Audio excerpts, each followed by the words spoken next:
Most folks in Eberron live their lives hoping to survive and protect the ones they care about the most.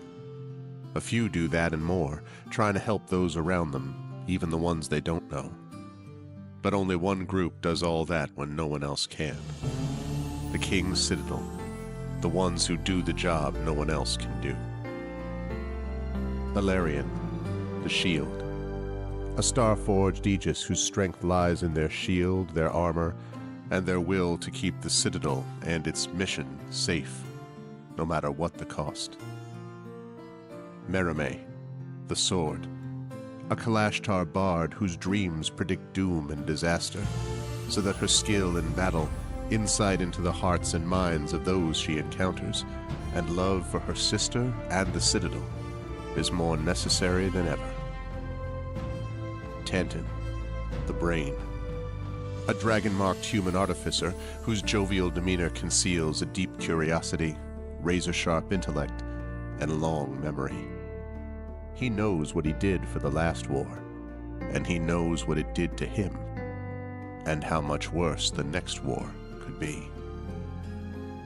Nisiana, the Heart, a dragon-marked halfling healer whose love for her sister is matched only by her desire to help and heal the members of the Citadel. She's grown wiser and more wary, yet even in the midst of doubt, hope remains. Rowan, the Wild Card, a human wild magic sorcerer who's played a dangerous game for most of his life. He's gone all in to save his friends, but they aren't the only ones sitting at the table.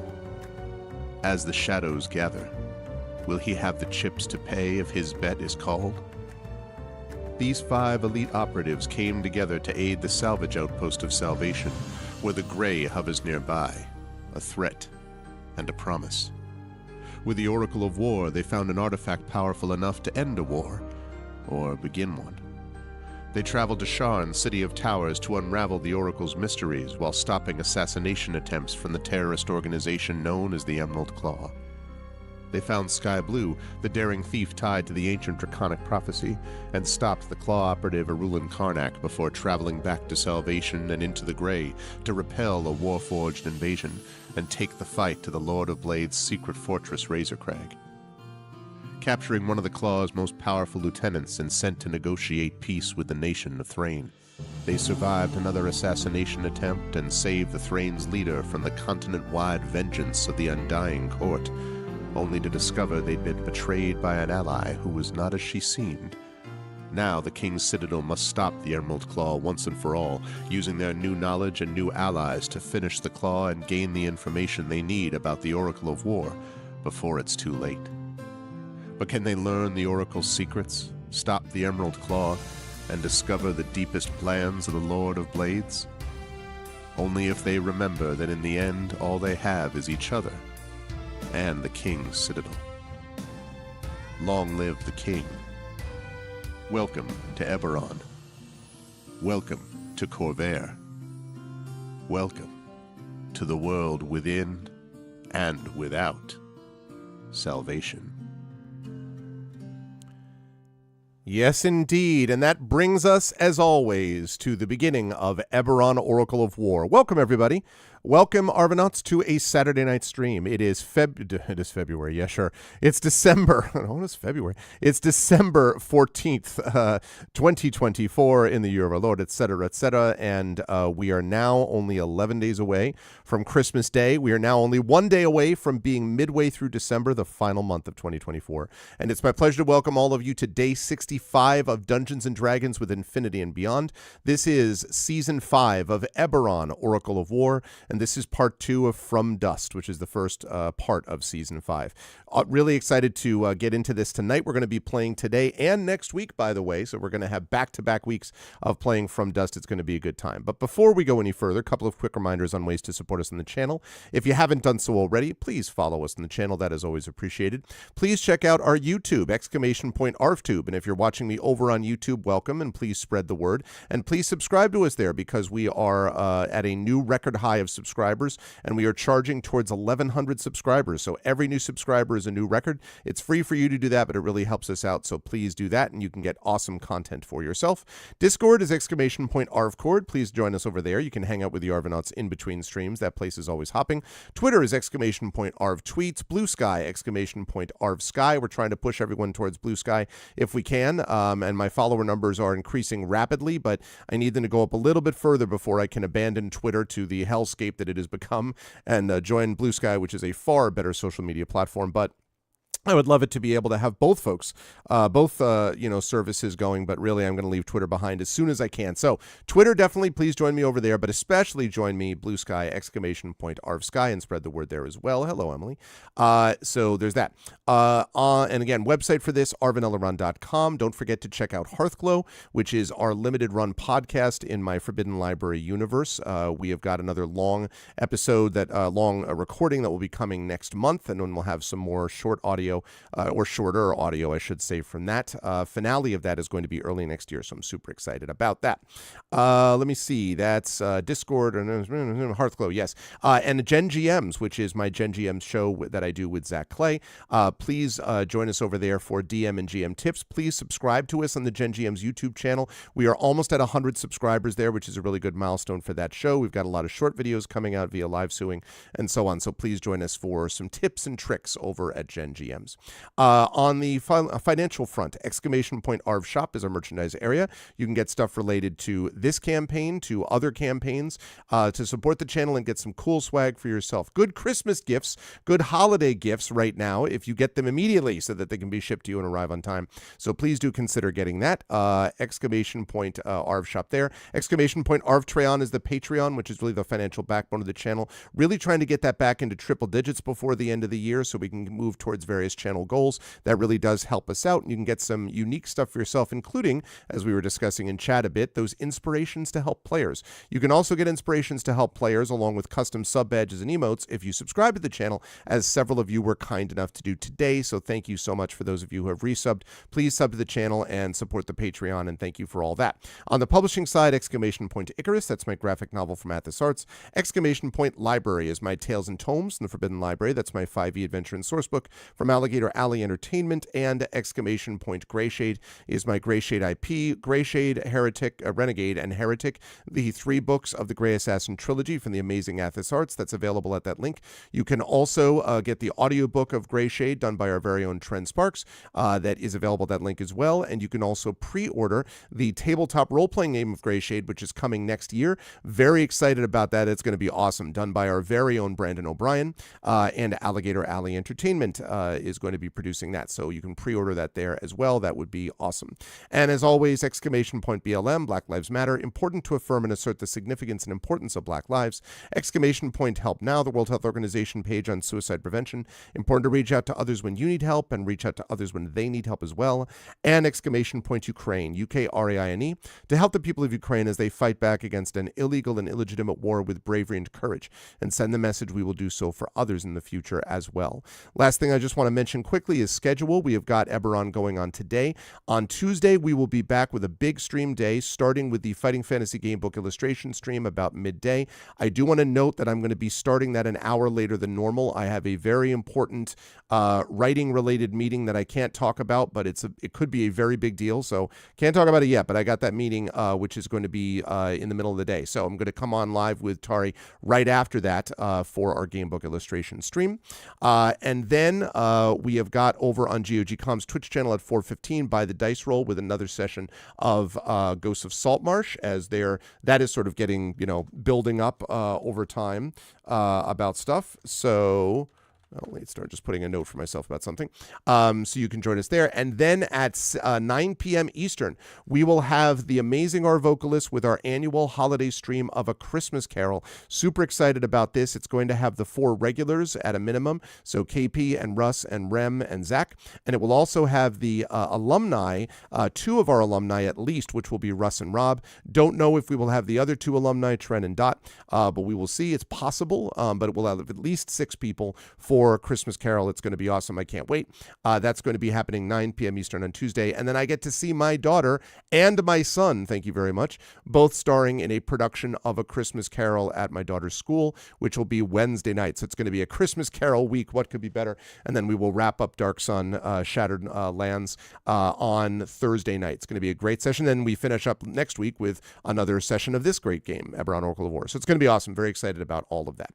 All right. With all of that said, the time has come, so I am unmuting myself so the folks know we're ready to go. I apologize as always because I couldn't hear them, to make sure that they're ready to go there. And then I am going to head over to reveal to you the full crew. It is Dungeons and Dragons with Infinity and Beyond in the flesh. Well, in the digital pixelated virtual version of the flesh. You know what I'm saying? But these are not artificial intelligence people. All right. This is complete naturally intelligent people you're looking at right here. And I'm ignoring all your prompts, Arv. Make me a great game with smart, awesome people. And Well, and you've if already I told done that to so. ChatGPT, they'd be like, Arvin Elleron's channel features. I'm like, that's right. See, There you go. anyway, but it's good to see Infinity and Beyond. I'll start with the gentleman in the hoodie and the hat at the bottom left, and that, of course, is our very own Tren Sparks. Good to see you, Tren. How's life in the universe with you, sir? And whom are you playing this evening? Well, the particular writing thing that he won't talk about, I'll tell you what it is actually drafting a new constitution for Trinidad and Tobago. So, surprise. The best reaction was looking first at Brandon is like, just think, Wait, what? spoiler alert, hi. that's not it. You lied to me when you didn't tell me anything. It's a lie of omission. I think that's how that works. Anyway, it's a what's something that sounds very much like literary but isn't literary. We'll go with literary. It's a literary device. Literish. Okay. I was gonna go with glittery. That Oh, just yeah. garbage everywhere. That's why it doesn't. Anyway, so hi, I'm Trent Sparks. I'm a professional thing that I do where I talk to myself all the time in a phone booth, kind of.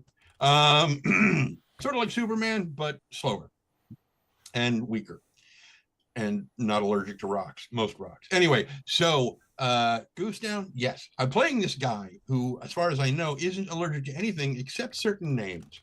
So his name is Miatantan Tagashaw de Kenneth. He is a mark of making human. He's dragon marked, and he is of the House of Kenneth, the House of Making. And he is a battlesmith, and he has a mechano good boy named Spanner. And he's just finished burning a hole in the road outside the bar. Yes. Due to some information that was unfortunate that came his way. Yes, I am very interested to see what happens as we develop that concept as time goes on today. It's going to be good times. Always a pleasure to have Trent of this. It's also a pleasure, of course, to have Marie Bilodeau with us. And Marie, it's good to see you. I hope that all is well on your end.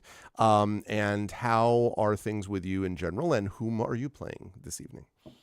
I'm good. I just came back from a week-long writing retreat. So I was gone from Friday to Friday at a priest training grounds. But anyways, and So you didn't train to be a priest? That you No. didn't? Okay. No, but it was sure. really cool. Okay. It was just I think we were 15 to 17 at the beginning for the whole weekend, and it felt like a really cool slumber party with all of your friends, and you just kind of all sat around and just hung out with really cool Yep, people. yep. And then the numbers started to dwindle, not because they died. Um, And I was the not at only all. survivor. I'm here. But It's because they Squid went- Game, the Canadian version. Nothing to Squid writing game. Yeah, Squid Writing Game, yeah. Nothing to see here. Nothing to go. Nothing to see. Move along. And then it was just 6 of us for the rest of the week. So from Monday late until Friday morning, it was 6 of us. Nice. It was lovely. It was really amazing. I got lots done. And then I came back, and lo and behold, Greg, listen to this. There was some gingerbread cookies with amazing icing, and they were these date bars. They're like date bars, but they're like cookies. It's like amazing. Your And powers will have no effect on me, ma'am, because I recently had millionaire shortbread as baked by my very own daughter. Because she was representing Scotland at a multicultural night at her school. So just so you know, I am temporarily immune, but not for long, from Whereas your I baking have been stories. craving dates for weeks. Oh, well. I wish you lived closer. I Me would come too. and deliver some to you, but you're a I bit wish I far. lived in Canada for many reasons. So anyway. Right? So many, but and there were also these chocolate cookies with chocolate cookie drops in it that Carrie texted me and said, "Do you want to keep your chocolate bar?" And I said, "I have a chocolate bar." She said, "No, you don't." And they were turned into magical cookies. So It's funny. Did I say chocolate bar? No. yeah, I didn't say chocolate bar. What would you have? You misheard me. So yeah, so it's been very good. So, I am sugared up and very happy to be here. I am playing Mirime Hawksmoor. I am a College of Sword bard. I like to wield sword and stab people and do some singing and hang out with my friends and chat with my sister and collect some ribbons. It's just a good life. I am very much looking forward to this casual, no holds bar, no strings attached supper, which will certainly not end up with anyone being stabbed. So very excited to be here. Oh, yeah. It should be completely fine, as we'll talk about. Always a pleasure to have Yeah. Marie with us. Also a pleasure, of course, to have Brandon O'Brien with us. It's good to see you, Brandon. We are, I will not, to be clear, I will not be rewriting the Constitution of Brandon's home country. That's not at all my job, even remotely. But yes, nonetheless, I hope all is well in said country with Brandon at the moment. Brandon, how you doing, my friend? How's life in the universe with you? And again, whom are you playing this evening? So, I was saving the story specifically for when I got here. I discovered a piece of media recently that has made my weekend. And I preface this by saying, Greg, you know that I have regularly harped on this channel several times about all of the media that I have not consumed. All of the quote unquote legacy media that everyone else has already insisted everyone should watch at least once, and I'm like, I have no idea what this is. I've never seen this thing in my life. Okay. One of those things I'm sure you can guess in the list of things I have not consumed is the 1970s movie The Warriors. Oh. Never saw it, knew nothing about it. Literally the only thing that I ever knew about The Warriors is that it was one of James Remar's first film roles. That's all I knew. Okay. I have no idea what you're even talking about, so I'm excited to hear that. Oh, I'm hearing a watch party coming up. Watch party. Well, I mean, at some point you do need to fix that, but we need to fix that because I discovered this brand new thing that I actually absolutely enjoy, which apparently happened in October, but I only found out about it a couple of days ago. Lin-Manuel Miranda produced a Warriors concept album. Really? And it's the dopest thing. Really? Well, I didn't know that. Wow. No kidding. The entire cast of the Warriors is gender bent. It opens with a song. The opening song of the album is essentially a Greek chorus of the 5 boroughs of New York that is performed by Chris Rivers, Nas, Ghostface Killer, and RZA of the Wu-Tang Clan, My God. Busta Rhymes, and Cameron. I am not throwing the away thing that the I've been- Bronx. I am not throwing. No. It's like, Oh my God! And the thing that I'm saving specifically for you, Greg, after I've given you this pitch. Yeah. So this is a gender-bent hip-hop concept album of the Warriors. okay. And of course, Cyrus. And again, to tell you how little I knew about this movie, I didn't know who Cyrus is. I'd never seen the scene of this speech until like yesterday afternoon. It is an absolutely brilliant speech now, and now I need to see the whole movie. Yeah. But who in the entire hip-hop pantheon do you imagine they would get to perform Cyrus in this album? But you said it's gender. The only hint I will give, the only hint I will give you is that it's a female Gender hip-hop flipped. artist. I mean, Uh, you have a guess, Craig, because I do. I want to hear your guess, John. yeah. What's your guess, John? I would say Queen Latifah would be my first choice. Yeah. That's actually a good answer. Yeah. But that's Or number 2 is Mary J. Blige. also very close. It's I- Lauryn Hill. It's Lauryn Hill. Interesting. Ooh. And it's the Interesting. greatest thing in the world. It was the first song that I listened to and I discovered the album. I was like, this is grand. if you all told me this was the vibe of the movie, I would have seen this ages ago. That's wow. So yes, I am sharing this with you now.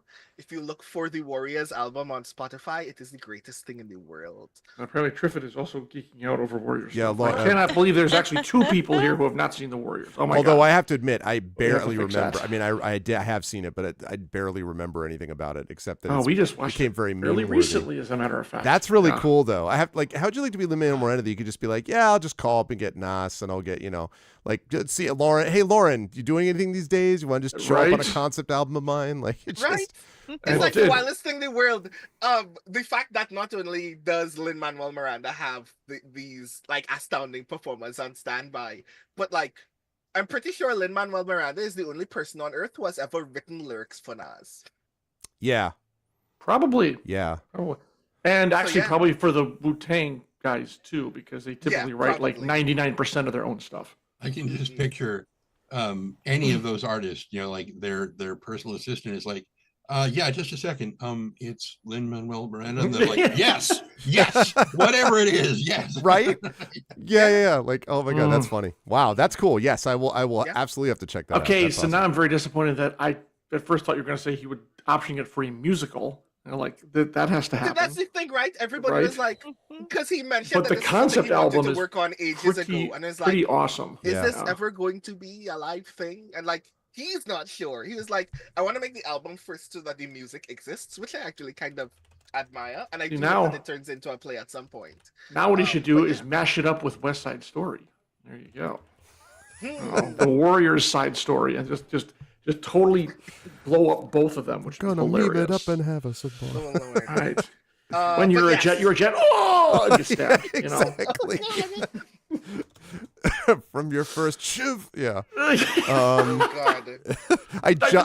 Oh my God, I teach West Side Story from our Revenge Tragedy class. We just saw that like a week ago. Anyway, sorry. On you go. Sorry, Brandon. That is awesome though. But yes, now that I've shared this thing that has been making my week, hi everybody, I'm Brandon O'Brien. I am a poet, writer, and game designer from Trinidad and Tobago, and tonight I play Rowan Shallow, who is still alive, and has no reason to believe that this is going to go poorly whatsoever, despite the fact that every time that we've met someone in a peaceful in what was supposed to be a peaceful interaction, the last 3 peaceful interactions now have all gone poorly. And several of them have led to the deaths of dozens of innocents that we do not know. So obviously, Rowan does not think that this is going to go poorly whatsoever for anybody. It should be completely fine. That's right. But maybe if Rowan were to think it would go poorly, it wouldn't go poorly. So you get a reverse psychology, that whole situation. That's true. Walks in with sunshine set up with his new upgraded thing, right? Like cocks the arm, walks into it, and it's just like da da da da da da da. Everything's pleasant tables and like birds fluttering around. Anyway, we shall see. But that's very cool. Very excited to see what Rowan gets up to today. Thank you, Brandon, as always. Also very good to see Jennifer Brozek today. Jen, who is super busy, chat. Jen is going places and doing things, so has managed to carve a bit of time out of her, and I'm not joking about this, busy schedule, to be able to play with us. So thank you, Jen. Tell the wonderful people what you're going to be doing, I guess, and then whom are you playing before that?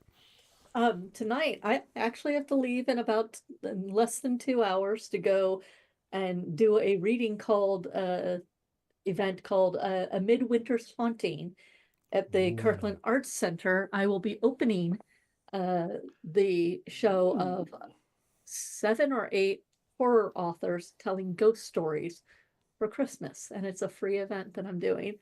So I will be just sort of disappearing at a specific time. Like ghosts do. My thing.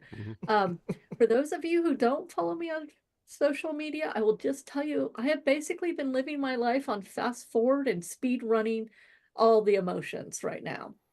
I turned 54 this last Monday. Yep, happy birthday. Leavenworth. I've discovered something called soft peanut brittle that's like the inside of a Butterfinger, but way better. Like, it actually tastes good. It doesn't stick to your teeth. It's not as sweet. It's really good. Like, soft peanut brittle. I did not know this was a thing. And now I mentioned it at my game earlier. I had a game earlier today. Well, a D&D game. And one of the people there cooks, Amanda Cherry, some of you may know her. She's like, she looked up the recipe. She's like, oh, it only takes about 30 minutes to make. I'll make it for the next game. So Nice. I'm very pleased. But I also got new kittens. One of the kittens had an accident and fractured her pelvis. She's fine, but she's on enforced cage rest. So her brother, who is currently next to me, is going insane because he can't wrestle his sister. My other cat was diagnosed with pancreatitis, but she's doing much better too. Like I said, my editor would have looked at what's happened in the last week and gone, I think that's a bit much. Why don't you just spread out all those events over, say, 6-9 months rather than, a week? Yeah. But things are getting better. We have emergency funds for a reason. But yes, so I am now 54.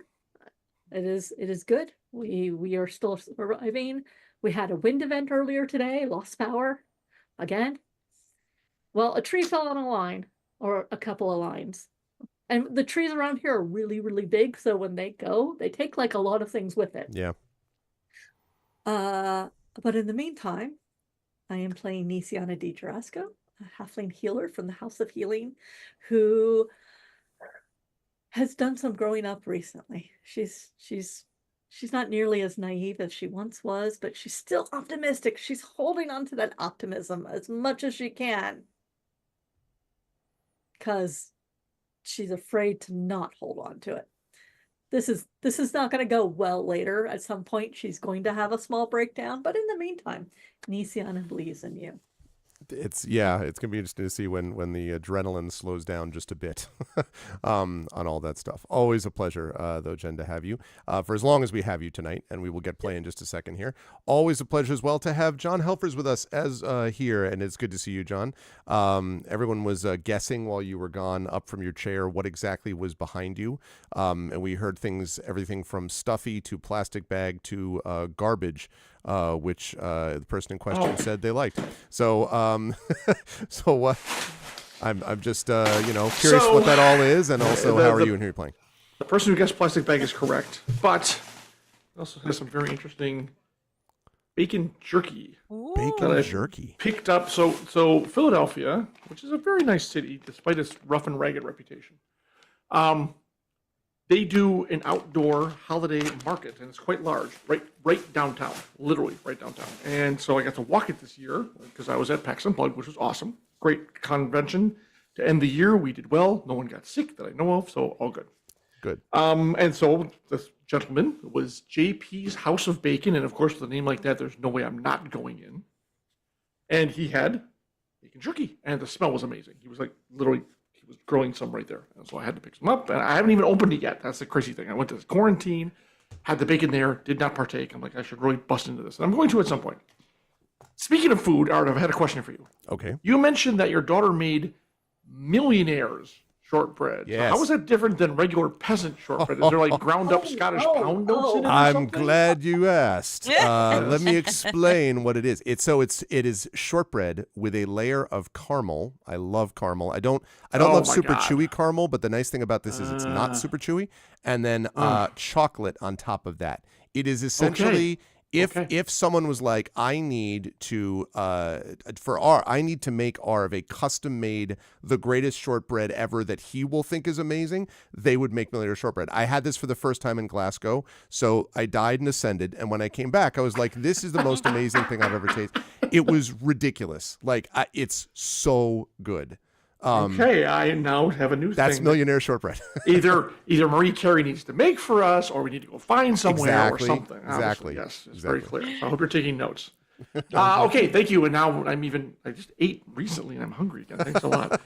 Anyway, so yes, it is the end of con season for us at Catalyst, which is a good thing. Well, for me at least. There are people who have to travel in January, but that's not me, so it's all good. Yes, PAX Unplugged was awesome. Saw a lot of great people. We had a really good time. Did better than we expected, so it's always good to end the year on a high note. But now January starts all over again. So we start prepping for Adepticon.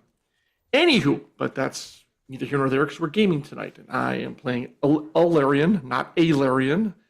not whatever other weird names we came up Allevian. with. Allevian, yes. Allevian. No. The Starforged Aegis has just ascended into their true form, which, if this meeting doesn't go well, we might see tonight, which will be hilarious. So yeah, we'll find out. Yes, can't wait. Let's get cracking. Let's do it. It is awesome to have everyone here. And yes, chat, let's do this. In our last session, he said, as he fired up the music right here. Let's go with some neo-Western today. In our last session, the King's Citadel, having recently overcome incredible odds and the betrayal of a supposed Gynosphinx that turned out to not be the actual Gynosphinx, but a Rakshasa that had killed said Gynosphinx. Having survived that betrayal, the King's Citadel has been enjoying a relatively short-lived, but given the speed of the campaign overall, a week of time where they weren't rushing from one place to another is luxury, essentially. And so the party has been spending its time in Salvation, trying to sort of recover and get a sense of what happened, and also get a sense of what they need to do next. They have averted war between Breland and Thrain, and in fact, not only did they avert war, they've actually made it likely that those two nations are going to potentially unite. But what they have discovered is that not all of the 5 nations are yet totally on board with this idea of uniting against what is an imminent threat, and that is the threat of course, the Lord of Blades, and perhaps even the more imminent threat of the Emerald Claw. In the last session, what the party did, first of all, there were a lot of heart-to-hearts that we had between, for example, Merimee and Nisiana, or Tantin and Rowan, or Ilarion and Hilar. And in the midst of all of these heart-to-hearts, realizing what it was that the King's Citadel was going to have to do, they were approached by one of the earliest people that they met in Salvation, the goblin salvage broker Garunda, who explained to them that she had seen this, in quotes, archaeologist had come to speak to her about what she might know about the Grey. Minor thing, not like this party knows anything about the Mournland or has gone there more than 60 million times, in the course of the campaign. And the ones in particular are a woman named Gisal, who identifies herself, the head of the Thorn expedition, so-called, and Garrick, who was this person who came along with her, and was looking for experts on the Mournland. Garunda said that she was not sure, but something felt strange about this group, and she wanted the party, hopefully, to be able to follow up and see what might be wrong about it. What they... It's a lightning rail. It just got here. Yeah, well, I was going to say, yeah, I was like, good Lord. So, yes, what the party then was told, and this is where things got a little intense for certain members of the party, was that the person, Gisal, who eventually looked up the King's Citadel directly, that she was going into the Mournland and was looking for experts to be able to gather some information about something, and that supposedly one of the places that they were going to be going to was going to be going into a city that was essentially a city known for its association with Seer, something that Chanton knows directly. It is, in fact, the locus of where the mourning first happened. It was in that exact place where it occurred. And they had been sent to search the ruins of that area now, and they wanted information from the King's Citadel about ways to best survive the Grey. At which point, Tantin got up and ended up leaving and then blew a hole in the ground outside. Since Tantin himself, well, okay, not quite that way, but you know what I'm saying, left under duress, I think it's fair to say that, because, of course, Tantin is originally from Seer, and though he did not see the things happen in the morning, he is just traumatically stricken by the events of it, especially after the last time he was in the Grey, he got to see them reenacted, so that was no fun. And so the party decided after some discussion, Gisal asked the party to join her for dinner at her camp, which is just right outside of Salvation, and after some discussion, the party agreed. But right before the end of our last session, Nisiana sent a message to a Professor Thorn at Moorgrave University, University to see whether or not there was an expedition that was ever sent from Moorgrave in Sharn, and whether Gisal was known to Professor Thorn at all. And what we showed, not to the party, but the camera sort of zooming out at the very end of the session, was Professor Thorn in the middle of a lecture with his class, dismissing class early and saying, now what the devil does that mean? And the reason that's important is because as we begin the session, I will mention to Nisiana that she has not heard back from her inquiry. Now, she did not get a no or any static, or she's blocked by the Mournland by the Gray. From everything she can tell, her message got through, or should have gotten through fine, but there has been no reply to the message. But that's something we're going to talk about in a moment, because first we need to cut back a little bit, a flashback, if you will, to one conversation that was not previously discussed. And it's a conversation involving Rowan. Rowan, you are on you're in a kind of unusual place as we focus in on you. You are on the roof of the Grey Beyond, the inn within Salvation, the inn/tavern within Salvation. You are on the roof because you've been asked to come there, and you are surrounded at the moment by a faintly shimmering barrier. Most people from the street would not see that it was there, and they would not, if they saw it, they wouldn't notice anything in particular, because anyone outside said barrier is going to see basically just the roof, an empty roof. But you are sitting inside this barrier, and inside the barrier, you are in what must seem a little bit like what Trent experiences in his sound booth. That is, that it is soundproof within here, so it's a little bit muffled. You can't hear any of the sounds outside of this shimmering barrier. And you were sitting here, Rowan, as the inside of this sphere around you, and waiting for someone to arrive, or at least a projection of someone to arrive, which in fairly short order does happen. You see this shadowy silhouetted figure appear in front of you. You could be sitting or standing. It's up to you. Actually, are you sitting on the roof or standing on the roof? I guess I should ask. I'm sitting on the roof. Sitting on the roof. And appearing in front of you with a swirl of shadow and the very slightest of whooshing sound, but it's all, compressed because you're inside this soundproof area, is the silhouetted figure who turns around to face you, and you recognize the familiar features of one Fjarlin from the House Fjarlin. And he looks at you and sort of nods gravely, and he says, "I appreciate your willingness to come speak to me, Rowan. If I could have had you come directly to us, I would have done that, but it would have raised questions. I hope you're well." As well as one can be. I'm sure you've already heard that we've had quite an intense few days. He nods and he says, "More than intense. I've heard that it could very well have ended not just you, but everyone else around you. Well," and he sort of pauses and looks down. He says, "I'm surprised at you, Rowan." Is that pleasant surprise? He shrugs. "I don't know. Everything that I knew about you before we met was a reputation that says something very different from what you are now. From what I've heard, you've been badly hurt on several occasions over the last several months. You've been willing to do unusual things, sacrifice yourself even for this group.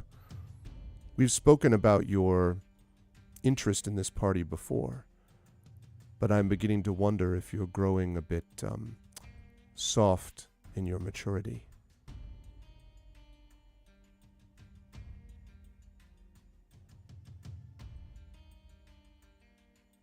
Perhaps. Perhaps I've always been perhaps a little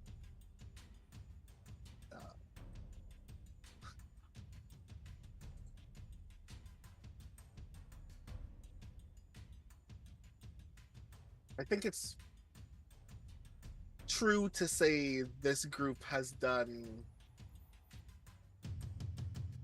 something to me that has made it easier for me to be timid in situations where I would have otherwise not cared.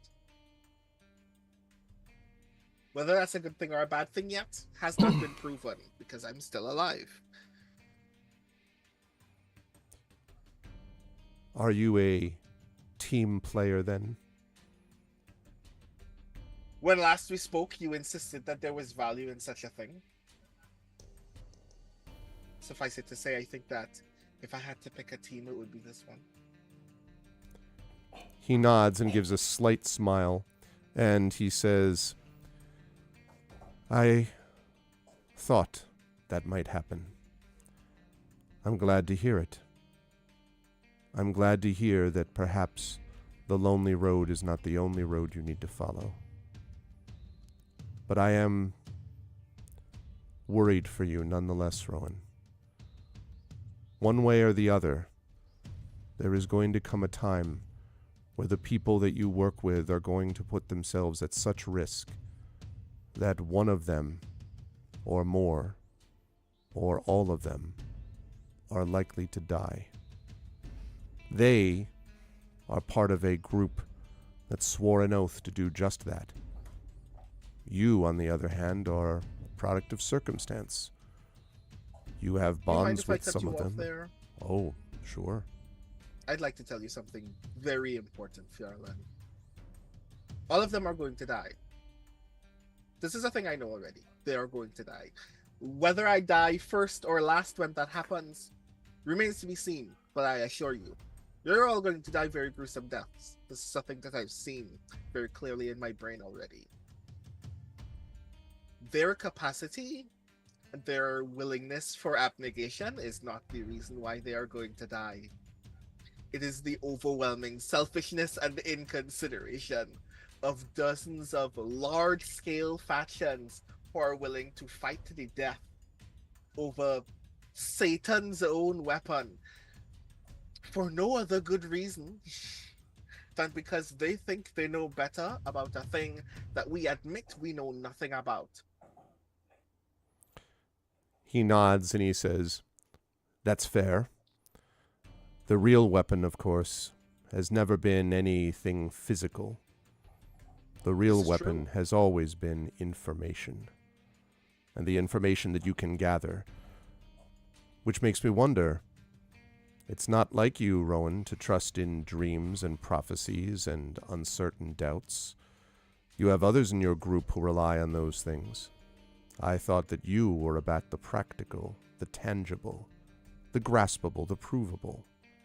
No? When you have spent as much time as I have, surviving by your own wit, there comes a point where you have to assess the breaking point of every con. The limit at which your mark is no longer valuable to you. The thing that is testing me about this work is that we crossed that boundary a long time ago and the job still needs to be done. I just saw a vengeful elf respond to the mere idea that the Oracle is not to be trusted with anyone by essentially sacrificing the lives and dignity of her kin. To call the for no other reason than to ensure that we can die in the midst of it. There is a level of that's not even sacrifice, that's just self-destruction that is at the core of the marks that we have left. At this point, this is the part where if I were working alone, I would go, we should wrap the Oracle in a large chain and drop it in the ocean. I don't get to do that because there's still work to be done.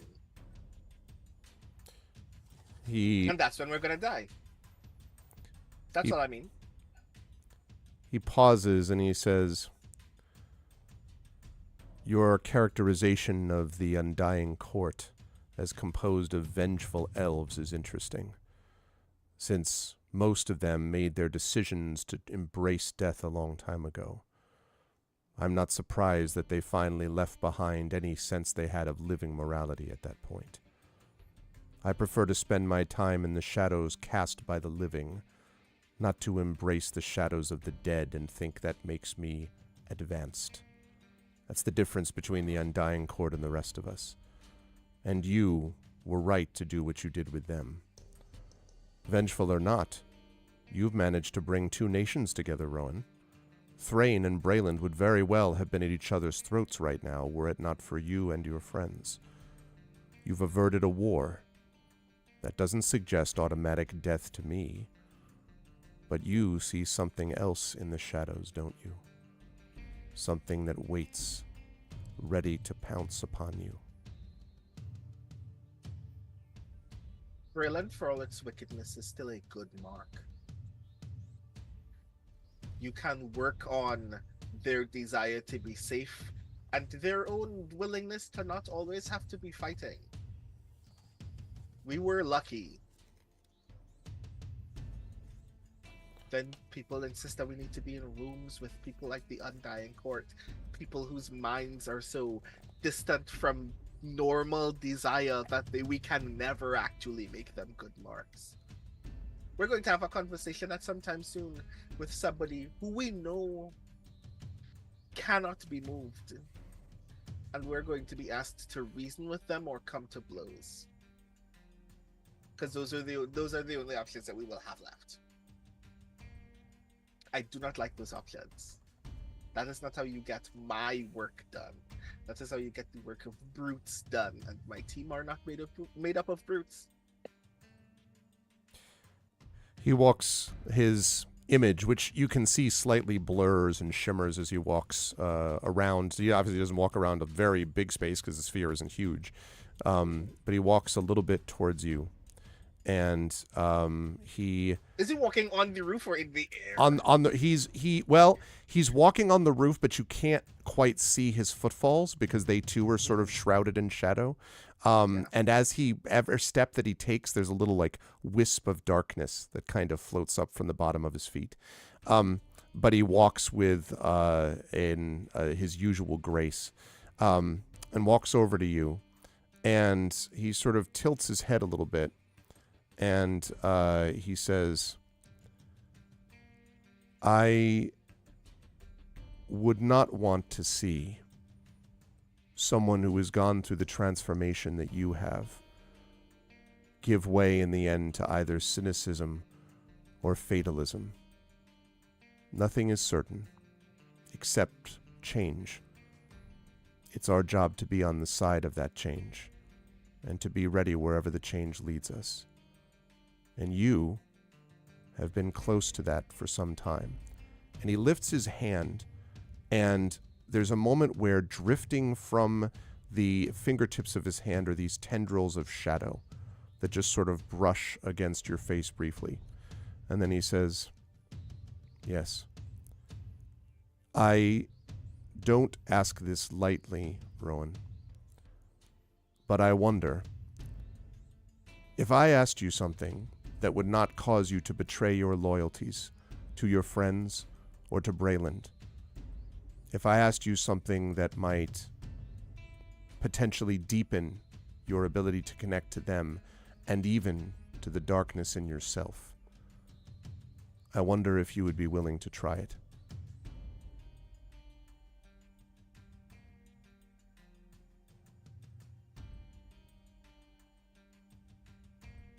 I'm willing to try almost anything once. Well, and he sort of sighs and he says, this once would be significant. It would change something about you, but, he says, and you can see his sort of, the shadow clears from his face, which is, he is, of course, elven, as most from House Fjarlan are, and as he looks down at you, Tanith sort of nods slowly, and you can see it's impossible, again, to tell his age. You know, he could be 30 or 300, right? He has this just sort of ageless face. And And he looks down at you and says, what this is would give you, I think, some stability in the darkness. I've asked you to consider the House of Shadow before. Here I would strengthen that bond, but I would be doing it in service of you and your friends. But mostly, because if it is true that you're all going to die terrible deaths, I would appreciate it if you were the last of them, not the first. I would appreciate that very much as well. So he then lifts his hand, and in his hand there is a small little ball of shadow, which he sort of kind of shapes as if he were working almost with clay in his hand. And he says, I am going to give you something which you cannot have without the consent to receive it. It is the mark of our house. It is also a mark of protection and knowledge. With this, there will be moments where you, when reaching for the shadows, will find that they reach back for you. People believe that the information that we gather is dangerous, and they're right. But what they don't realize is that information is but a tool. Used properly, it is a weapon as much for good as for evil. And for all of the secrecy of my house, we have always cared about Brayland and about the people that fight for it.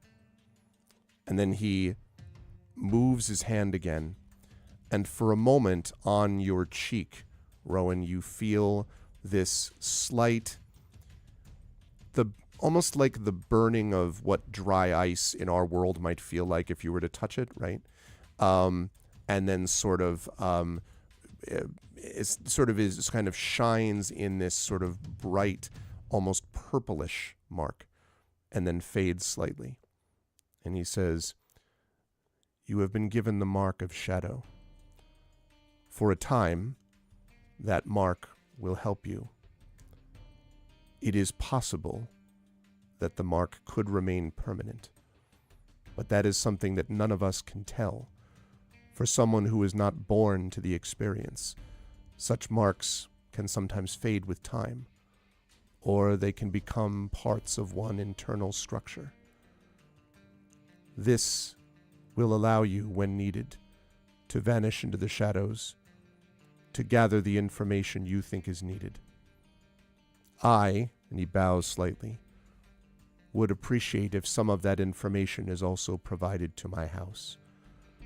But this is not a quid pro quo. It's not a requirement. It is a gift, because I would prefer that nothing happen to you if we can avoid it.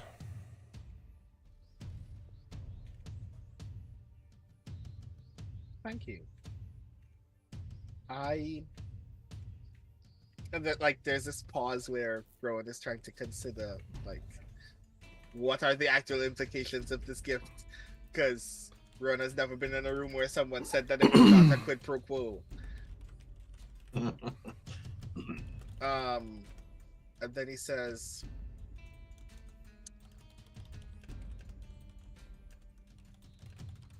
I'll try to use this in ways that are not as reckless as I use everything else. And he smiles slightly at that, and he says, if you were less reckless, you would probably be less Rowan. Your good fortune has lasted you this long. If and when it runs out, I hope that vanishing from the scene, rather than being extinguished from this plane of existence, would be the choice you would take. And he turns and he says, one thing more. You are soon going to leave Salvation again. I don't know the details yet, but I know that the places that you go, at least one of them, are likely to be great storehouses of knowledge. While you are there, I would ask that you see if any of that knowledge might be of value to House Fiarlan. The House of Shadow needs every bit of information it can get. We have already thwarted several attacks upon Brayland, and for all of the good that the other secret groups operating within the kingdom might do, none of them know information the way we do. If you can find such information, preserve it, and get it to me, I would be grateful. I again do not require it, but I do request it. I'll try my best.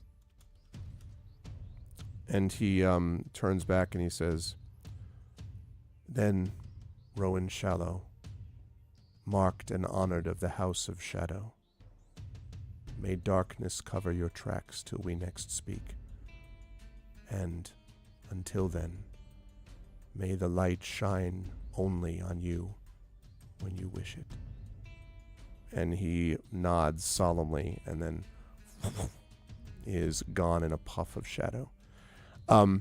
Mechanically, in case you're curious, this means that you are, essentially you are similarly dragon marked, but not exactly permanently the same way.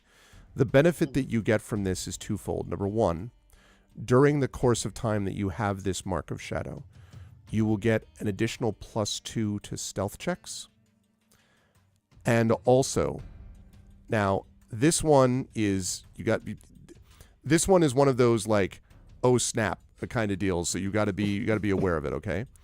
Which is to say that once during the course of this, I would say adventure, really, not even long rest. No, you know what? I won't even say that. I'll say long rest because of what I'm about to explain.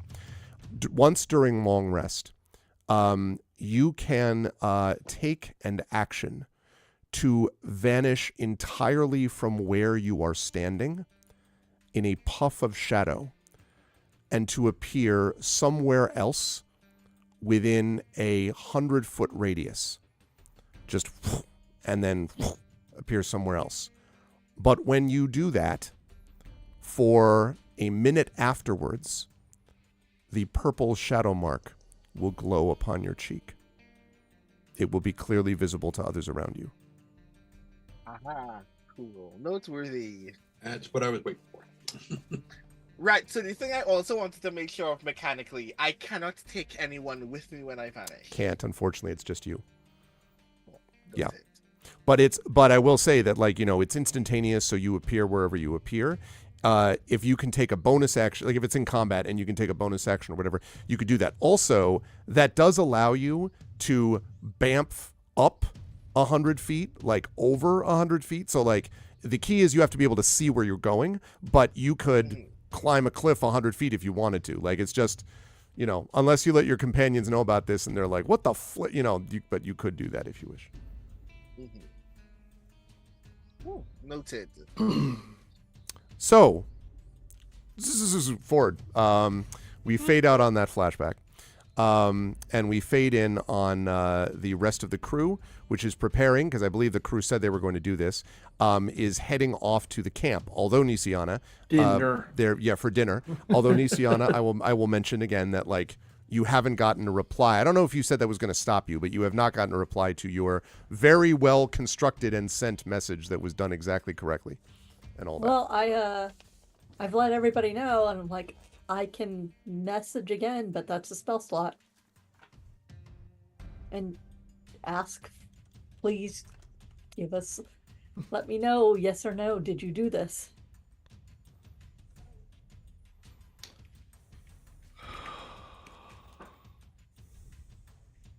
I would say yes, actually, because the lack of reply is almost more worrying. But I mean, it's also Margrave University, right? I mean, they're all professors with noses in their books and not necessarily paying attention. We met them. Okay, it's a message in their brain. You got to be pretty book bound to not, especially from us, from like not just we're not undergrads. We're not like some freshman saying, "Oh, professor, I need a week long on my paper. We're dealing with like really important shit." And So- we already know that at least one major person from Morgrave University has been killed in the very recent. So, Yeah. Okay. What do you want me to say? No, I don't know if it's even worth trying again, or I mean, he can still respond now. It's just he hasn't chosen to respond. right.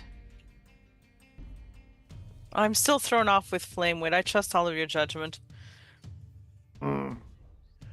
However, My experience. Mia with that, Tanton very brings up a important good person- point about that. If one that has wasn't, gone that down, wasn't, that wasn't Mia Tanton. That was Trent. Oh. Tanton is outside. of course. Right. Trend, I Mr. feel Meta it. Player brings up a good point.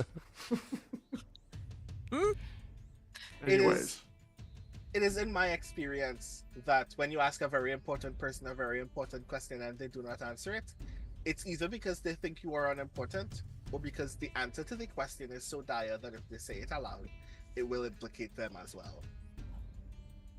So I am willing to bet that this means that whatever danger we know that we are in is worse than we had previously supposed.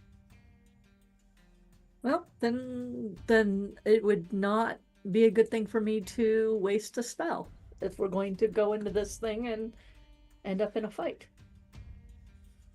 That is a revivify or a mass healing word or one of my other spells. So if we're gonna go out there and I'm assuming we are actually going out there because Professor Thorne has not responded, we will assume they're lying to us, but we may gather information from them. Yes? Fair? Yep. Oh yeah, we're still going. Right. Okay. We'll be So- careful. It's kind of like walking into an evil temple with just less evil temple and hopefully less bloodshed. Yeah, that went so well last time.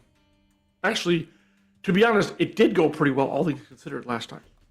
Yes. Yeah. When you really think about it, that's probably the Right. best interaction we've ever had Right? with an enemy the entire time. Right? Yeah. Yeah, it gives Mary May a side eye. Got a little grin, like, Big smile. Big smile. big smile. We got this. So, just to be sure, again, working in confidence man mode, there are two ways you play a group like this. Either by being very eager or by not being eager at all. Which one would you all prefer? I'm in Not e- favor of still need to be convinced. Yeah, Oh, I'm not eager at all. yeah. Fair. I mean, I'm really never eager. So We've been in the gray. I think it's more realistic that we would not be eager. Agreed. That gives them more of an opportunity to sell us on why we need to see this place in the first place. Has anybody actually asked if Mia Tanton's willing to come with us? I can go ask him. Yes. You do that. I'm going to. Because last time I gave him the out. I figure it's probably not me the best one. I would not be the best one to follow up with them and say, hey, have you changed your mind? So yeah, I think Miramax would How be about very now? good. How about now? Poke, poke, poke, poke. I'm going to head outside and to see if I can find Mia Tanton, knowing that he's actually not that far. Yeah, he's literally right outside, in the middle of the road with a smoking donut-shaped ring in the middle of the street. Hey. How's it going? I'm not gonna ask. I know how it's going.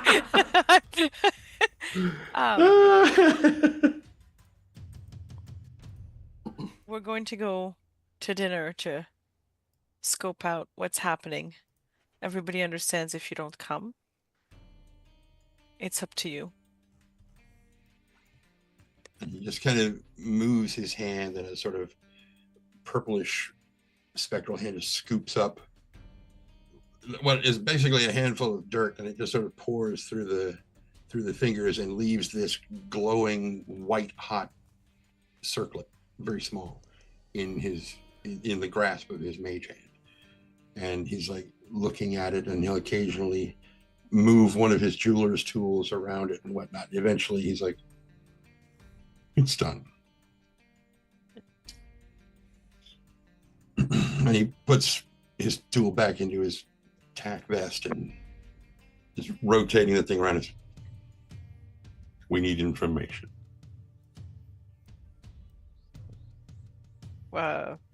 We do? Are we talking about the same thing? About going to dinner to get information from them? Or what did you just do with the ring? Finished it. Okay, what does the ring do? It's for Larian. Oh, I'm sure he'll appreciate it. They'll appreciate it. Yes, we need to go. Is there anything we can do for you? No. All right. Let me know if that ever changes. And I'll ping the other ones going, he's gone dark, but he's coming. And Nisiana just says, sometimes we all need to go a little dark. Oh, great. Let him work through this. I'm not stopping him. I have Unless, of course, concerns, but I'm not stopping him. Unless, of course, he really goes into the dark end. Well, there's a hole in the middle of the street now, but I'm sure it's Hey. fine. Venting his anger. It's like that big. Someone's tires will pop on that. They'll lame a horse. It'll be fine. It'll be fine. We'll be right out. All right. Actually, where are we? I can't remember. I believe you were, well, at that moment, you're in the Grey Beyond, the Tavern Inn that Tanton just walked outside of. So. Oh yeah, because they met us there. That's right. And then said, "Hey, dinner," and then we talked, and then he went outside and da da da da. That's right. Yep. And the invitation was for this evening. Good. Oh, whatever will I wear? It's a bit, business casual. Yeah. Wear this ring. Indeed. What does that ring do? Okay. We'll find out. So if you are all headed then to this camp, if I'm not mistaken. Unless anyone has anything else to spruce themselves up or get ready for, then yeah, I think we are. I just asked Tenton in the chat, so telepathically, but Tren, player, are there any songs that Mérimée has played before that you've reacted positively to, or that she would associate with making you feel better? Because she would gently strum those as we walk. There was one she played the first time we all rode the lightning rail. That would be when Nisiana was pretending to be a noble, pretending to be a noble, and Tanton was adding all the extra armor plating to the car to reinforce it. And there was a point during that where Mérimée had found a rhythm that matched both his hammering and the sound of the conductor stones discharging when the lightning rail locomotive would go across them. And so she was playing that, and he found that very comforting, the rhythm of it very, reinforcing in his work. Okay, Oh, she that's will. a good walking step. Yeah, she will. She has absolutely no problem doing this. She will take out her lute and she will see if you react positively while she does it. She will continue to do so. Otherwise, she will stop. If you do not react, she will continue. No to reaction do so. whatsoever. She will continue to do so. All right. So it does not take you long, maybe 15 minutes walk or so. That's a lot of playing. To get to. Yeah, exactly. Especially in just on- dog minutes. It's just on loop. Yeah, exactly. It's like 5 notes over and over again. Do I hear a lightning rail coming? What is Yeah, exactly. sound? All right. Well, I'm going to bring the party over, and then I will bring everyone else over. Sorry, do we have a map for Who else this? is there? We sure boy. do. Oh boy. No matter what Kaboom. That happened is here. nothing but trouble. And Bring the there we party are. over and everyone else. Who else is there? All of the peoples. Okay. Yes. The Okay. Lord of Blades. Oh. Exactly. Where do they all come from? Exactly. Someone walks into the front and they're just kind of like, "We would be pleased if you would join us for lunch." You know, like just like. And Tangent shoots the crossbow and he's like, you know, like. Sunshine, crossbow. Exactly. Tanton just looks over at Karunda's Rowan, who's like- like, I couldn't help it. They arrived just before you. Yeah, I was just gonna say that. Karunda's, yeah, exactly. Oh my god. Yeah, what's Strahd doing here? Oh geez. Okay. So let me describe a little bit of what you see. This is the expedition camp. And you can see that the camp has these 4 wagons, and there are, I should mention that sort of hitched to each wagon is, hey, what's up, Drew? Hitched to each wagon is what must obviously be a horse, but every one of those horses is fully shrouded. So you can't actually see what's, them, but they're obviously, like, it's a horse-shaped, shroud, so, you're pretty confident that's what you're dealing with. So there's that. And they are all hitched up to these wagons. There are 4 tents that you can see there that are arranged in roughly a circle, and a campfire in the center. And the camp is actually pretty well lit, not just by the campfire, but there are also these lanterns, which must certainly be ever-bright lanterns. You've seen things like this before, that are hanging from the wagons. And outside the radiance of that light, of course, are deep shadows in the sort of scrub brush and the dirt and sand that is so ubiquitous to the surrounding Salvation area. And right now you also see that there are 3 individuals. One of them is Garrick, that you can see, and they are Just plain simple Garrick. Exactly. Just plain simple Garrick. Who right now the 3 of them are loading the wagons with what look like crates of different kinds, and Jasal is standing near the fire. Near the campfire. And this is where you were invited to come to dinner. I'm assuming that, but you can tell me if you're wrong. I see that you've all assembled yourselves, just about all assembled yourselves, although Rowan, I need you to join us, and Merime as well, over there. I'm just going to... Now, Merime is off having a singing contest with the Merry Lude. Yes, exactly. There we go. Thank you. I'm totally losing too. I gotta say, it's not good for me. Hey, then drinks are on you. That's the way it works. Okay, let me do this, and then reduce Rowan to the same size, roughly speaking, as everybody else. Okay, so when you first get there, now, you can see, like, you follow the directions that they gave you, so you can see the camp. It's up to you, I suppose, whether you want to sort of stealth up and, like, watch them from maybe one of the bushes or things like that around there. But it is definitely true that, if you are caught, that probably would not be the best way to, hi, welcome to dinner. I was just here watching to see how you do the cooking or something. There's that.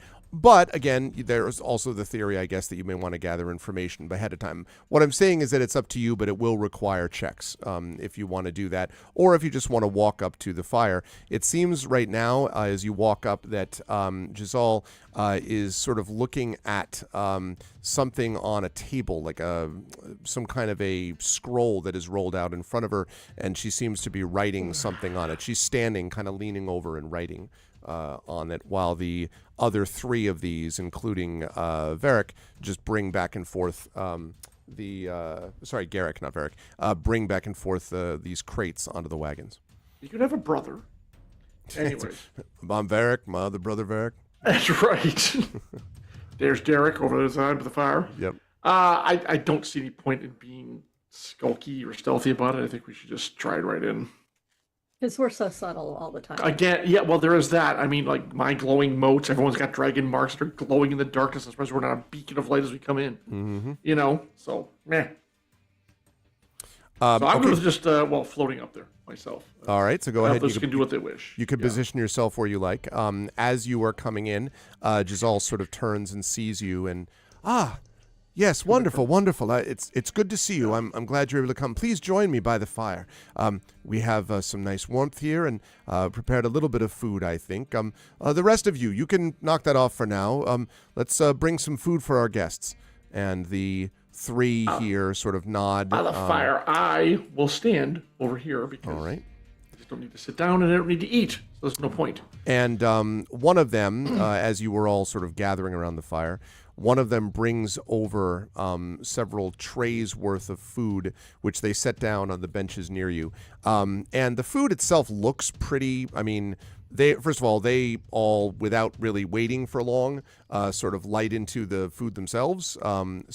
But there seems to be a combination of like sort of good hearty stew is what it looks like to you, with various kinds of meats and vegetables and stuff like that. It's not stuff which is way out of bounds for what you would expect to see in Salvation, but it also doesn't look like it's like low, like dirty or junky stuff. Like it looks like good solid stew that you might get on a good day, in the Gray Beyond, that type of thing.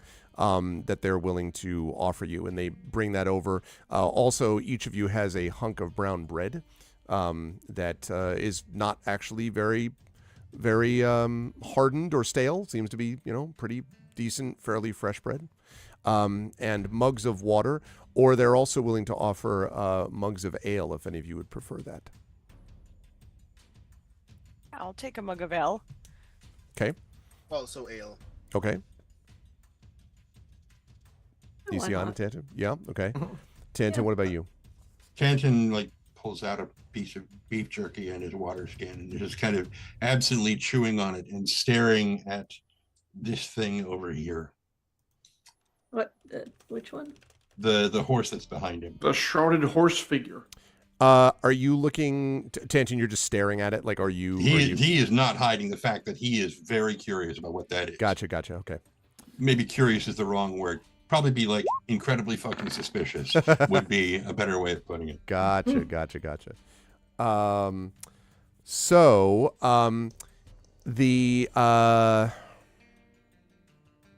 Let me have you make a perception check for me, Tanton, actually. Yes, small batch organic gruel, exactly, Proxima. It's good for what ails you. Well done. No reason to mug for chat, Prince Justin. You know what I'm saying? Okay, I I think maybe she has to leave. I was going to say, Chad's like, I got to take off right now. Perception. like an hour early, sure.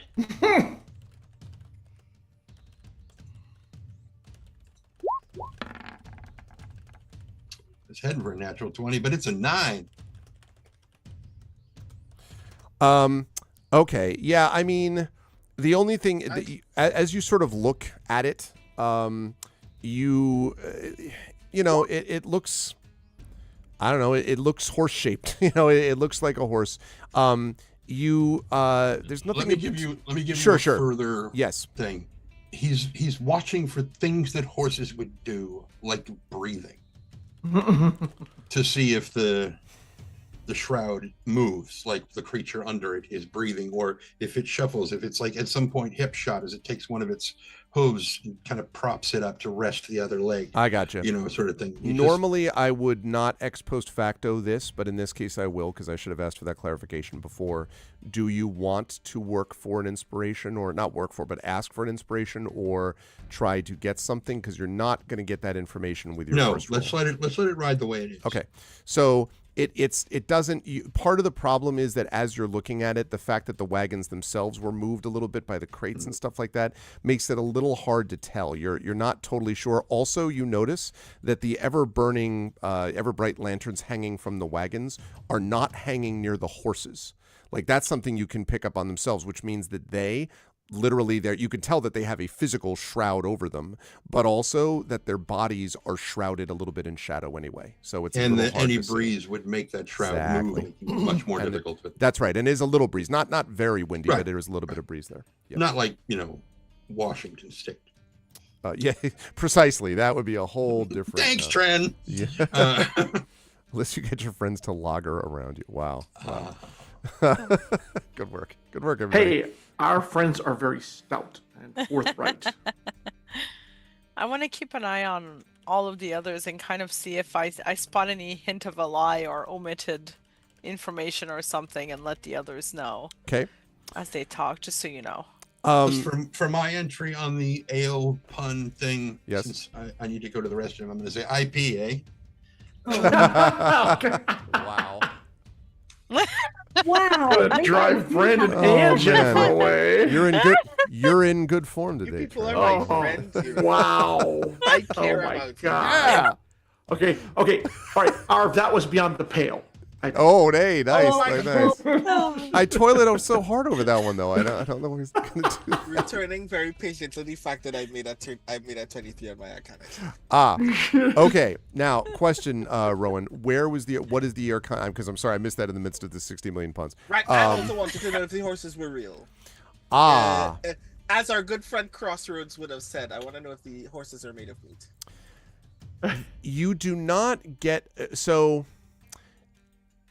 So the thing about the Arcana check is,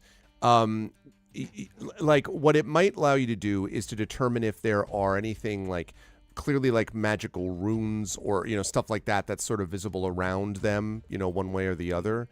You don't think so. You don't notice anything in particular. In fact, if there's anything notable, it's how the shrouds are very plain. The wagons themselves are very plain. There does feel like there's some strange kind of like, there's a kind of odd feeling a little bit about them maybe. It's hard to tell why. But there's nothing that obviously sort of stands out to you like, oh, look, they're wearing this bridle, which is typically known as the bridle of control. Or, you know what I mean? Like there's nothing obvious like that, magical about them. But there is something odd about them. Maybe it's the stillness of them that's noticeable.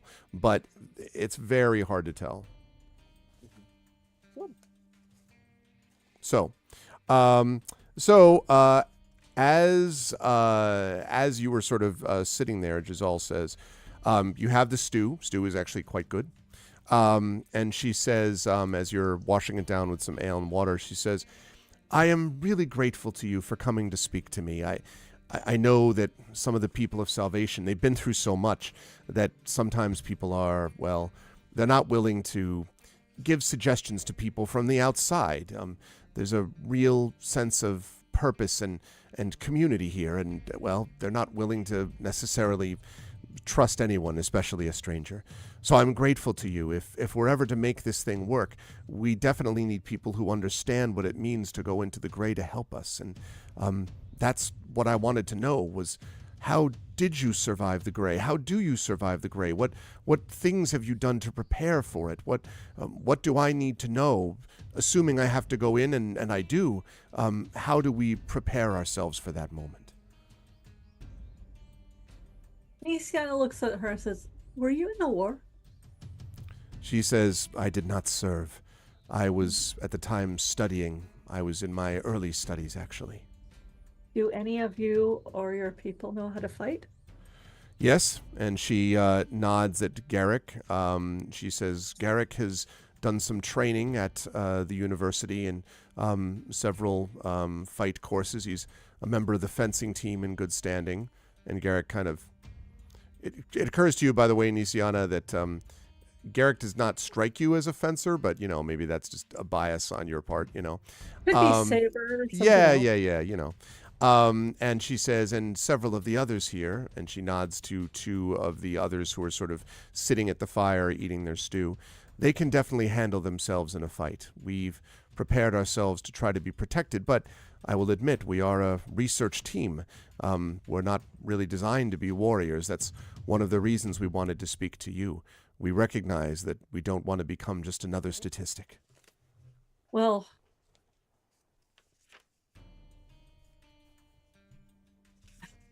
how many? Our first foray into the gray involved a lot of undead. What do you have to fight against the undead? And she nods and, her expression grows very serious and she says, that is a good question. We do have some holy water that we have brought with us. In fact, one of the things we're loading into the wagons is exactly that. And we hope that that is going to be some good to us. I have some knowledge of religious rites, but I cannot say that I have trained for combat experience against creatures of the undead. That is one concern that we had, in fact, what to do if we were to meet such creatures.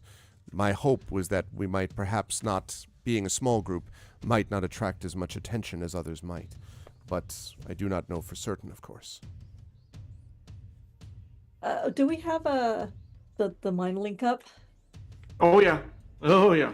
Yeah. I mean, the look on my face is probably very clear to the party, but my thought is these people are going to die really quick. We can save just- I would look concerned too. Would my face able to make any It's expression? just like,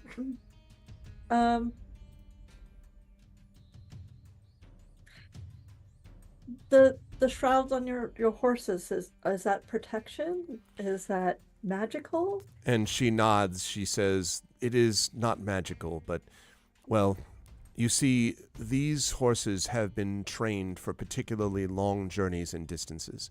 And, in fact, there are several stables in Sharn that are specifically designed to train and prepare these horses. It means that they can travel for great distances before needing to rest. But when they do need to rest, these shrouds that you see are part of their training. Once they are in complete darkness, and when they feel the touch of this particular fabric, it allows them to go into a deep sleep of restfulness. It means that the next day when they awaken, they are refreshed beyond any normal measure, and then they're able to travel a good long distance further than they would otherwise. It was necessary if we were to be able to have an expedition that was going to last, I suppose." I want to try to mind link with one of the horses that I see. And I don't believe that. I would love to make an insight check on her. Let's see an insight check from Tanton. And, Oh yeah, and I've been keeping an eye on them too for that. Okay. And Marame, what are you going to say in your mind link thing? Well, I'd love to do an insight check as well, because I mentioned that I was going to keep an eye on that. But Okay. Well, do the insight check first. You and Tanton both, and let's do that before I first. talk to the, I mean, I'll still try to talk to the horse. I get it at advantage, just as a reminder. Yes. Okay. Oh wow, we're insightful today. Yeah, 25 and 23. Hang on a second, make sure I This is got why that right. Nacion is doing the chatter so everybody else can do all the watching. Because I'm pretty sure I heard the person who told us that these people were looking for us. They specifically mentioned that they had shrouded horses drawing their carriages.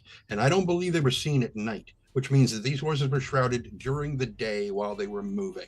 And because of that, Tanton does not believe what she's saying. Yeah. They're obviously vampires. Vampire horses. they are obviously death horses. That's right. So so Tanton and Marame, you can both tell that. I think actually Tanton just described this exceedingly well. This doesn't sound right. I mean, it's one thing to say it is true that there are horses that can be trained for long distances. It is true that Sharn is a place that specializes in the manipulation of things, including presumably sort of animal, creations, and even magical ones, griffins, hippogriffs, things like that. But you have never heard of horses that need to be shrouded at night. It is possible, you have to say. There are some less than savory organizations that do experiments that are not necessarily in the broadest public preview, right? Purview, not preview.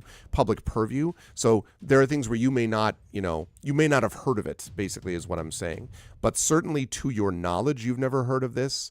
And it seems a little too convenient by half. Like it does not ring true to you. Either of you. Totally pinging. I was going to say, the Tanton basically says, and he turns and starts walking towards this horse, reaching for the shroud.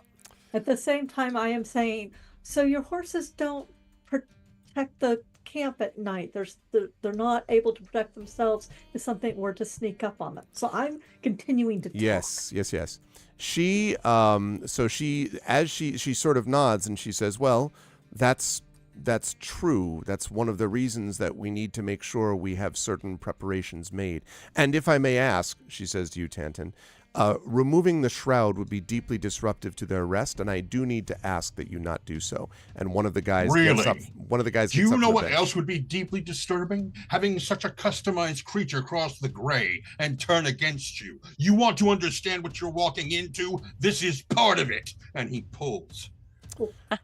Okay. Well, now. So when you pull the shroud off of the horse, you see that it is it's, again, someone in shadow, but you can see that it is indeed a dark furred horse, dark hided horse, that has a black mane.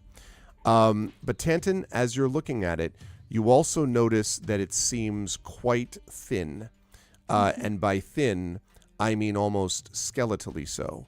Like undead. Now, this does not give you the impression that these are, because the creature does not look like, like whinnying at you like I'm in terrible pain and I'm neglected. You think that's just kind of its natural state.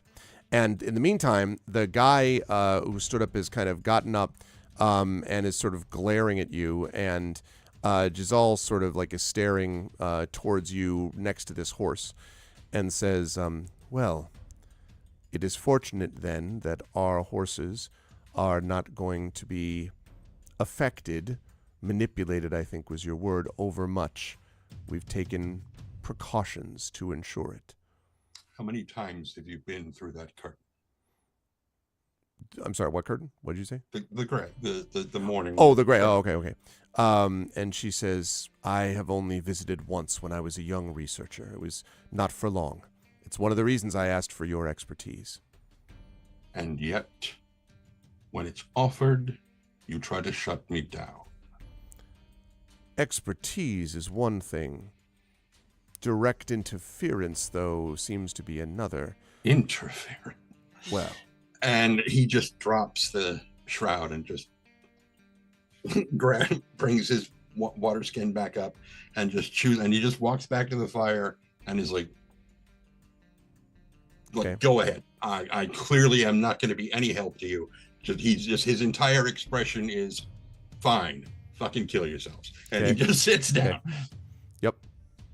What our comrade is trying to say is you sought our assistance with the deliberate acknowledgement that being, in your own words, experts, we have some foreknowledge of the Grey and its behavior.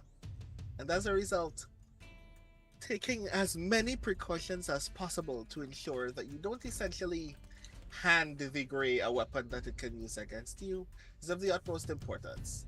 And what we have discovered is that you may have just potentially done so.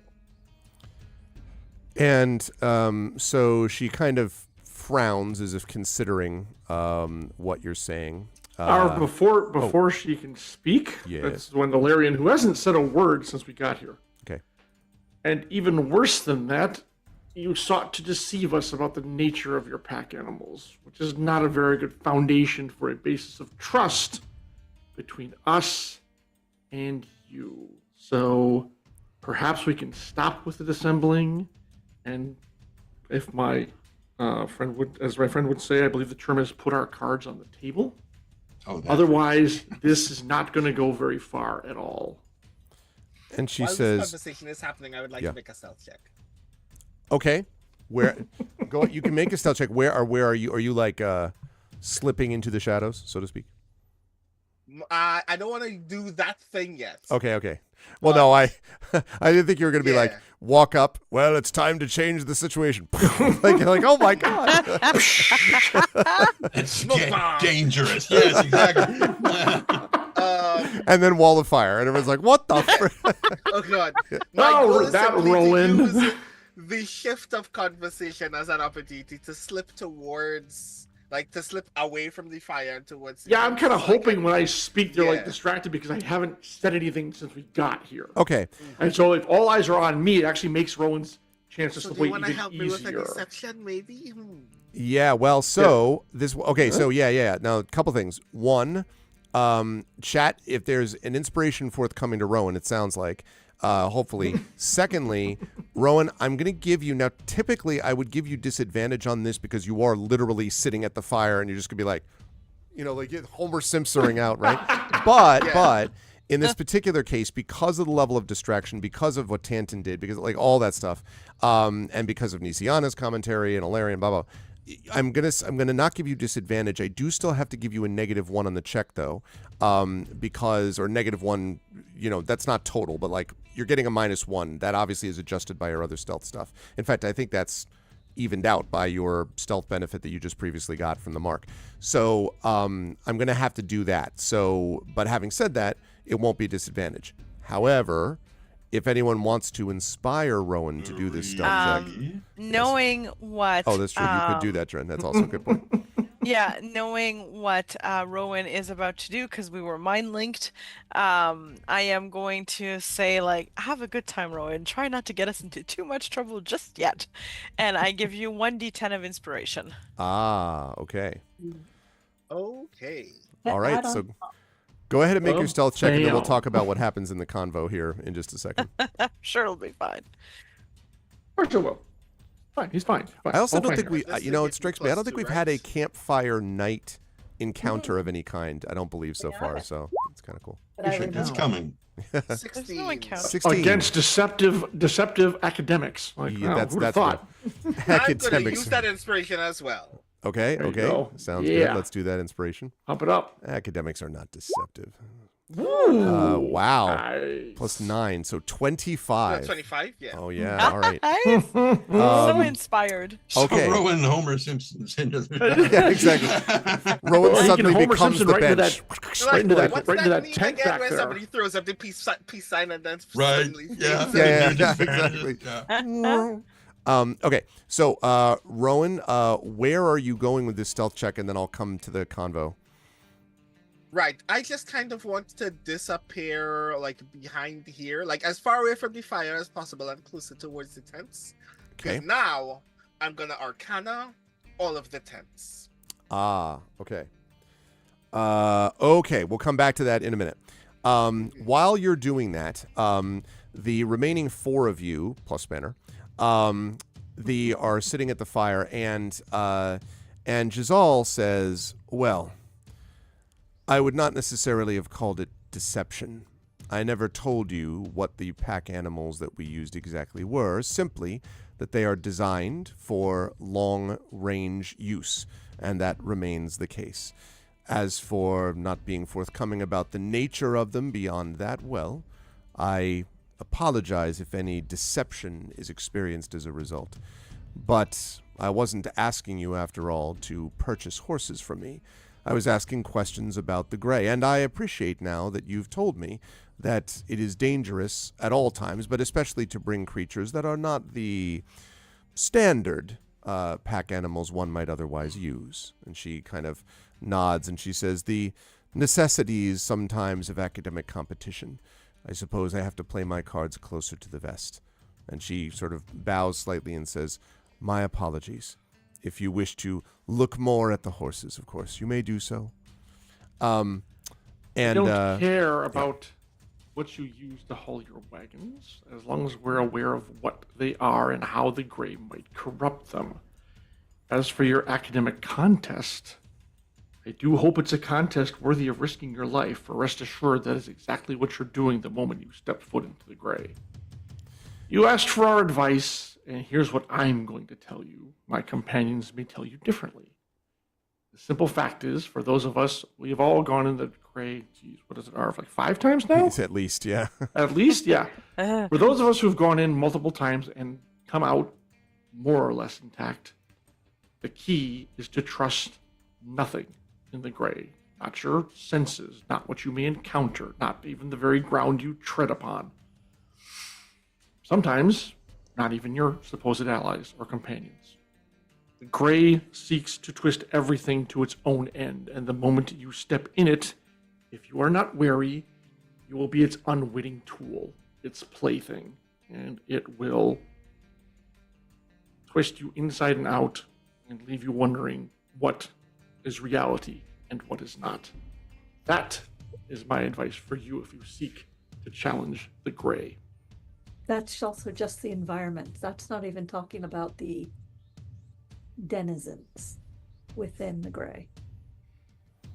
And she nods. She has this very serious expression, and she says, that is valuable information and sobering. Certainly the last thing that we want to do is to do anything foolish beyond the foolishness of having to go into the gray in the first place, but we can't avoid that. But at the very least, being aware of this is very helpful.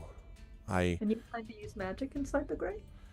Well, if we're required to, and there will be some scrying magic that we would need to use in the actual vicinity of where we're going, we would try to keep it to a minimum, of course. We're trying to attract as little attention in the gray as we can, hence the small size of my team here. Okay, now as you're talking to each other, Rowan, you said you wanted to Arcana the tent. What I need to know a little bit more from you is, because Arcana, remember, is not like, it's not really a detect magic check, right? It's to sort of see if there are magical signs or, things like that. Are you doing that? Are you actually trying to look into, the tents, or like, are you, you tell me, because once you get behind at least one of the tents, you should be able to make determinations about the tent if you want to try to peek your way in. As you go from tent to tent, you'll have to make another stealth check. Not a super difficult one because you're in the shadows, but it'll have to be enough, like if you face plant, like you would still make some noise and people would notice. Right. So I will start then by physically looking into this tent. Okay. To see first what's in it, and then see if I need to make any any other assessments about those things. Okay. All right. I would like you to make a stealth check when you look into the tent. Okay.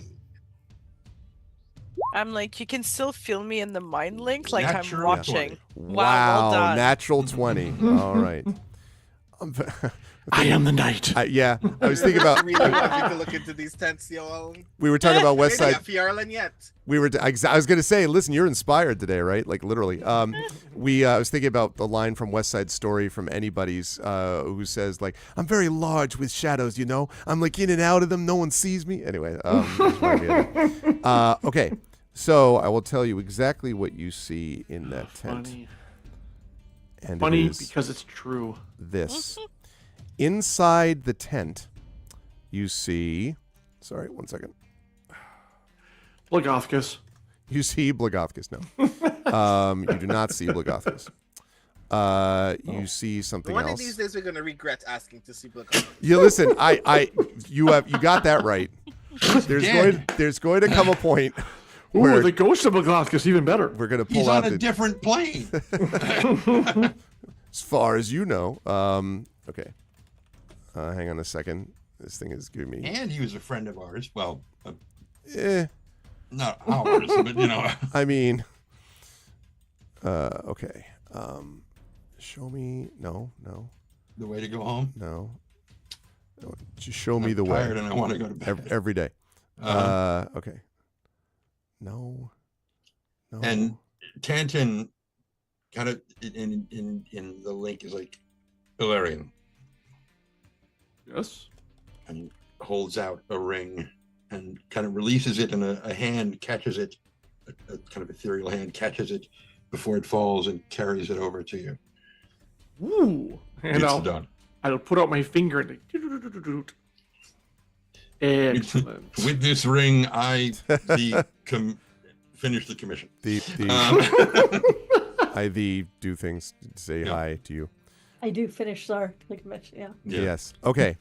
Sitting inside the tent, you see a figure, and there's a picture that goes along with it. Oh. Ooh, we got a picture, folks. We got a picture. All right. Look at our new best friend. Giant skeleton. I believe his name is pronounced Don't kill me. I actually have a handout for everybody to see with this. Oh, Sorry, yay. I mean, beg your pardon. That's not true. I have a handout that will be coming your way momentarily, but not immediately. But I do. Only after you die. I'll show you this picture after your death has occurred. No. Okay. Right. There we go. Draw clouded, death-strewn eyes. Open up to see. Yes. And what the hell? Okay, there we go. And there's that. I'm going to be showing this on stream. So chat, get ready to see it yourselves. It's going to be a very exciting moment. Is it though? Keep your ocular cavities peeled.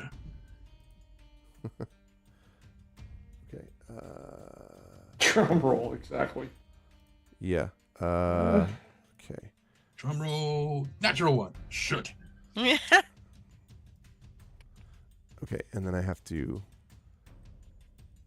This is a bit anticlimactic. Yeah. I'm just gonna was- put it Hey, right hey, on hey, there. There's listen. drawing it out, but I said- and then other cool things. No, the thing is, the reason I'm doing the whole stretch thing is that it glitched, so I'm having to recapture it. So oh, sure, That's why technical it's happening. difficulties are. I see. Just draw it out. Sure. I was watching someone play RimWorld on live stream yesterday. And they were trying to make a decision, and I said, "Roll a D2," and he was like, "Yeah, what?" And flip a coin. okay, so now I have that. All right, are you going to glitch this time? No. Maybe I How will. big is You my- weren't Maybe I won't. 30 feet from Luciana gets these two of these tents, doesn't it? I'm just making sure I know what this thing does. I got it. Okay, here we go. Sorry about the delay. I apologize. Okay. It looks like this. You see sitting up what looks like a figure that is covered in skeleton armor is what it looks like. You can see the skeleton mask. You can see the skull at the chest, a skull at the belt, a skull's on the knees. You can see bone spikes coming up from the armor. It looks crazy badass. But you have never seen anything exactly like that, and literally as you look in, Rowan, you can see that this figure is silently looking away from you, because you're looking in this side of the tent, I believe, and is looking away from you towards the front of the tent, and you're not sure at first, even when you look in, because you don't see the figure moving. In fact, it is sitting almost statue-like, quite still, just sitting, looking at the front of the tent. Mm-hmm. And I can't make out anything in the armor. I can't verify whether it is like a human in bone armor or a skeleton covered in skeletons. Skeleton covered in skeletons. The body of the figure does not look skeletal. It looks, except that maybe it's like literally an exoskeleton, he said, to add to the confusion. It almost looks like something is wearing a skeleton almost, rather than is oneself a skeleton. But you certainly know of the existence of things like, even in Eberron, animated armor and stuff like that. So it's also possible that there's nothing inside this at all. One thing I can tell you, say again, what? We fought and some. you fought some, that's right. I can tell you, you've never seen anything like this. In fact, even the amount of bones that it would take to produce this kind of armor is pretty impressive. And you can see that the bones, as the picture shows there, have been carefully interwoven. It's an exceptional work of smithing, beyond anything else. I would like to know whether anything magical is going on or in this armor. Okay. I'll let you make an Arcana check. Again, it's not a detect magic, but I'll let you make an Arcana check to sort of see if you sense if there's anything around that looks vaguely magical. 19. Wow.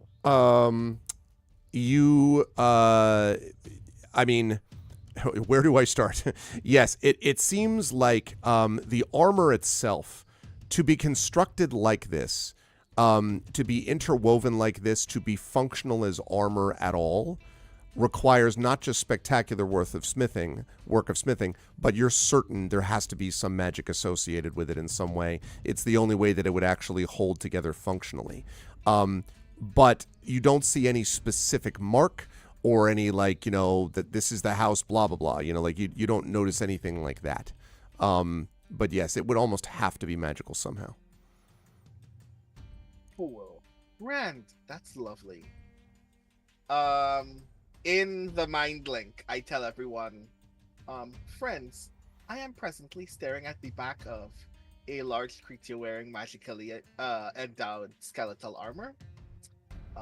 Do we want to get rid of it now or start a fight? We can ask While him. that's happening, I'm literally raising my gun and Not yet. cast dispel magical banishment immediately. Yeah, like On right. the fire. Okay, so wait, and Illyrian says, "Give me a minute. I want to see if they're going to be more forthcoming about that, or anything else they might be hiding from us." So this all happened in like a minute, basically. Yep.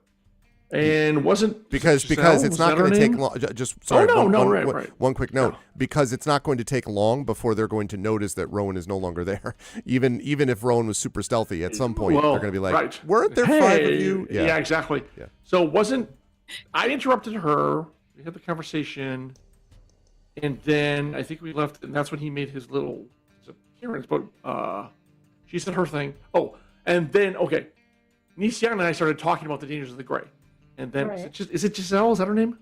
Giselle, yeah. Gisaul. Close enough. No, Giselle. And then, I can't remember if she was going to speak or if we were going to speak again, but if there's a pause in the conversation, Illyrian will. Yeah, I mean, she had just apologized and, explained this thing about, like, that she did not. And then mean to Nisia and I deceive, started but- talking about the dangers of the Grey. Right. Okay. If there's nothing else. And so she says that's good information, yada, yada, yada. All right. If she's stopped for a second, then Illyrian will continue. Okay. And knowing what's happened, because I have the perfect viewpoint to see that, one moment Rowan was there, the next moment he's gone. So I know Rowan's doing Rowan-y things, which is fine. So Illyrian continues. And that is why trust among your party, all of you, is of the utmost importance.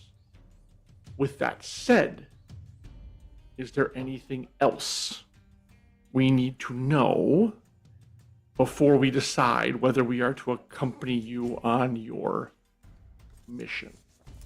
And she says, well, as a mark of goodwill, perhaps, so that we have, as you say, as we said, cards on the table.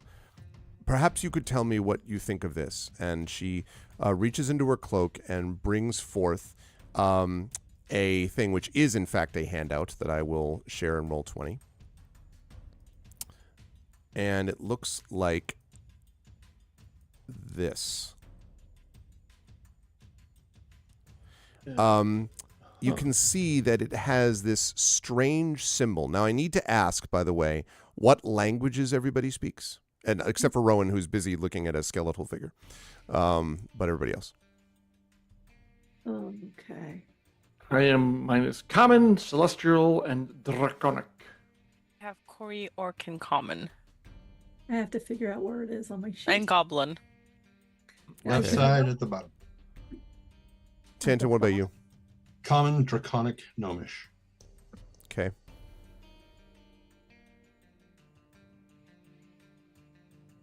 It's- Waiting for Rowan to be like, well, I speak sigil, so like, God damn it.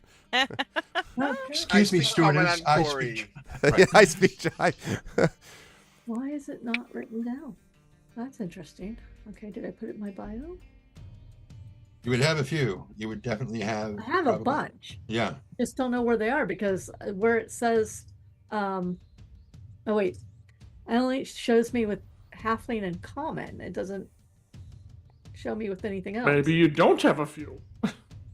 I thought I had draconic, and Goblin as well, specifically because of Garunda.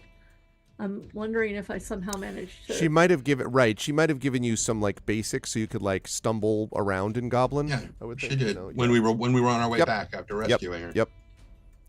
Yeah, because of what I've written down, I'm gonna go with just Halfling Common and a little bit of Goblin because I do not have. So anything. none of you then recognize this except Tanton.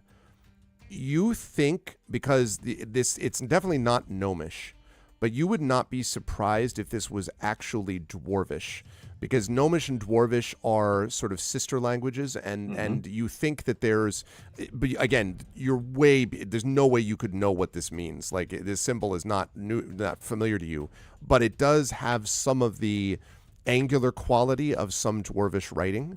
And it would not surprise you if that's what you're looking at. But that said, I mean, you know what the hell that is beyond the fact that you think it might be Dwarvish.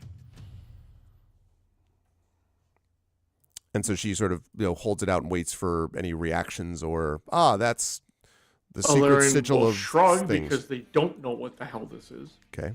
And Tanton is in the middle of casting something. But he just kind of glances over very briefly when he's at a moment where he can take a breath, and glances over, and then in the mind link he's like, it's similar to Dwarvish, whatever it is.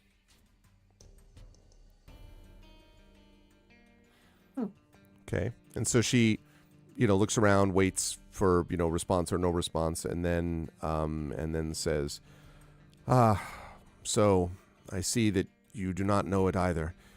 It is something that we think may be connected to what we are going to be exploring. I know that the people at Sharn and Moorgrave had given us this because this was recovered from the Mournland. It was recovered, supposedly, from a place not too far from where we will eventually go. And I would love to know if it was associated with our destination. But I cannot say for certain, and I have not been able to find someone among my people or myself or those around to translate it. Quick question, Arv. This is outside of gameplay. Earlier in the afternoon, did Giselle didn't. She just mentioned they were going to the Gray, and I think we knew they were going to the capital city, but not why. Is that correct? They did mention it by name because Tanton was working on Rowan's arm and went at the time. Right. But still, we don't know their ultimate purpose. It's an archaeological expedition. They've told you that for sure. They are interested in we still don't know their ultimate purpose. Well, of course. I mean, frickin' I want to find out what they ate. To I want to go down to the depths of hell and unlock, the beast of many tentacles or whatever. Right. Who knows? Archaeology covers a wide range of shit. Yeah, exactly. We're house flippers. We want to try to see if we can make a quick buck on. Hey, temple flippers. First of all, a lot of rental properties. Yes, yes. We feel there's vast upscaling possibilities for the ruins of Seer. This is more of a tabernacle. Yeah. Property taxes are low. Look, I'm seeing more of a ziggurat vibe here. I'm not going to lie. Ooh. This place. Anyways, yes. Okay. And she said that was found just in the Gray. Well, yes, but supposedly not too far from their ultimate destination. And that's perfect. That's thank you, because again, Alarion would know that, but 3 weeks later, I do not remember it. Okay. And so I addressed Giselle directly. Yes, that destination. You mentioned it's a capital city. Is that correct? Yes. Yeah. You mentioned it's fine. That's fine. Because again, this is Alarion knowledge versus player remembrance. Right. But you seemed a little scant on the details of what you hope to find there, or what you're looking for. So maybe you could elaborate. And she nods and she says, "Well, and she kind of sighs a little bit, and she says, the ruins of the past hold the key to the future, and I have long believed that under the circumstances that we often face, the difficulties of combat and so on, that we may find a way to understand our history, if we understand our future, if we understand what happened in the past. Not to put too fine a point on it, we would like to find out what exactly happened on the day of the morning. What created that accident? Was it an accident? Was it deliberate? And what was the impact of those around it? In some ways, our learning about the effects of these things could save lives in the future. But I am what we would call an anthropological archaeologist. I am interested in discovering what the effect was on the people, and based on that effect, to be able to return to Moorgrave and start, as part of my studies and research, to determine ways that we might in the future avoid such a calamity. We cannot do it by rumor and vague suspicion. We can only do it by, I think, direct exploration and investigation. So while she's talking, I was keeping an eye on Mia Tanton just to make sure, because I'm actually curious how Same. he's taking Like every her little wince, he's like, speech. Yeah. I mean, there's no again, so Yeah, it couldn't have been that bad. No, but he necessarily. is casting, and every time something like any piece of it comes up, Flare. the dragon marks flare, and there's like a little bit of lightning through the casting, and it keeps going up and rolling around his goggles. Ooh, neat. And just Okay. Slick. Second, Arv, even though Valerian's not that great at this, do I sense any hint of deception from her? Actually, that was I wanted to do an insight on what she's saying. I will take insight checks from both of you. Okay. Well, let's... I'm keeping an eye on Mia Tanton. I didn't mean. Oh, it doesn't matter. It's gonna suck anyways. Never mind. Am I going to believe in you? Not with a 1. No. that's the point of believing in you. Yeah. Oh yeah. I guess you could do that. Yes. Believe in me Don't then. stop believing. All right. And I'll take it off advantage to roll normally. There we go. Yeah, I will Okay, believe in you. I only got a okay. 6. 16. Well, still better than my 12. Yeah, Alarian, you're kind of like, well, I mean, she said, look, the way you deliver that, she sounds sincere, so I'm willing to believe her. and This actually sounds like something a archaeologist slash She's a good person academic. or a bad person. exactly. But don't worry, I've got my final capstone coming up in just a moment. Nisiana, you think that your sense is that she is indeed interested in finding out the root of what created the morning. You don't know whether the reasons about why she wants to find that out are accurate, like maybe, but it does seem a little sort of like, I mean, the morning happened years ago, right? We call this the last war, and the last war didn't happen last month. So it's a little odd that, maybe only now they're looking into it, but on the other hand, obviously Look, a lot of grants people are hard to get at. Well, Margrave. right. It takes time. Listen, Application, and you academia, gotta I know that defend it. people in chat are going to believe that academics move at the speed of light. I'm here to Lane tell Wind you. has to approve it. Yeah, I mean, right. There are multiple levels of bureaucracy. You got to take now it by we know who sky had her sled. I killed, mean, like, 'cause they just popped in here now. Like she's like, oh, my grant's approved. I mean, a lot of them have just figured out what ascending stone actually means. They had to explain it to the tenured faculty. It's been rough, these things happen. So I speak from no personal experience at all. It's cutthroat in more ways than one. Sure. No, it's more. I'm doing okay. This is so funny to me. So quick, like 10-second sidebar. I am having to do a set of trainings. They have all the staff in faculties at universities do a variety of different trainings, and one of these trainings has to do with various aspects of avoiding particular forms of harassment and also language that would, harmful language, microaggressions and all that. Very useful info, good information to have. But as I'm going through it and they're going through all these details, I'm just thinking about some of my older colleagues, okay? And I'm just thinking about some of them and being like, I bet this is very interesting as they're there with their comically overlarge headphones or blasting it through speakers or something, right?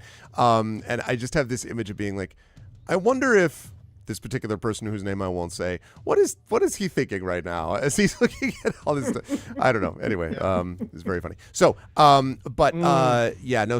Nisiana, but you do feel that she seems to be legitimate about that is what she's trying to gather information about, is what created the morning for whatever reason. That's what I'll put is. Yeah. She really does want to find out what created the morning.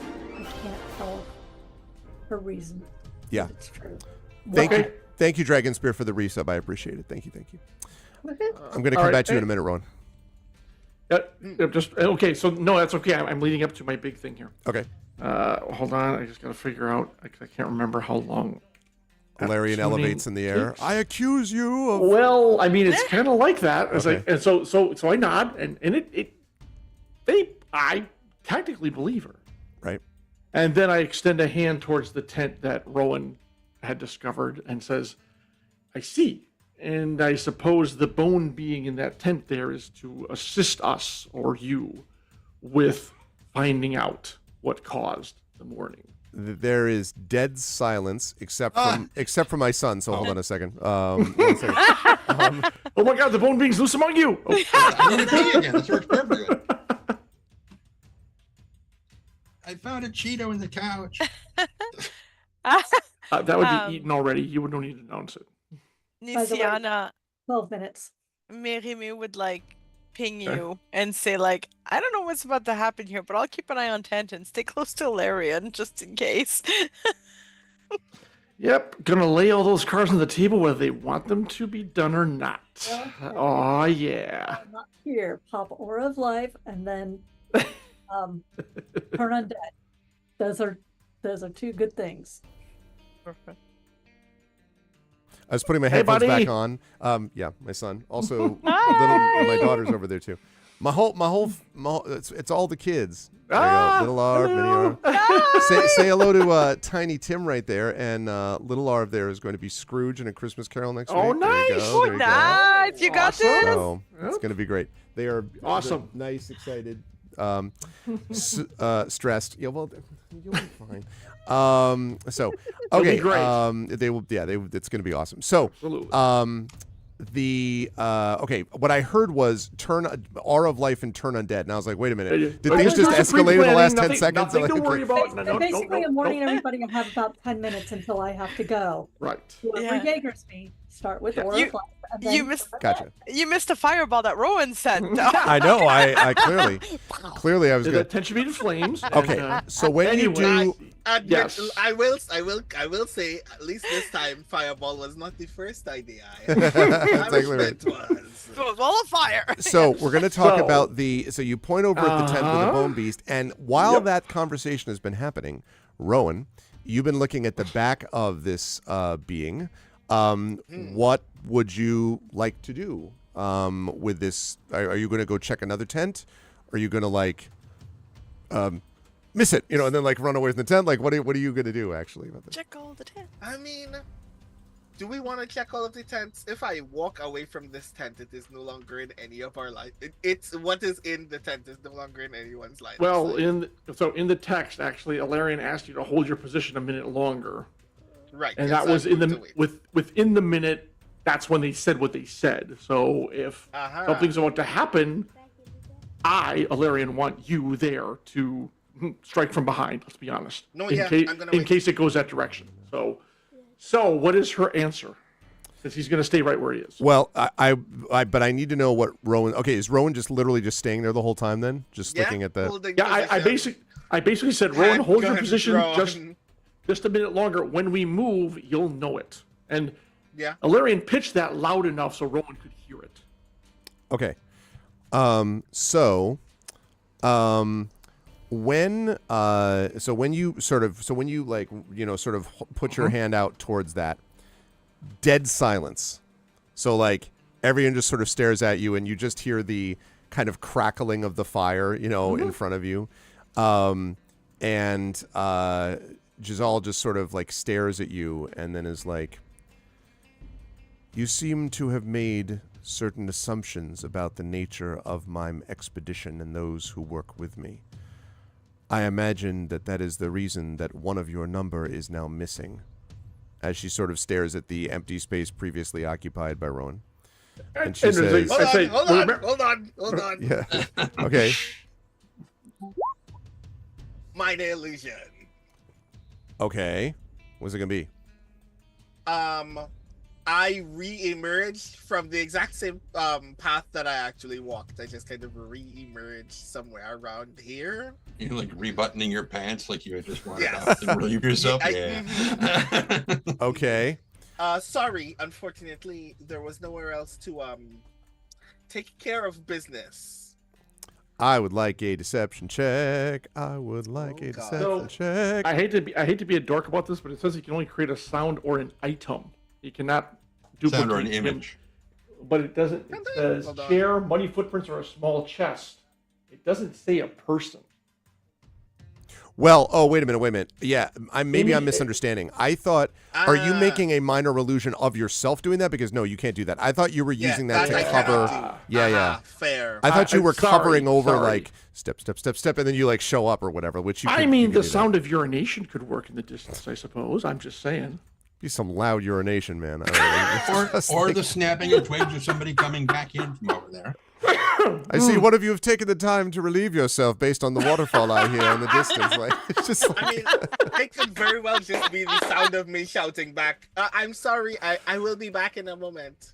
I The mean, enchiladas were bad. I'm sorry. and do you remember how many of those horrible drinks those people bought for us in that bar? Don't get the combo platter at the bar. Yes, the sound of the worst diarrhea you've ever oh experienced. God Almighty! I'm Okay, gonna play my Arv, lute louder. Arv, please sub in the dinner scene from Blazing Saddles, Oh, and then we're all good. no, Yep, jeez. exactly. Uh-huh. Oh, dear God. This is right when Jen has to leave us. I know. You know, so Yeah. it's- Jen wants to leave us. Jen's like, I'm leaving. Here. Okay, jokes aside, what sound are you actually trying to make, Ron? Like, Right, I mean, yes. It is the sound of me calling back in the group that I will return shortly. okay, I want that deception check then. Okay. Yes. I'm going to do this at -1. You are not present. You're asking a lot from sound. That's what Wow, look at you. Apparently, Rowan came to play today. Yeah. I was born to deception. Born from it. Molded in it. I was born. Okay, so so you do that, and actually, I have to make a roll. Hold on. Just give me a second here, as I I'm make gonna a keep roll. an eye to Inside see of if she 30 falls for plus. it. I want to keep an eye on her to see if she falls for it. Okay. Let's see. And it said Nope. 5 minutes before she has to run. Yep.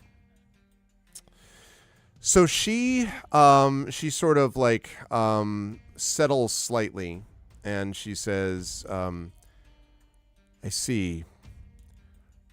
Well, wherever your companion has gone, and whatever you think is or is not within the tent, I can assure you that what is working for me and with me, and whom is working for me and with me, is not really related to our conversation insofar as it affects our mission.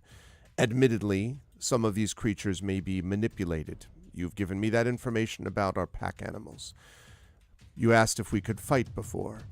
Perhaps you may trust that I have made arrangements to make sure that we will be well defended in the event such a thing happens. Now, I don't think you need an insight check to tell that she's ticked off. Good. Well, and I'll lean in then. I'll lean forward and I'll say, we appreciate all of that, but you have to understand that you're asking us to trust you and you're not giving us the entire situation, the entire image of what's happening. We need to know if you're prepared for what's coming up and what you're actually going to do before we know if we can trust you and we want to ally ourselves in any capacity with you. We're not some scholars that you're going to fool with some swift moves and beautiful imagery. We are soldiers, we're veterans, we've been into great more times than we care to repeat. So you either be honest with us and tell us everything, or we walk. And Tanton's casting Yeah. completes, and the goggles flare, and he stands up and he looks at each of the things that detect magic active. Okay, each of the things meaning that Every single one of the tents, the carts, the horses, Okay. everything. Because I mean, anything magical is glowing to him, Okay, and he can tell the. okay. No, that's identical. Check that sigil, that tablet. Too. If you Oh, weren't going to. Yes, the tablet is definitely radiating some magic. The each of the horses is definitely radiating magic. You're obviously getting magic radiation off of the lanterns. That's reasonable. And the tents are each radiating magic as well, something internal to the tents, presumably. And, of course, you get magic radiations from your companions and certainly from Jazal. And by the way, when those sort of marks like goes off right at the same time, wait a minute. Honey, maybe not on my books. Like, Yes, don't pee on the books. he wants to bring over a chair so we can listen to him, which is Don't fine. give him ideas. Let me do just this, saying. So there's that, and when the dragon marks go off, so that everyone can see. And the school of magic. Yes. That's a good question. So let's see. Yes, finally. Finally. Thanks, Dad. Agreed. We've all been thinking the exact same thing. All right, let's see. Well, Then you watching your time? Yeah, I am. I'm basically going to say goodnight now. I'm Okay. just going to close the thing. Whoever's Jaegering me, start with Aura of Life. Go to turn undead if it looks like it's supposed to, and you know who in order. Merime is first. She's the top one to keep alive. And then bring Rowan back when he gets knocked out. When? No, when, not if. When. Good luck at the reading, HP, Jen. everyone. Yeah, have fun. No HP. Bye-bye. Bye. Bye. Bye. Okay, so, Tantin, in answer to your question, every one of the horses radiates necromantic magic. No. Shocking. So does the tent from in behind which Rowan is standing. There is also what might be described from the lanterns you get enchantment. And from inside the tents, you get abjuration. And in particular, most strongly, here. But it's in all of the other three? Yes, but Okay. but definitively from the most, by far from there. And when you do that, when you sort of say that in flair, she kind of stands up, and her three, they all stand up, and she says, "What exactly do you think you're doing?" And the tablet. The tablet.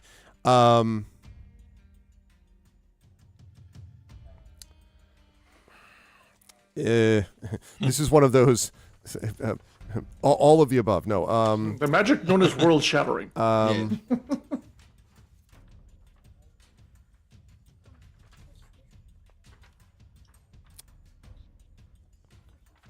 Divination. Faint, though. So she stands up and says that, and then Alarian, who again, by the way, remember, is not sat down, is still standing. Right. Always been standing through this whole thing. He's still Looks at her and says, for an academic, you have a very either poor or short memory. I'm not sure which. And if she looks at him, or me, Well, I yeah. say, remember I said earlier, trust is paramount. Well, for us, it is trust, but verify. Now, this is twice that you have either misdirected or withheld what could be important information on this mission. I assure you there will not be a third time. As my compatriot has asked, lay out everything you have at your disposal, because we need to know what may be at our disposal as well, and why it is here, or this conversation is at an end. She looks at you very seriously and says, "Then it is at an end. I apologize if I have led you in the wrong direction, and I thank you for the information you have given me. But I am afraid that there are some boundaries beyond which I am unwilling to push. You may have a good evening." And she sort of Very stands well. up with the rest of them. Yep. Oh yeah. I'm already heading out of the firelight and tossed back over my shoulder. If Margrave University wishes us to recover your bodies, I'm sure they'll let us know. And I'm out. Okay. I'm gonna stare at her and ask her one more question. Okay. Now I'll pause here in case there is going to be still trouble. But Valerian leaves and does not hear the. I'm gonna take out my sword. then the University Assassins. Ah! I'm curious That's if all- you've that's ever all felt class. this pointy point of a sword. No. Right? I'm gonna ask her, did you know Flamewind? And she nods and she says, I did. And it was deeply saddening to hear that Flamewind may no longer be with us. I would like to carry on her legacy of gathering knowledge. But as your companion has made clear, there are limits that you are unwilling to accept, and thus I bid you a good evening. Thank you for the lovely ale. And I'll turn around and leave. I'll Okay. follow Larry, and I'll make sure that my sister's coming with me. I'll make sure that Mia Yeah. Tanton is also coming, of course. Indeed. Okay. All right, so is Tantan, are you and Nissan? Okay, so you're all leaving. Rowan, what about you? Because you still have not technically reemerged yet. Yes. Oh. My mind illusion continues to need. make sounds of having the worst food poisoning on earth. Okay. And then I emerge from this corner and I go, oh, I guess that's it then. And I walk towards Illyrian. Okay. While that's happening, investigation check on the tent to see if I can see inside it from here without any further effort. Well, I can tell you, okay, one thing I can tell you for sure I'll just give you that for free. You're not going to be able to see inside the tent unless you make an effort, but you could, theoretically, when you get past here, you could, duck your head in, assuming there's a flap back there like there was for this one. You could... What knives are for. I mean, yeah, theoretically. It's called making one. Mia Tanton, are you... Oh, you did join us. Okay, never mind. And then, do we have control of Merriman? No, I'm sorry, Nisiana. We can move her down too. Sienna, Oh, I can. Marie, you're temporary Jaegering her, control, right? yeah, I can Jaeger her. Yeah, okay, it's just... Yeah. Give me just Either 1 one. second. Let me make sure. So as Tanton is following Illyrian, Spanner is walking behind him, but Spanner is walking backwards. And he's just staring at everyone.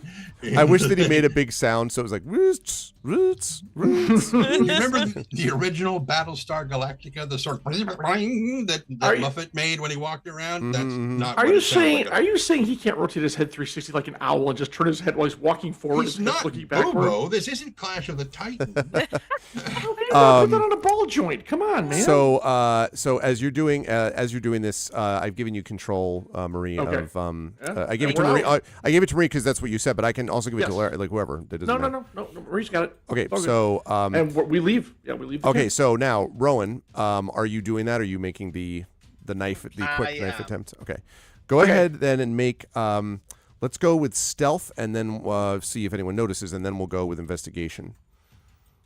I'm gonna try to maneuver in such a way that I'm kind of helping to block where Rowan is. Okay. 18.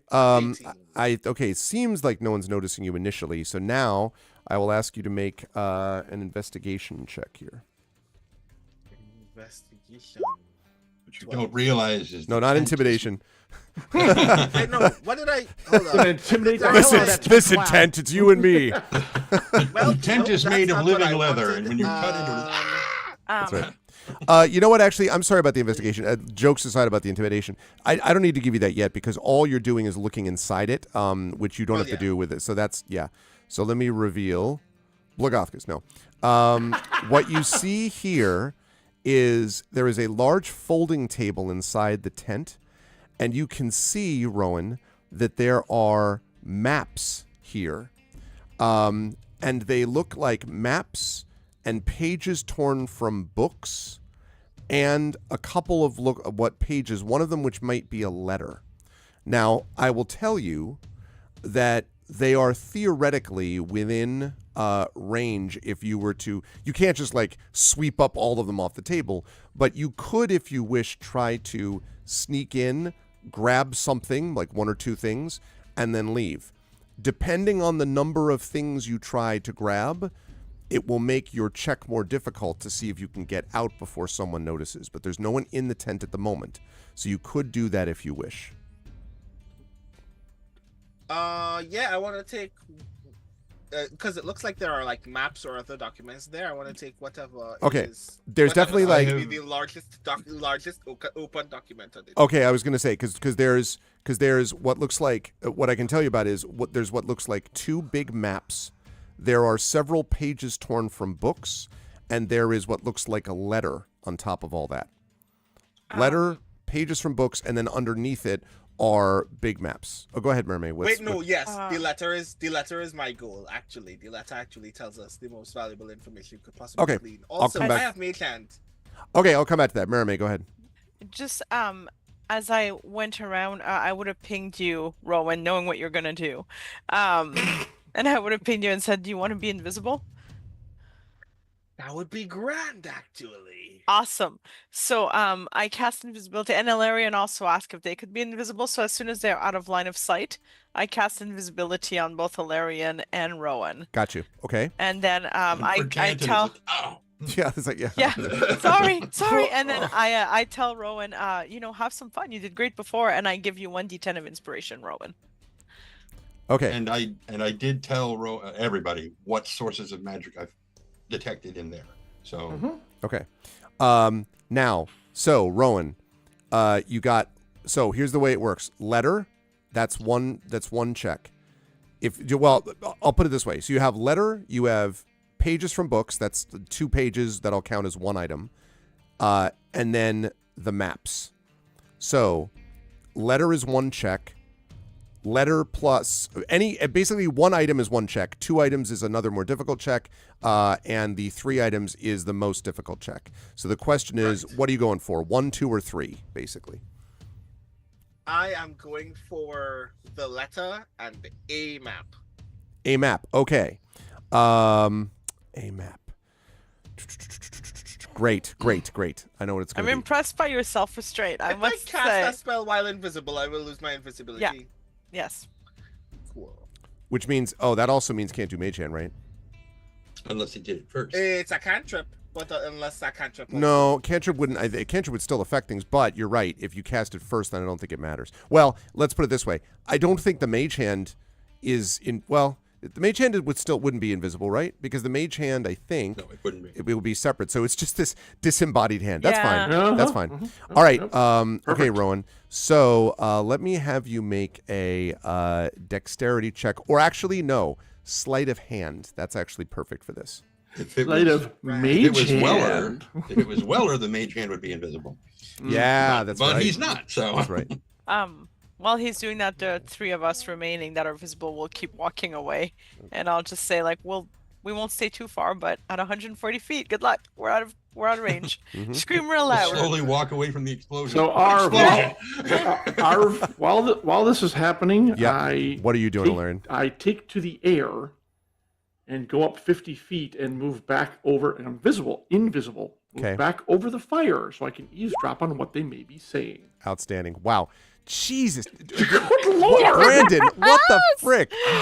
Okay, there could be- 26. He with cannot his be in sleight of hand. combat because all his rolls are going to I suck know, it's like because they're all being used here. one. Oh, Yeah, that's exactly. gravy.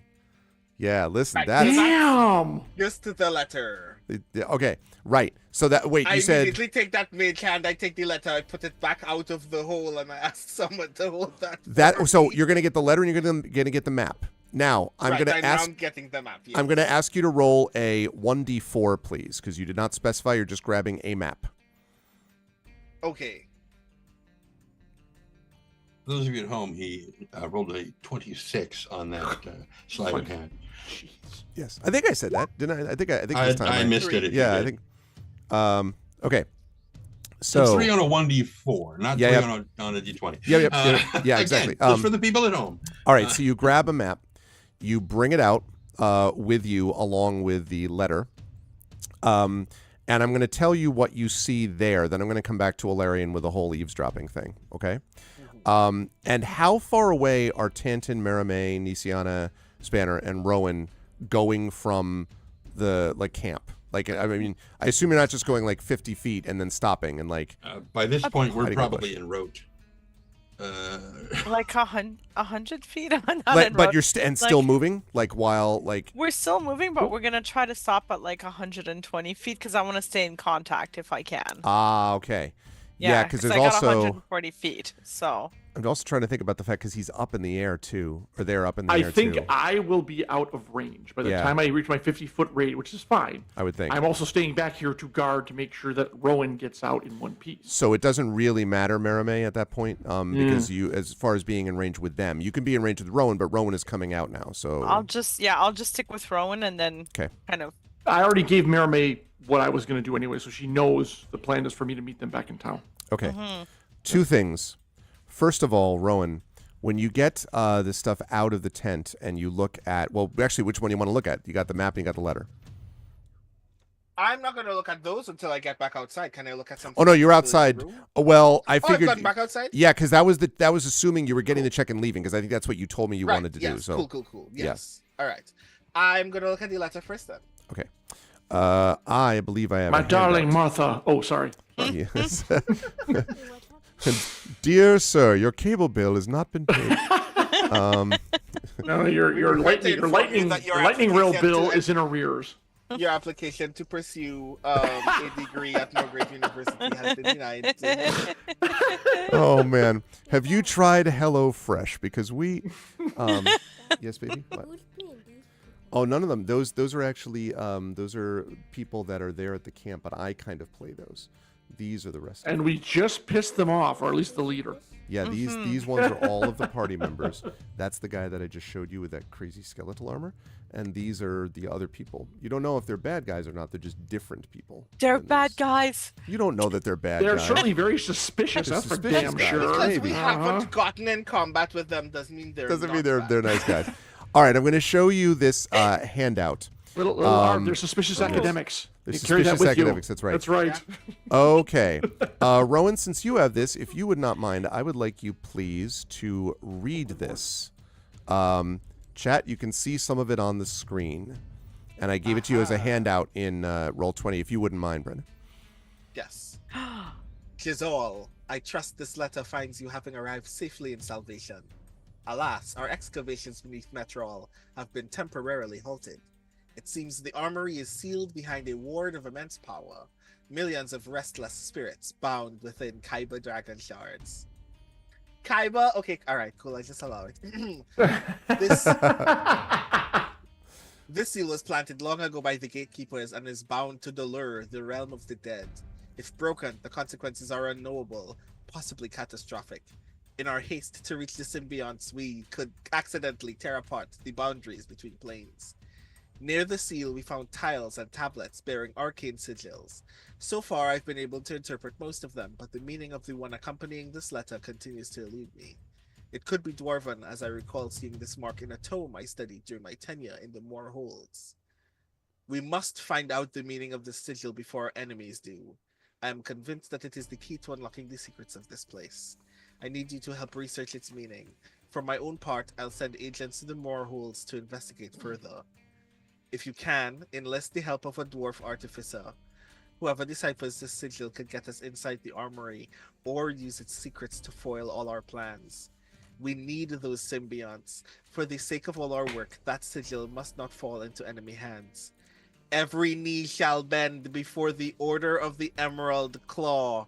Trezul. Dun, dun, dun. Oh, damn it, I can't hear this either. Son of a Nope. gun. Shoot. So that's the letter that you have. The map is what looks to be a map of a city, maybe. But you're not familiar with it, Rowan. You don't know what city this is. Maybe your companions do, but you're not familiar with what this map might be of. But it looks to be of a city, and it looks to be almost like just plans, like house plans of what the city would look like, interiors and things like that. Does it look like a map that is dated far before the war? Yes. Dear. Well, I put the map away. Okay. In fact, no. Who is closer to me, Ilarion or Tantin? Definitely not Ilarion. He's 60 feet in the air and up over the fire. Wait, but they're 100 feet away. Technically, I am the one closest to him.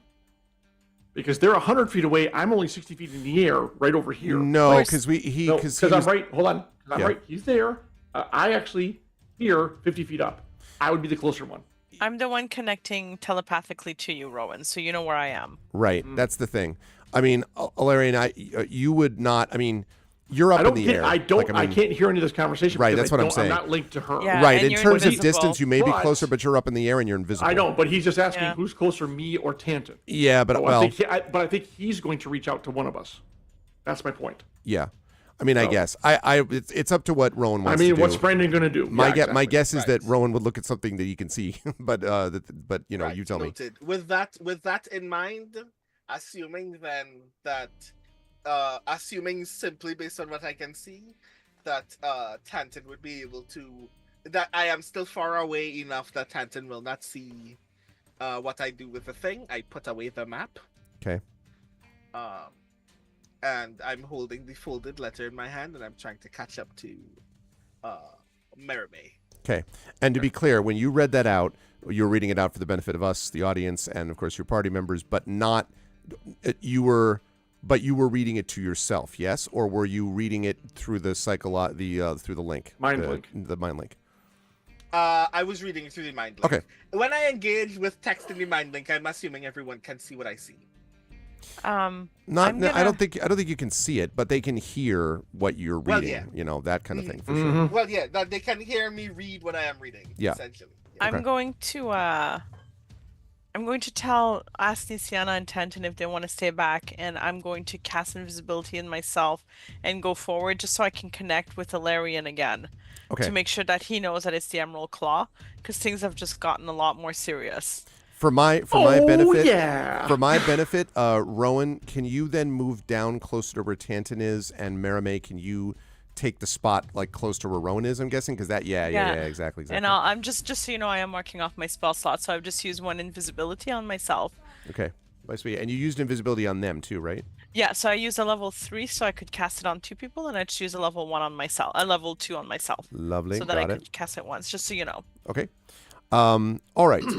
So Alarian, when you were floating over the campfire there, and there's sort of they've sort of been staring, all still standing, and staring off where the rest of your party has disappeared.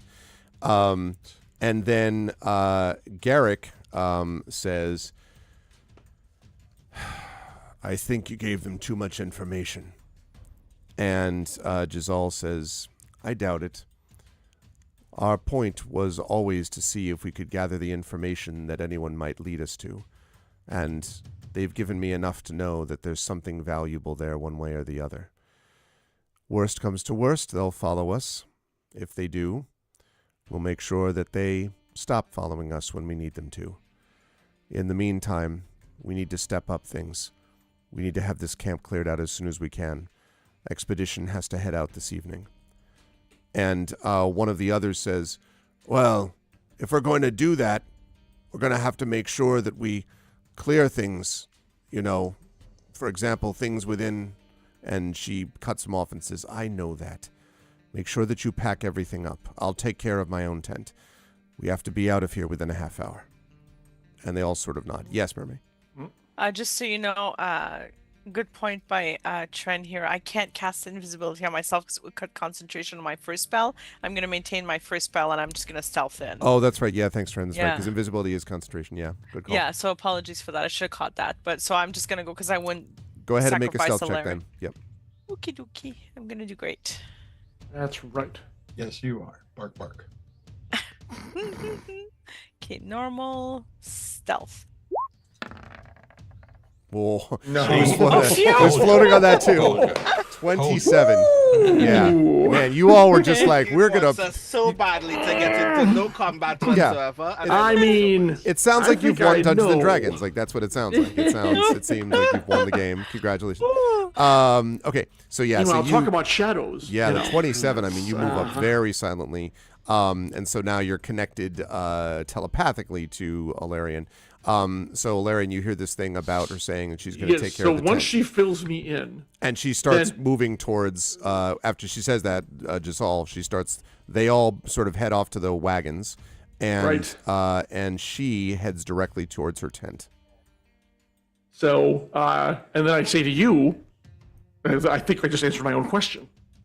But we need to regroup and see how we're going to do this. So I will then leave. I'll just go up 60 feet more, come back, and then scan the ground till I see you guys. I'll have to come down and find you. And then I know you're heading to the south. I'm assuming you guys are going to keep heading to the south, so I will regroup with you, broadcasting to you that I'm leaving, regroup with the others. Okie dokie. Tanton and Spanner are making sure to make enough noise that it sounds like we're still moving away. Perfect. Like Even though big you're just marching footsteps in the in same Exactly. spot. Exactly. Kong, kong. Crunch, I mean, crunch, crunch. Spanner can like wander a little further away and what. Yep. Okay.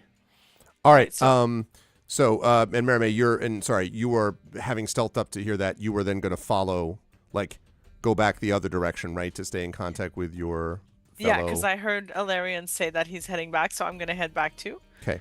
Doo-doo-doo-doo. All right. So, and are you all now, as you're speaking, moving with?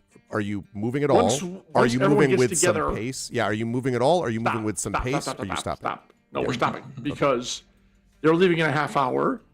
Are we going to fall upon them, kill the other three, and capture what's her face to interrogate her, or are we actually going to follow them and see what they're up to? As soon as I heard Emerald Claw, I'm for stopping this, and also once I will ask to take a look at the letter to read it, and I'm like, this can't happen. So the question is, how do we want to address this? How do we want to deal with these people? Okay. So And you give Alarian the letter, Rowan. Okay. Go ahead. I just Mary want to scan it real quick, so I read it, then I hand it back to him. Like, this cannot stand. I asked What do we do? Mia Tanton, do you have further insight into what they're discussing with? I'm showing the letter again to everybody. I'm just, and then Mary May is like, she doesn't know how to ask the question. but you know what she's trying to ask. Yeah. But... There is one bit of information I can give you just before you answer that, Tanton, based upon your own knowledge as an artificer, and that is that you know two things. One, that dwarf artificers are found in the Mror holds, and two, you all know a dwarf artificer who went to the Mror holds. Yes, exactly. And there are ways to get in contact with that person without having to go there necessarily, if you want to do that. I'm mentioning that not to lead you in one way. It's because this is something you would know as an artificer. In fact, specifically, artificers have a benefit on this. So, sorry, Ron. What are we talking about again? What? The dwarf artificer. Who's the dwarf artificer? Because I can't remember his name either. He's the Soul one Ring. who did it, yeah. Oh, Soul yeah. Ring. Right. Yeah. Right, Who was the one who I you knew saved, it. remember? And yeah. Yeah, Soul Ring. I mean, he went back to try to figure out where the Oracle of Bones could possibly be. I mean, geez, I guess a human artificer is just not good enough for them. God. Well, the proof's in the pudding. Tanton hasn't managed to destroy this damn thing yet. Fair. That's a fair point. Yeah. Because if he could, it'd be gone. We both. Things worth considering from someone who has gone on suicide cons before. All of the information we have now is not information that we can act upon. If we follow them, the knight covered in bones is going to kill us. And there's no guarantee that we can actually catch them alive in order to get any information from them. And somebody else is already acting on their behalf anyway. And we're not going to get to the Morholds in time to stop Trezul from doing whatever Trezul is doing. So Yes. I feel like our only best option is to either learn what this thing is before they do, and then figure out a counter for that thing, or somehow fool Trezul into learning that he's already gotten the thing that he's actually not getting. Okay. Which is a risk because it also means possibly actually taking these people's job, going into the Mornland, and trying to rig up a MacGuffin in the Mornland to cover for whatever they're looking for. Okay. Everything you said is technically correct except for one thing. If the enemy does not have that tablet, they can't do whatever the hell it is they want to do. We need to make sure these people don't leave with that tablet in their possession. And if by making sure they don't leave is by leaving their bodies in the dust, I'm all for that. I mean, there is a arguably much weaker target than them. Who? Not who, what? The tablet. I'm not sure it's going to be that easy to destroy, first of all. But we can take it and leave. Yes, Or exactly. put it or take it somewhere where no one could get it anyway. Which, for the record, I'm that just going to works. say is still a possibility for the Oracle of something anytime we decide that is valuable. Something that with that strong a signature will inevitably be found. Maybe not today, maybe not tomorrow, but someday. So you We're want only staving off the inevitable with that. Fair enough. So, options. We forge this stone, we destroy this stone, or we get to the Moorholds and deal with Trezul by himself. I don't want these 4 getting away. Just And for, since we need to recover the stone off of them, either we use more chicanery or we just figure out an attack plan and go in and dispatch them and get this tablet ourselves. These 4 are dangerous. They are trying to accomplish what he's doing. If we take them out, A, we don't have to worry about them coming up on our backs, and B, we've denied this other, whatever his name was, Torshul or whatever, we've denied him an avenue of achieving what he wants or they want to do. Which gives us only one other question to possibly answer. Mhm. Are we ready to get in a fight tonight? Because if we leave them to go, they're headed straight to the Mournlands. I'm confident of it, and we do not want to fight. We do not want to fight there. Oh no, I'm ready to get on. I want them to not leave this place, and we have about 25 minutes to figure out how to make sure that doesn't happen. Because they're leaving in about a half hour. They are packing up right now. Kenton?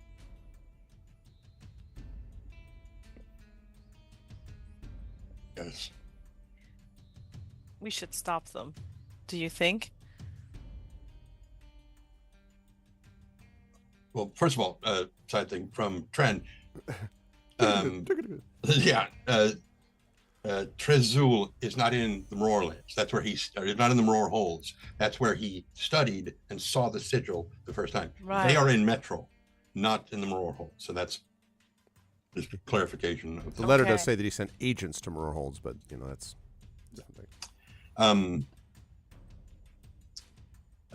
Tanton is like, and he kind of looks over at Alarian. He's like, you said leaving their bodies in the dust. I think we should do much worse than that.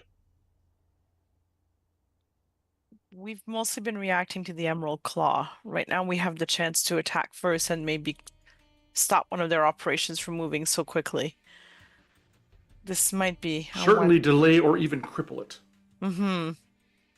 It would be nice to, not just be stuck reacting to whatever they do and taking action first. But can we take them with all that we know about what they have and who they have with them? If we die, we're of no use to anyone, and the Oracle of War is in trouble. That has been the case since we started. I don't disagree. And literally, that's what Alarian does while he says that. What symbionts are they talking about? Do you understand what they mean? And actually, Alarian answers that one. A symbiont is it's not exactly a creature, but it is a being that can be attached to a warforged to enhance their abilities. Oh. Mm-hmm. Oh. If there are many of them, and say a certain Lord of Blades gets a hold of them, they're already immense powers, especially that of perhaps his lieutenants, become even more dangerous. So we attack before they get into the gray, then? Yes, we need to attack them at their camp now. Indeed, I saw them splitting up to go pack. If it is possible, and there may be a way for me to take out at least one of them before the rest can know they're being attacked, we have a good chance at stopping them before they really, get going. And yes, I understand that we're going to risk fighting the Bone Beast, but I'm willing to take that chance. Rowan, do you... While that conversation is happening, I immediately give Merime and Ilarian haste. Okay. I need to think move Rowan quickly, just quickly, gave me quickly. the answer.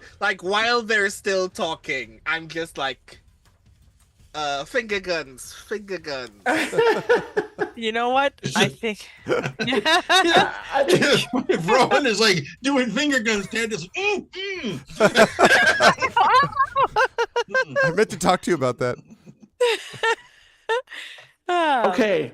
Well, So then, okay, and then, so Alarian looks at his then now blurry hand, and says, If you want I to can- do something, we should do something now. If they're splitting up, maybe Give me each of 1 us can minute. Take one. Give me 1 minute to get in position, and when I start the attack, you will know it. Get as close to the camp as you can. where are we attacking from? What's our plan of attack here? Everyone take one. Everyone take one. I'm going to try to take one out from the start, any outlier as I can. And again, you will know when I start the attack. Get as close as you can, and then try to take out anyone who's not with any of the others. It's divide and conquer here. Okay? Okay. And I, again, take off into the air. Arv. This time Okay. I'm going up 100 feet. Okay, are you still invisible or I don't think you Technically- are. Well, with Tantum like looking towards the invisible Larian, I don't know if you were. or not. I don't need to be. No, I don't need to be. Okay. You can drop it. All right. Okay. Marie, unless it's easier to keep it up. I think you're going to need it for spellcasting. Just drop it. It's not going to Yeah, matter. I'm gonna drop it and I'm gonna put my I'm gonna Okay. use my bonus action as possible. Okay. Okay. So 100 feet up, the fire should still allow me enough illumination to see people moving around. Okay. Right, Arv? Or let me know if it's not, and I will descend until I can see more clearly. Let's see. Right. Okay. So, yeah. I'm sorry. Say that one more time. I apologize. I was. So 100 feet in the air, I'm saying the fire should still allow me enough light to see, or the lanterns to see people moving around, correct? That would be correct. Yes. Okay. I would like to target, if this guy is still doing whatever he's doing, this one right here, right there. I'm going to show you where everybody is. Yep. Perfect. That's great. Yeah, move them to where they are right now. Now I put her in the tent. You don't actually know where she is right I now. know. But That's fine. It's That's an fine. it's an assumption. Anyone so- inside, yeah, she looked like she was heading towards it, but I didn't stick around to watch. Exactly. Okay, so those two are there. This one is there. Yep. Correct? Mhm. Okay. All right, then I am actually going to take out... No, I'm going to take out this one. Okay. For a minute I thought that was actually from like Jen's side. I'm like, oh But no, she's muted. Yeah, so she's that's- muted. It's not that. Yeah, they had the same. No. He was like, Okay, so from 100 feet in the air, I go please tell me iron. it's called Death from Above. I just want to make sure. But I go Iron Titan first, and Oh. then Death from Above. For those of you wondering what Iron Titan is, let me tell you. Yes, please. And then I pretty much from 100 feet in the air, I'm going to land on him. I may need an inspiration for this.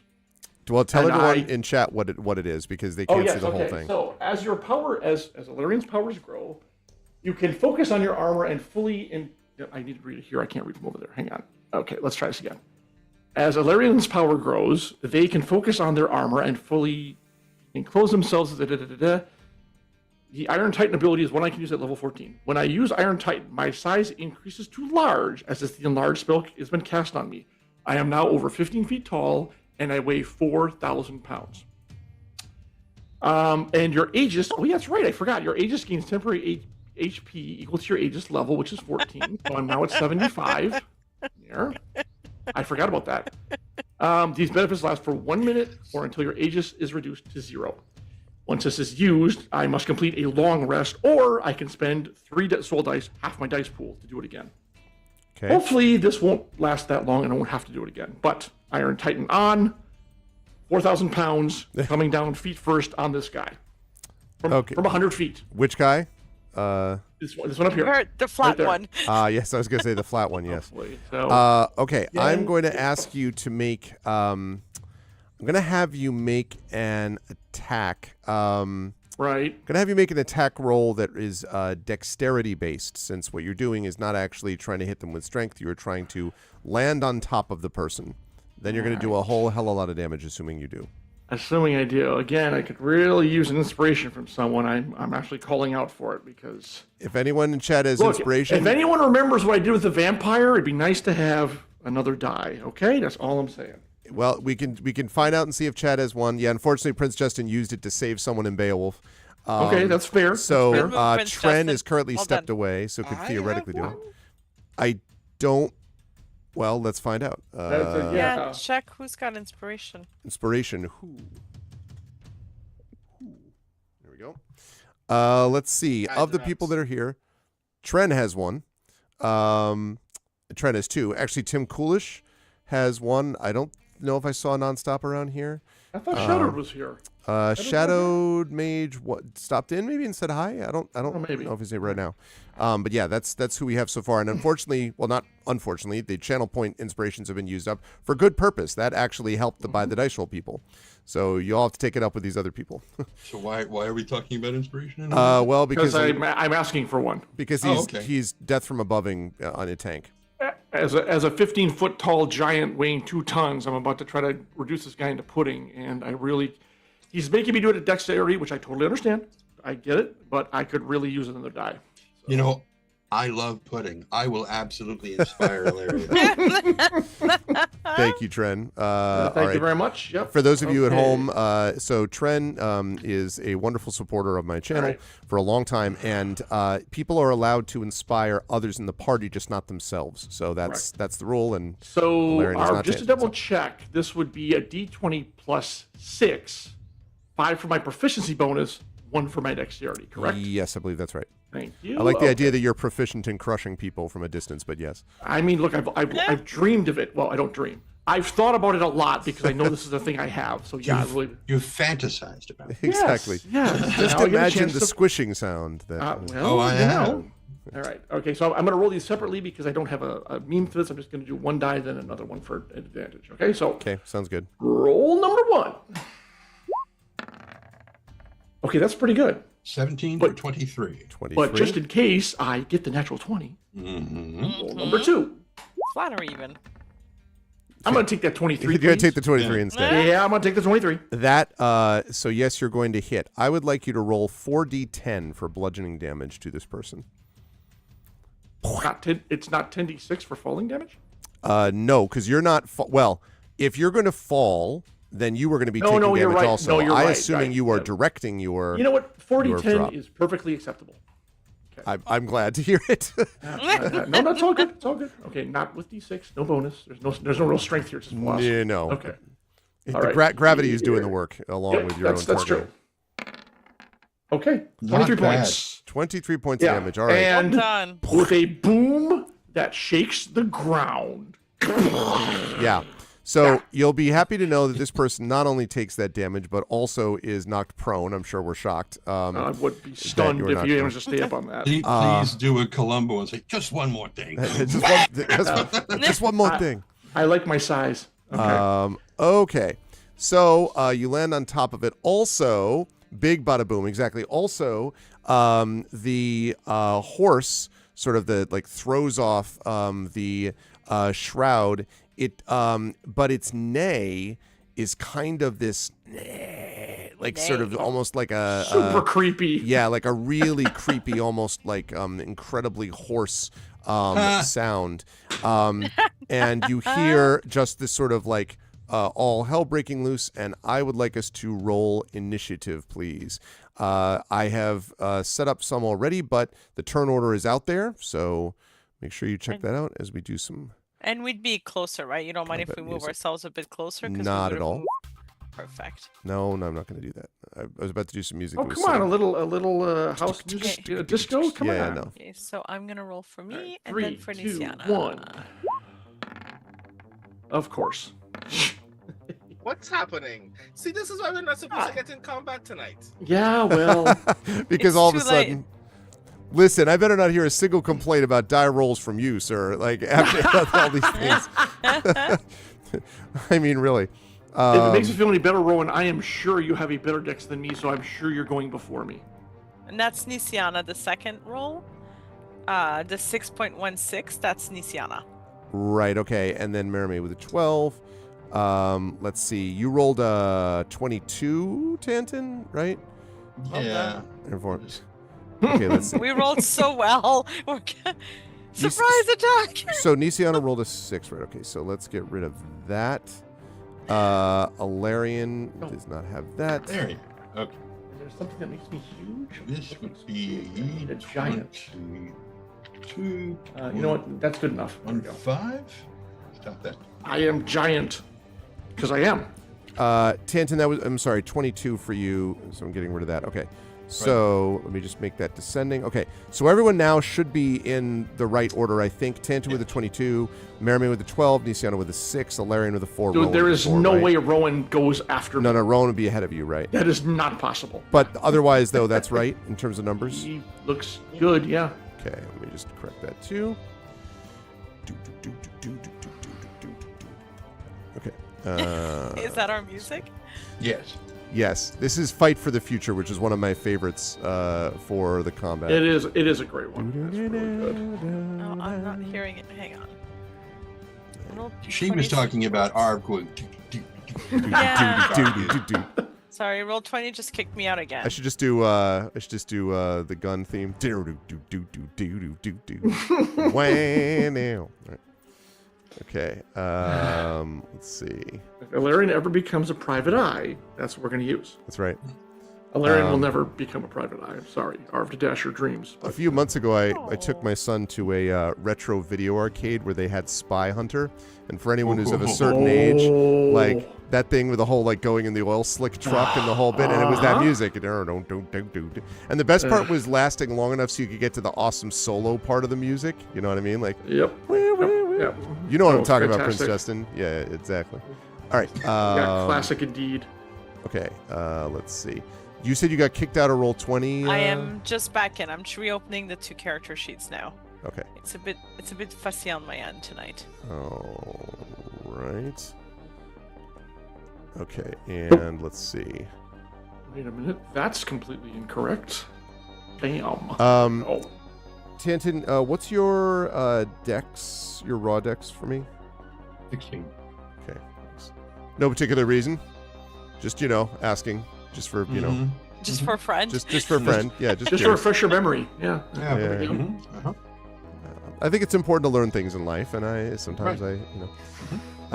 okay, right. So, so first to act is going to be Tanton then. Tanton, what would you like to do? Okay, so So a tank has just hit the ground, basically. so Blam. it looks like everybody else maneuvered while I was getting ready, or while I was going pee. So since I did not move during that part, I'm now wondering if I'm just still where I was. No, Like- you could be maneuvering also. I would assume Okay. where you wanted to be to start things. Okay. Yeah, 'cause they're all busy packing up shit. They're probably not really paying a lot of attention to the perimeter. Right. Well, I would have moved like here, and fire at this dude because these people have pissed me off. Big surprise. Okay. So you're firing at this guy over here, you said? Correct. Okay. All right.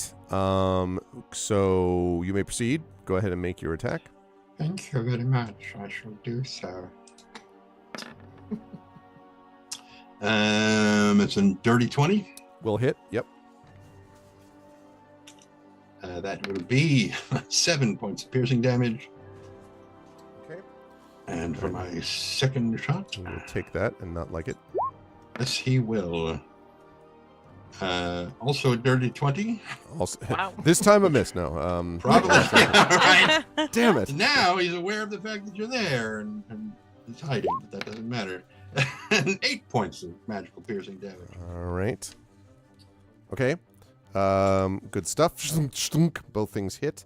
All right. Are you then moving anywhere from where you began, or well, Not I guess really. you moved on. Yeah. So there.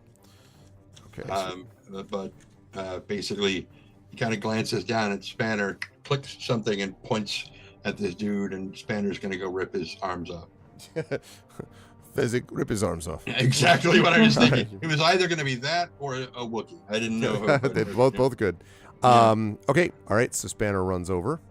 And he gonna bite this dude. He gonna bite him in his tootie patootie or something.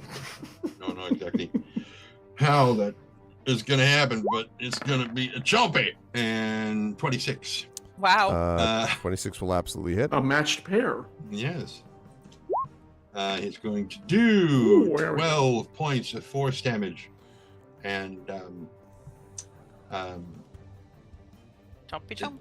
Yeah, is the guy still up, or does he? How hurt does he look? Let's see. So 12 points of. He is Force. still up by not by much. He's Well, very hurt after right. all of that. So upon seeing this, Canton's like, no, and arcane jolt. Okay. Where's my arcane jolt? Hello, arcane jolt. Where are you? Arcane Paging Jolt Arcane can't come to the Jolt. phone right now. Paging Arcane Jolt. Yeah. Please pick up the white courtesy I phone. thought I had it like in my attacks, but apparently I don't. Let's see, what is it? Arcane jolt. This up and I'll put it in chat just so. Okay, 2d6. Extra 2d6 force damage. Yeah, new phone. Who dis? Yeah. It's an extra 6 points of force damage. Okay. So it's and then zap, and he's like, ugh, and just falls over dead. That was a whole lot, and that was a little too much for him. Good. So he drops to the ground and expires. I hope that wasn't a badly received letter. It was actually not meant for that sender. Yeah, exactly. He's just like, we're a diplomatic mission from honor. Where is the ambassador? Okay. Sorry. Good. We apologize. Mistakes were Poor made. Captain Antilles. Okay. Good stuff. All right. So let's see. Next to act is, let's see. So many good choices. So many good options. All right.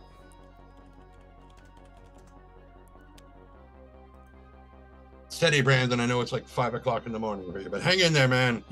Oh Lord. I will BRB. I'm going to get something to drink. Okay. Okay. Let's see.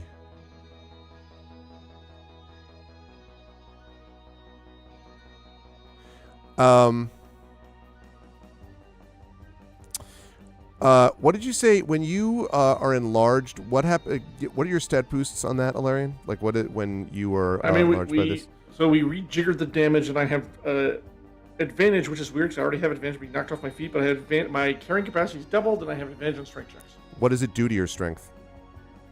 That's all it says, which is really weird. I just want to make sure. It probably wouldn't. I just want to make sure. I mean, it should, in my opinion, but it doesn't. No. Okay. All right. Let's see. So that would be that with this thing. Right. Okay. So. All right. So coming out from here, actually there, What's all this then? is Giselle, yeah, basically.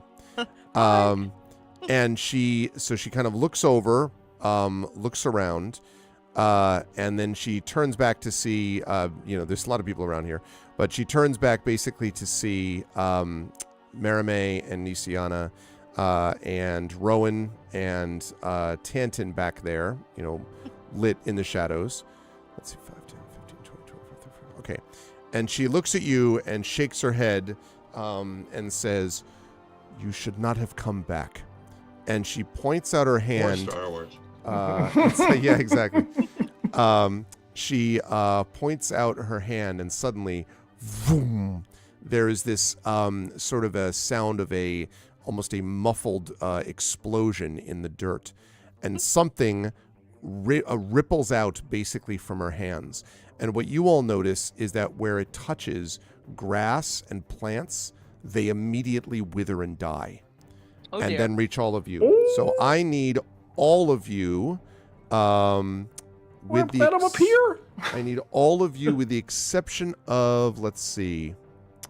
No, it would apply there too. I need everybody, including Spanner, to make Constitution saving throws, please, except for Alarian, because you're on the other side. So. Mm-hmm. Oh God. Yeah, it's not a radius thing, just like Okay, a cone or zone. The first one will be for me, and then the second one will be for Nisiana. Sounds good. Just so you know. Okay. So, sorry, the first one you was that 26 that I see for your con No, save? that's Spanner. Oh, that was Spanner, I'm That's sorry. it. Mine's the 20. Okay. And then I'm doing one now for Nisiana. Okay. Nice. Aha! Okay. You only take half the soul sucking Greg. damage. Can I make a reaction? Can you make a reaction? Maybe. Yes. It depends on what it is. I see my lovely wife has brought It is my a awesome 5th cat. level counter spell. Oh, Oh, Hi. interesting. Hello. Yeah, I'll say hi.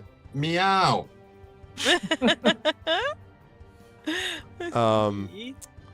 So let's see. Do you want a counterspell? Ooh, this is gonna be interesting. All right, I gotta look up counterspell. We get to a certain level, chat, at level 14, where everyone's just like, "I'm gonna move the continent." No, I'm gonna move the continent. I am a minor god. Deal with this as you will. I'm going to step away to get myself a snack, but I'll be back shortly because it looks like this is going to be a while before they get to me anyways. Okay. You attempt to interrupt a creature in the process of casting a spell. If the creature is casting a spell of 3rd level or lower, its spell fails and has no effect. If it is casting a spell of 4th level or higher, make an ability check using a spell casting ability. But that's if I cast it at 3rd level. When you cast this level using a spell slot of 4th level or higher, the interrupted spell has no effect if its level is less than or equal to the level of the spell slot you used. So, in other words, you can attempt to counter it.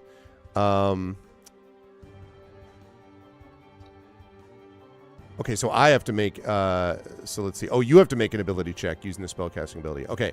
All right. Go ahead and make your ability check, and let's see. Yeah. That's charisma. You got this. You still have an inspiration too. I do, and I'm gonna use it anyway. It's a roll high. D10. Roll high on both of them, just for the sake of doing it. That's not what I wanted to. Okay. That's 21. So, she says you should not have come back, and does the thing, and there's a vroom, and then the ripple just stops. Yes. And she sort of, her eyes widen a little bit. I have this image of you, Rowan, on the other end of the cart being like, finger guns. That's a very good time to use that counterspell. That spell was nasty. Okay. All right. You tell him. Good stuff. So that, very good. All right. So that does not go off, and she, let's see, is she gonna duck back inside? She went out. She saw that. She is going to, those 5. Okay. She's going to move opposite here. So 10, 15, 20. That's about right. She's going to move opposite here. No, actually. Yeah, she's going to move opposite here. And she yells out. Fire! No! Man! Yeah, I just need to make sure that I get the right, get all of my notes. She yells out, Drago! And we are about to see what happens with Drago in a minute. Drago. Okay, next to operate I'm are guessing I know who Drago is. you might. The 2 other guys. Now, one of these is the one that is currently crushed underneath Larian. So is going to stand up and is going to sort of like groggily get to his feet. I'm trying to think if he's even... I'm not even going to allow him an action on this turn. He's just been crushed by a 4,000-pound tank. He's just going to stand up. The other one, though, is able to operate. And he jumps up on top of the sort of seat that the horse is there. And he grabs from behind him a massive, like a huge hammer, basically. And he brings the hammer smashing down on a crate. And emerging from the crate are 4 zombies that come out of the crate. And I will put those up here in just a moment.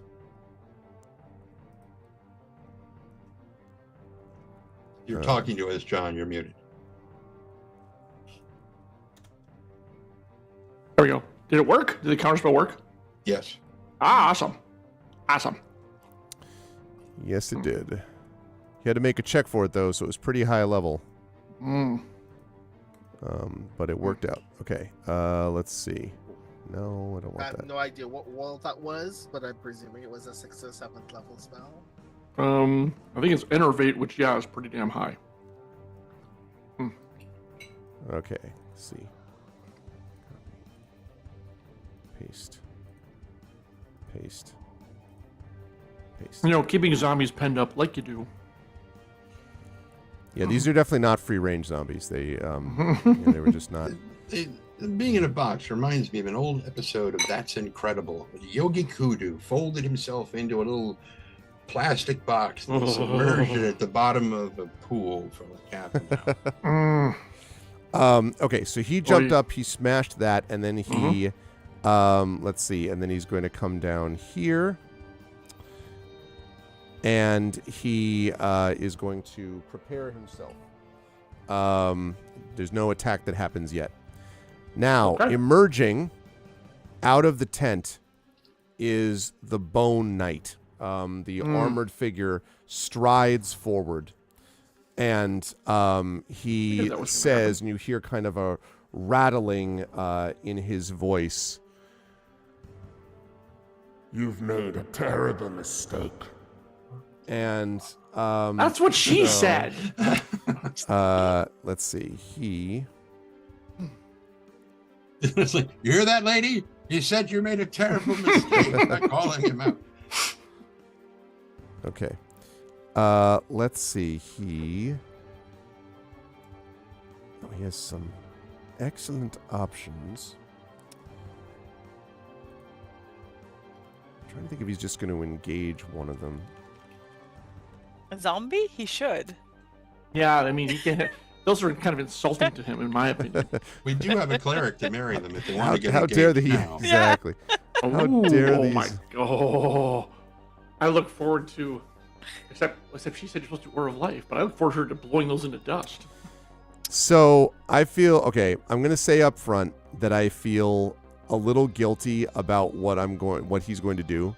You should. And I want my dear friend Marie to know that in no way nice. That in no way is this a pattern that I've been leaning into, and I'm not actually joking about that. It's not. It just happens to be the case that this is the thing that this person in particular would do at a time. He points at you. And he so easy to charm. And he I'm very lonely. Well, it's your trusting nature. That's all it is. I just want a friend. And he says, "The time has come for you to serve another." And points at you. I need you to make a wisdom saving throw for me. I want to see the benefits package first this time. I've learned from my last employment. Okay, so I feel really bad. It's not. Is there a contract I can read? I'd really like to know. It's funny. I feel like I got one of those faces. People want to be my friend. Okay, so wisdom saving throw. Yes. You're about to be impressed. Yeah, I am. Oh, fuck. For those of you at home, that was the rather unimpressive 8. Are you going to do something? You can't counterspell again, can you? I mean, I don't think I can make another reaction. Yeah, like you that. can't. You only can't have one react twice. reaction. Yep. I thought I had a plus on wisdom. Hang on. What, a plus 10? I have advantage on all wisdom saving throws. Oh, well, then make that roll again. Yes, please. Oh my God, yes, please. Roll higher. There we go. There we go. I told you I was ready to be impressed, and there it is with a natural 20. There you go. Natural 20. All right. Yes.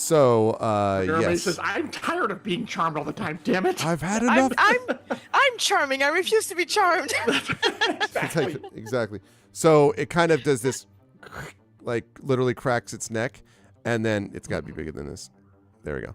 And then strides forward towards you, and every step, you hear the sound of the bones moving. Okay. Maybe a little more glucosamine, you know. Yeah, that's exactly.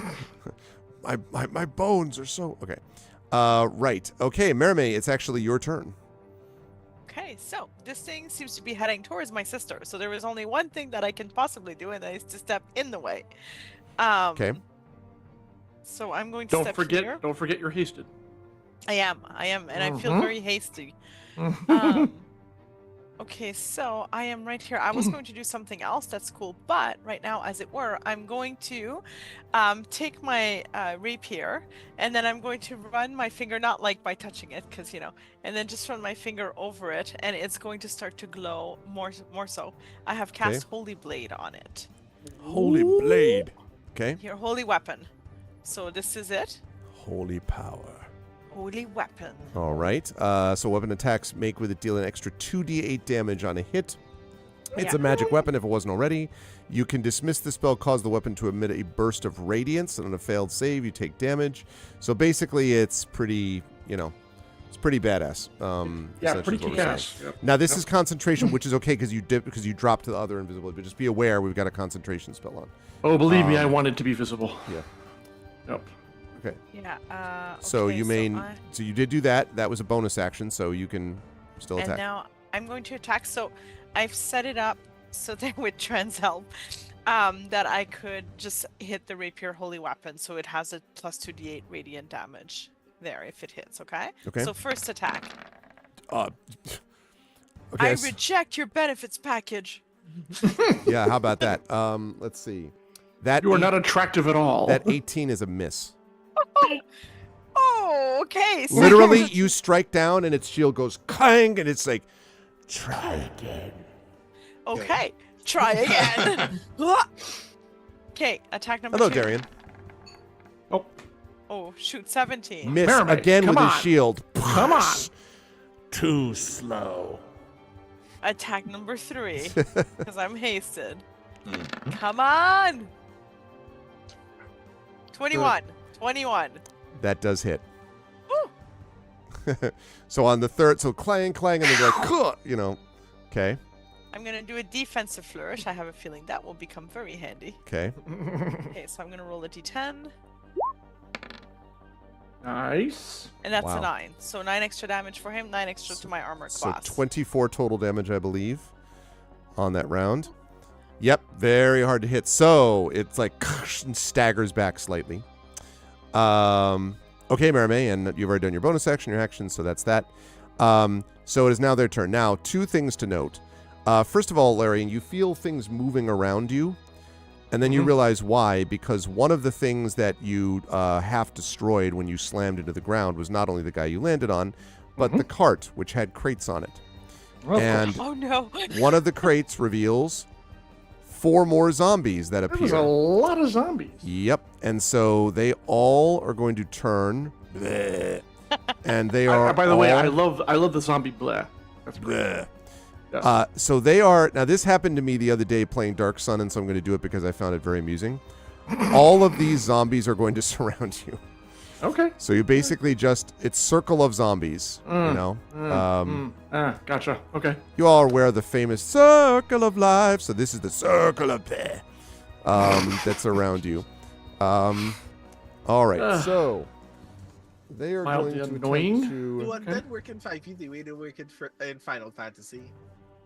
Where if you do healing damage to them, they die? Oh, well, I guess we're going to find out. First, they have to. So they're going to attack you, Alarian. Let's see. We have a 17 from zombie number 1. Nope. We have a 5 from zombie number 2. So that's a miss. You know. A 9 from 3. A 21 from 4. Nope. Nothing but A 21. 20. Let's see. A 22 from 5. Nope. 13 from 6. Then a critical hit, so that hits. Okay, well that'll hit. And then a 17. So basically, like one of them actually hits. Yep. Okay, you are going to take. So you just see Alarian being pummeled by the pummeling damage. Around the legs and crotch area. Yeah, exactly. You are going to take 5 points of damage. Where do you want that to go, Alarian? That's gonna go on my extra points in my plate armor thing. Aegis, thank you. So the Aegis down to 70. Sounds good. Okay. And that is going to lead us to Nisiana. by which I mean Marie running Nisiana. Yes. So Nisiana, originally I was like, oh, she might have to cast Undead now because, turn undead. But I think she's like, okay, no, they're fine. So I'm gonna follow Jen's call, of course, and I'm gonna pop Aura of Life. Okay. So Aura of Life. I just found the Aura of It's Life. the aura of life. Oh, sorry about that, Darren. Yeah, thanks for Join. the answer, Prince Justin. I was occupied doing this. Yes, this is 5e, but it is Eberron Oracle of War. So let's see. Aura of Life, which is probably not big enough there yet. And Darian, nice G.I. Joe call back there. What are you going to say, Trent? Assuming that is what you're doing. The slightly different material plane from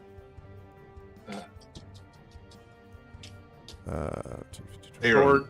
Oh. Now, the Sword Coast is just that part. Faerun is the entire continent. Toril is the planet. 20, 25, 30, 35, 40, 45, 50, 60. Okay, 60. So we're looking at about that, I think, is the Aura of Life, if I'm not mistaken. That looks pretty good. Okay. And I think Nisiana sees that she has everyone except Ilarion. So I think she's going to stay where she is because Rowan would be the one that right now she would be more worried would end up going down for some reason. Okay. And Mary May, Mary May, obviously. And then, so I think she would stay there. Anybody tell me if you think that I'm not playing Nisiana correctly? No, but I that think she sounds would right. fly- Yep. Yeah, Yep. stay here and then she'll stay behind because I'm going to keep that button busy over there. So Sounds like a plan. In that case, it is Rowan's turn. Cool. I am going to bonus action Misty Step so I can get around here. Okay. Zoop. Move. And then I'm gonna actually physically move to around right here. Point blank range. Oh boy. she. Okay. Dodge this. Next. For You me, move- what I'm about to describe to you is overkill, but I really just want to solve a problem. Nice. Okay. I think I know what's coming. I want to solve one problem with a gunshot. Oh. In one combat for once in this game. Okay. Okay. See, it is I dodge need- this. Exactly. I was right. Yeah, so I need to spend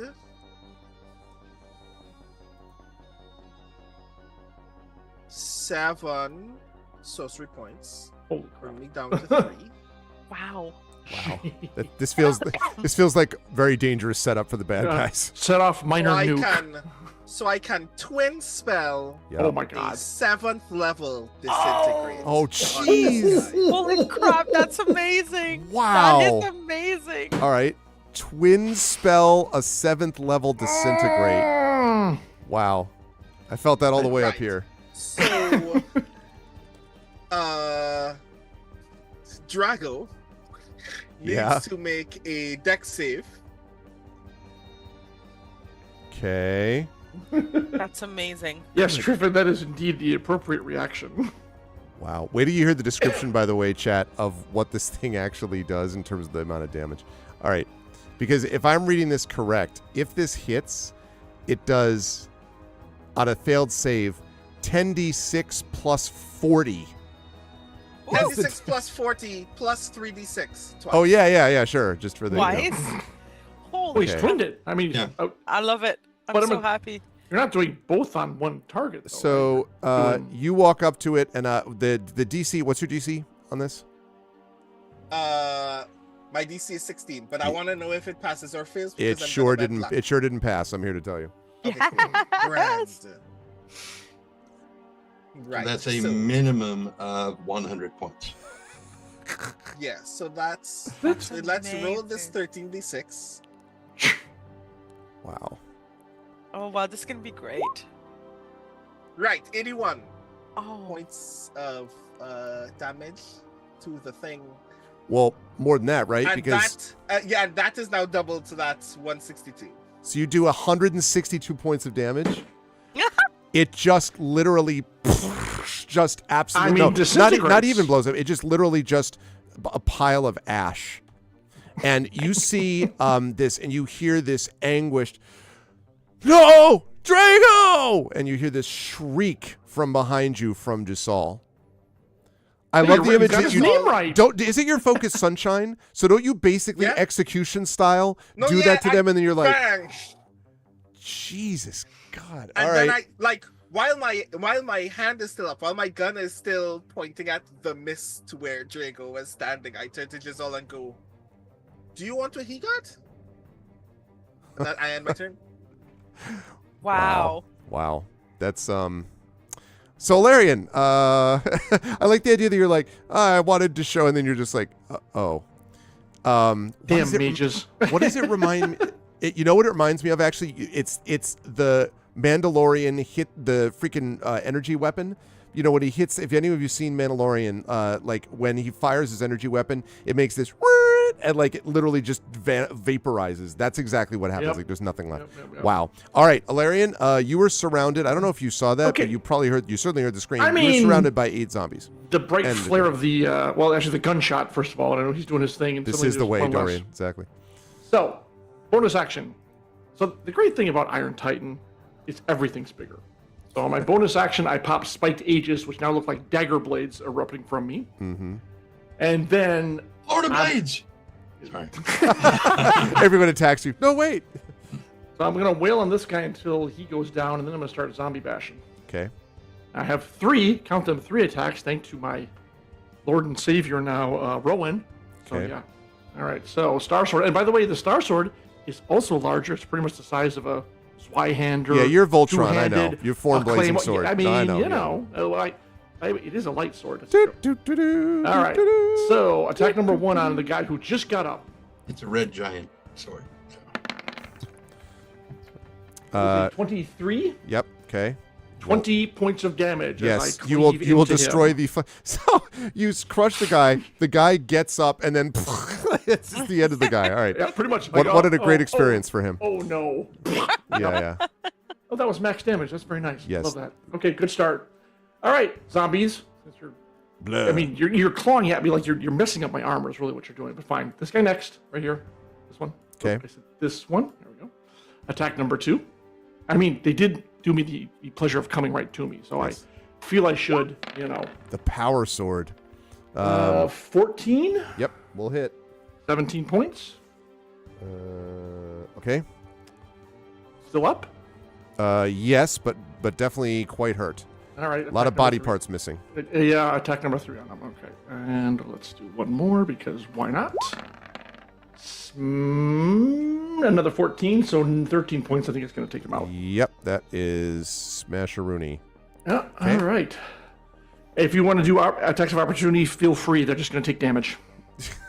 I mean, I mean, go ahead. I don't really think there's an attack of opportunity now. I don't know, depending on what you're doing. Well, the ones behind me, I'm not really paying attention because I'm really Nah. focused on. So, okay, no, that's not yet. Totally up to you. We'll All worry right. about that when we get there. Right, but if you decide to move and you're like Clarence Pottinger in RoboCop, can you fly, Bobby? And you just go straight up and they'll take the attacks of opportunity and just blow themselves up. Good stuff, Valerian. That's tempting, but no, I'm good where I am. You're staying where you are. Okay, so then that brings us up to Tanton. The battlefield has changed quite a bit in the last 6 seconds. So. Just to make sure, Alarian, did you take all the actions that you can't take because you're still hasted? Oh, you're hasted. That's true. Dude, I could still move technically. I took Oh, you all chose my not 3 to do it. attacks. Yeah. I'm staying because this is fun. I just took out 2 of these guys and I'm about to take out more. So it's dude, this is great. All right, Tanton, you're up. And Arv, I just want to say I love Big Alarian. I want to be this way all the time. Yes, I'm sadly just saying. Real subtle. not. You will not remain Apache Chief from the Super Friends. You thought I was. I wish Jen was here because you thought we were unsubtle before.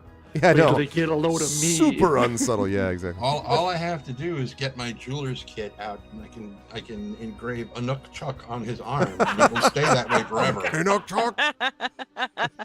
Don't give me a name. Anyway, okay. The worst okay. Super Friend. All right. So, okay, Tanton, you were up. Yeah, Tanton moves up here where he can, see what's her name, and he's just like,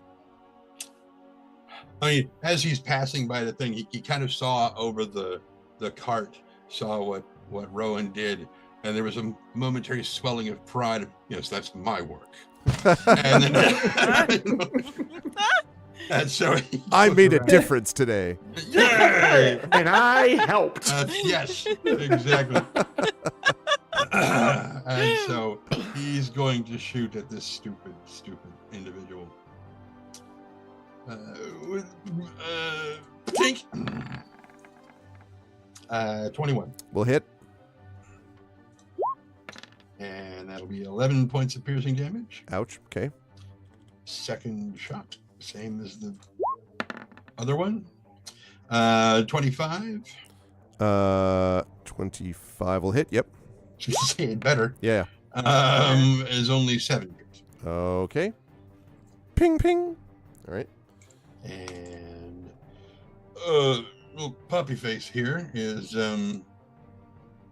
come on, open up. I've got his character sheet minimized, so you couldn't see where he was. Mm-hmm. He can move 40 feet. You should get him to her, right? Yes.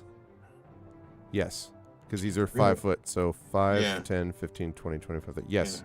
So he's can get running there. up, and he gonna chomp on her. All right. Same as he did with the other dude. Chomp it. 25. Yep. Okay, so that's another 15. No. Oh, okay. So, oh yeah, that was just the 25. Yeah, sorry. Yes, that Right. will hit. 8 points of force damage. 8 points. All right. That was no fun from that person's point of view. Okay. All right, so she staggers back from the effect of this. And let's see. She says with hatred, "You'll pay for what you did to Drago." And then she reaches out towards the three of you, Rowan and Marame and Nisiana. And let's see. All right. She reaches out, and suddenly emerging practically right on Marame's... Actually, no, I'm going to say right on Rowan's spot. I think that's going to be the center of her ire. And a greenish, yellowish cloud billows out. Let's see. Can I do an ellipse there? Yes. All right, it's about like that. And then let's see. Oh, surely being an next turn, I can now do another counterspell reaction. Yes. Yes, although how many counterspells do you have? 6 of them. No. I mean, I can cast them as many times as I have spell slots higher than third, can't I? Well, yeah. I mean, like, I mean- well, no. How high is counterspell? Spell a 5th level spell? Yeah, it's not third I have level. that- I don't think. Hold on. God, wizards will be taking that. I thought it was third 4th. level all day long. I thought it was 5th. I know nothing. It might be 4th. I don't remember. off the top of my Hold head. on, I got it. Yeah, Because after it was- third- Which is why if it's anything lower than 4th, it automatically. Oh yeah. Okay. Okay. So yeah, technically, Mm. you could try to do that. Let's spend another 5th level. Oh my slot. God, it's a 3rd level spell. Wow, I forgot about that. All right. Yeah, damn. Okay. Okay. Yeah. So you're using a 5th level Cool. slot on this. Yes, Well, I mean, is it higher because than 5th? you whatever. Yeah. So. Well, no, because if you.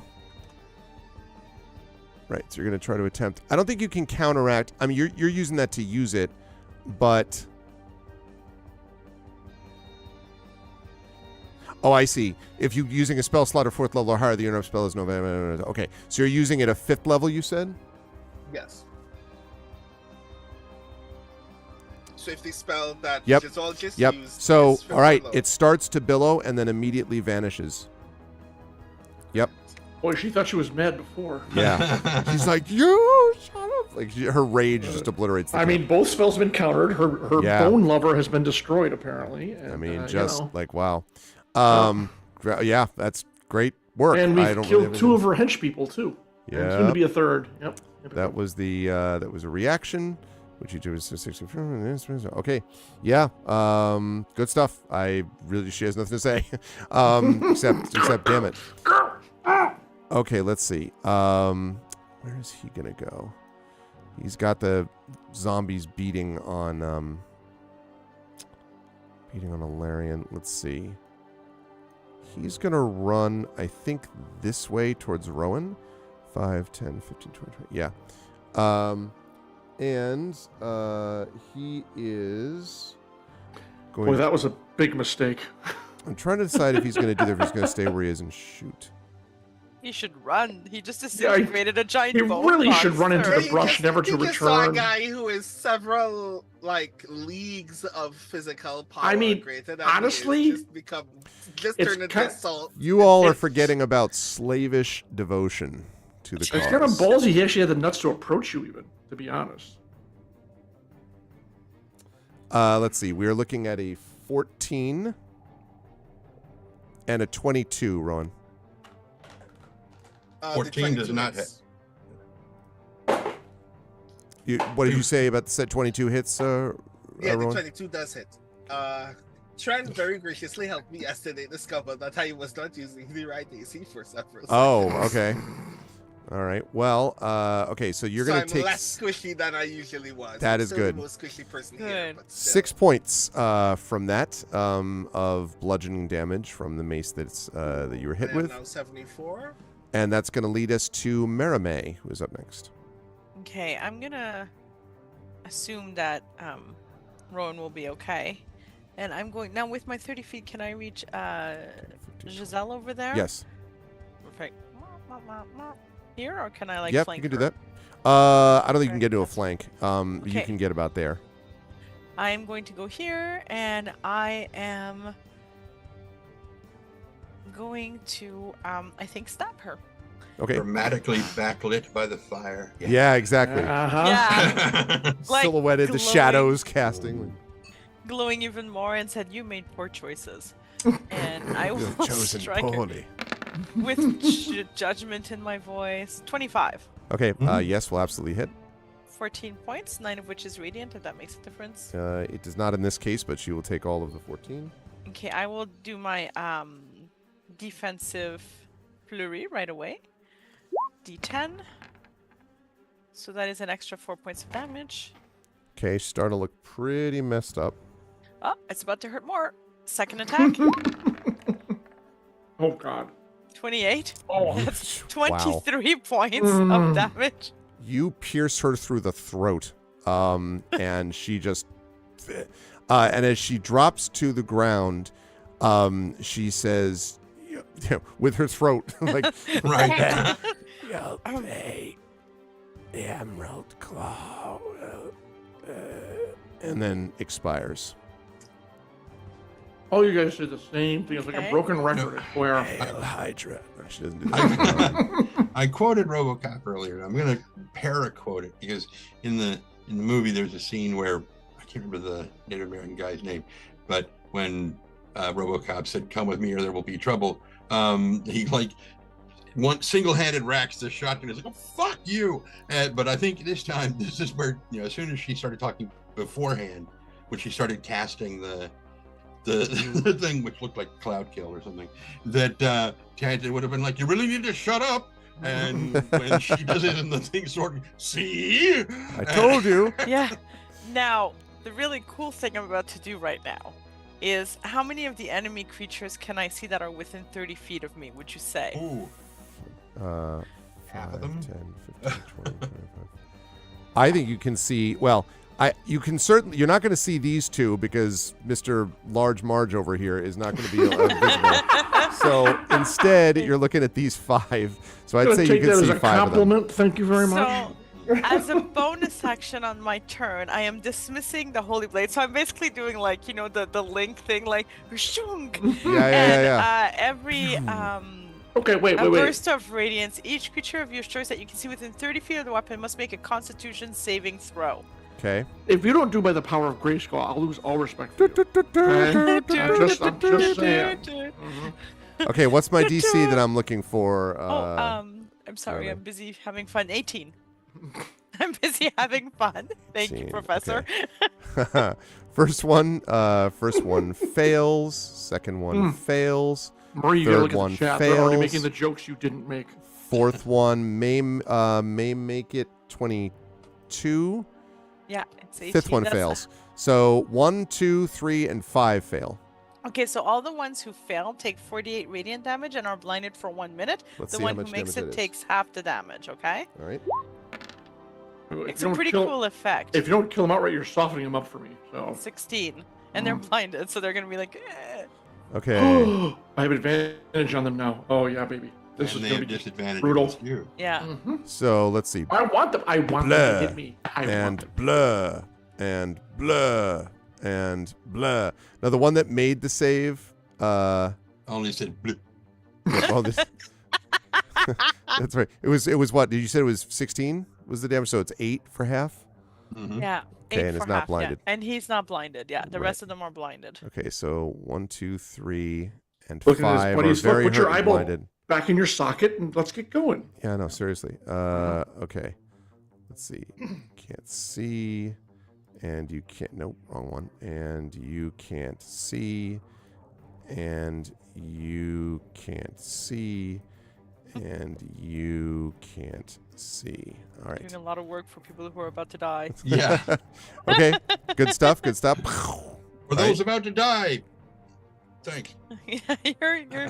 Yeah, not 48, but 4d8. Driven, Right, although, yeah. you know. Oh, what about this guy here too? I also hit him. You did not specify. No, that's fine. So let's see. Everyone within 30 feet. Let's Yeah. see. Okay. My apologies. I can't count. Everyone, you say, including large creatures that have Iron Titans. This guy does not save either. I'm too So tall. he It takes doesn't a get me. 16 and is blinded. Okay. That hurts, and he is blinded. No, and I get to choose the people was who meant get to. hurt, I which know, I is know. amazing. I know. Oh, it's so good. I mean, honestly, Maria, I would have had you do it anyways because I'm huge. It's pretty cool. All It's right. all good. You could take it, yeah. All right. Sounds good, Marie, Mermaid. Are know you what moving you anywhere? should do? You should attack your sister. No, I'm gonna stand by the fire and just kind of look cool. I mean, achievement unlocked. Okay. Yep. All right. So now it is the zombies' turn. So I'm going to get Let's the disadvantage go. ones go. All right. So the first one, let's see. The first one is an 18 at disadvantage. Put my elbow on one of their heads and just they're scratched away. Huh? Second one is 12. I could take a nap. Third I'm one is a critical tired. miss, 4. The other one that's blinded is 7. Now the non-blinded one, 13. Come on. 12, and 21. No. All right, they all miss. The other two in the back that are like totally uninjured and totally active. Yeah, they Okay. missed, and it was the one of them that was that was the one that was a 21. One of them. Oh, but, okay. but still missed. All right, that's going to bring us to Nisiana. Rowan is on deck. Okay, so Nisiana, I don't think she would necessarily do turn undead because it's kind of going well. Mhm. So No. We were off. I got this. Right? So, but I think what she might do is do a little, like, what does she like to do? She likes to do her little fire. Firebolt.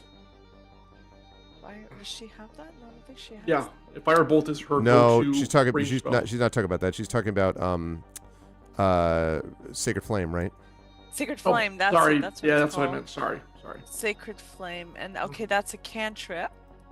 So Yeah, that's a deck save. But who on who? The one of this guy or the zombies? I think she would do it on that guy Okay. Yeah. because he's after Rowan, And he's blinded, so. and also he's Oh, blind. that's actually true. How do you get disadvantage? Let me see if I disadvantage. have to on look it up. I don't remember. Yeah, I got I mean, it. it really should be because you can't even see where it's coming from. She would move like here so she can get Ilaria, not that there's any worries in the aura of life as well. And I think she can keep everyone more or less in it at that point. Yeah, I'm not concerned. No, but you know, it's Nisiana. She cares. Yes, I appreciate that. You are absolutely correct. I'm sorry, Automatically but fails any ability check that requires sight. Doesn't say that saves though. And it's No. a dex save, right? It is. Yeah. What's the DC that I'm trying to beat? 18? 18. No. Oh, is it? Is that Nisiana's or yours? Luciana's. Oh, sorry. Yeah, that's a good No. point. 17. Apologies. Yeah. This was not affected by Sacred Flame. Stumbles out of the way somehow. Oh. Okay. Haha. Come back. So then she is going to. I guess that's an action, eh? No, it's a bonus action. No, wait, mine's. Bonus action. It's Yeah, a bonus action. Well, is Sacred Flame bonus action? Pretty sure. It's a cantrip for a cleric, I believe. It is. Oops, I meant to the. It's an action. I apologize. action. It's an action. Oh. Yeah. I was gonna bonus action. Okay. I think that honestly, I think she's not feeling too concerned about much right now, so she's going to start gossiping in the mind link with her sister. That's true, As a Darian. bonus action. One does not need sight to be dexterous, as Rutger Hauer proved in Blind Fury. Right. Okay. Wow. Okay. I can't see a thing. That's where I live. All right. Right. Okay. Let's move on to good stuff, Nisa. Let's move on to Rowan then, and Alarian is on deck. Rowan, you have any more execution style disintegrates you feel like pulling out on people, or like? Right. So here's the funny thing, right? So I walk up to this guy who is blinded, Yeah. dazed, crawling into the ether, trying to find an enemy. I put the barrel of sunshine under his chin, Okay. and I say, "Do you want this to hurt more, or do you want this to hurt less?" I am waiting for an answer for the guy before I cast the spell that I want to cast. I'm gonna have you make an intimidation check, please. Yes. You're gonna do this at advantage. I was gonna say. Oh yeah. Yeah, right? I mean, obviously. And, Intimidation, you say? yes. And Can you imagine are you he's gonna- blinded and just the melt. Like, Mhm, Yep. yeah. So reposition 19. the aura circle around. Oh yes, thank you. Oh yes, thank you. Like that. Mhm. I'll just reposition it. Don't mind me. No, okay. Right. Okay. So we're looking at a 19. Damn. He says, I don't want it to hurt. No. Fine. I don't know who you are. Fine. Just. Before he finishes speaking, disintegrate 6th level. Jeez. I mean, I did kind of want to take one of them alive, but you do you, buddy. You realize that he said he agreed with you, right? I just want to be clear that we're clear. No, on this yeah, one. disintegrate shouldn't hurt. I Well, was gonna firebolt him. Oh my god. Wow. All right. All right. You've Right, changed, so, man. You've I need a changed. dex save. It used to be about the music. There's that's a a fail. balance point between give No, them what they want and always leave them wanting more. It used to be the magic, man. This really is Mando. Pew, pew. They just vaporize. Right. Yeah, 10 merciless. plus 40 is 69. Oh my Jesus God. That was also nice as he's destroyed. Absolute just dust. I hope, by the way, In that the wind. that Nisiana is seeing you just like Yeah. Yeah. Marie, you may Yeah. need to fill Obliterate. her in on this, but he's like so Yeah, become kill Nisian- crazy McGee. Yeah, I don't think I can rob Jen of the reaction that she wants to bring the character, so she can just like yeah. be observing for now and then. Yeah. Absolute moved to- devastation, Ron. Yep. And then I moved to this bench so I could just watch Illyrian swat at zombies. I thought you were gonna be like, and then I moved to the bench and sit down and warm my hands at the fire. No, I'm just kidding. Okay, got it. Wow, Jesus. Okay, it's gonna be some role play between Rowan and Nisiana. Yeah, I mean, all right, Alarian, you were up. You have Speaking of seven swatting zombies, You have seven yes. zombies, 4 of which are blind, Yes. Oh, the advantage is Blinded blind by the light. zombies. wrapped Yeah, up like let's a group. go. Another All right, zombie attack of the number night. 1. I will take that 15 for 12. Will on the, hit. just right down the row. On okay, so on the one that was Right here. Yep. Yep, that is destroyed. Okay, number 2. It's just like baseball, but with a sword. All right. Oh yeah, that's a doozy. twin 27s for 13. Destroyed. By the way, but I have to give credit to Mayor May with the assist for softening him up. Take just a brief Happy step. to help. A brief step of 5 feet forward to get at this guy. Blinded number 3, because this is just way too fun. Ooh, 13? So meaning 9 damage. 13 will hit. Yes. Oh, yeah, 9 damage. Yep. Destroyed. love this. I could do this all day. I just need another turn, two guys, and I'll finish these off. Okay. Okay. I believe 4 left. that's it for you. That is going to bring us to the top of the round. Tanton, most of the people are disintegrated or destroyed. There are 4 zombies left here.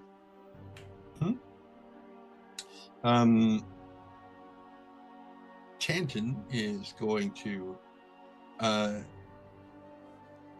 begin his process of ending these horses. Oh, okay. Is there a specific what is the process that you're? Have they been reacting to any of this at all? Nope. Okay. Yeah, so he's just The only one that reacted was the one that had to move slightly away after a tank hit the cart. right. Yep. Yeah, he'll just step like right over here so he can get a good shot on this guy back here, Okay. and he'll just shoot him. Go ahead and make an attack. Because shoot him, you know.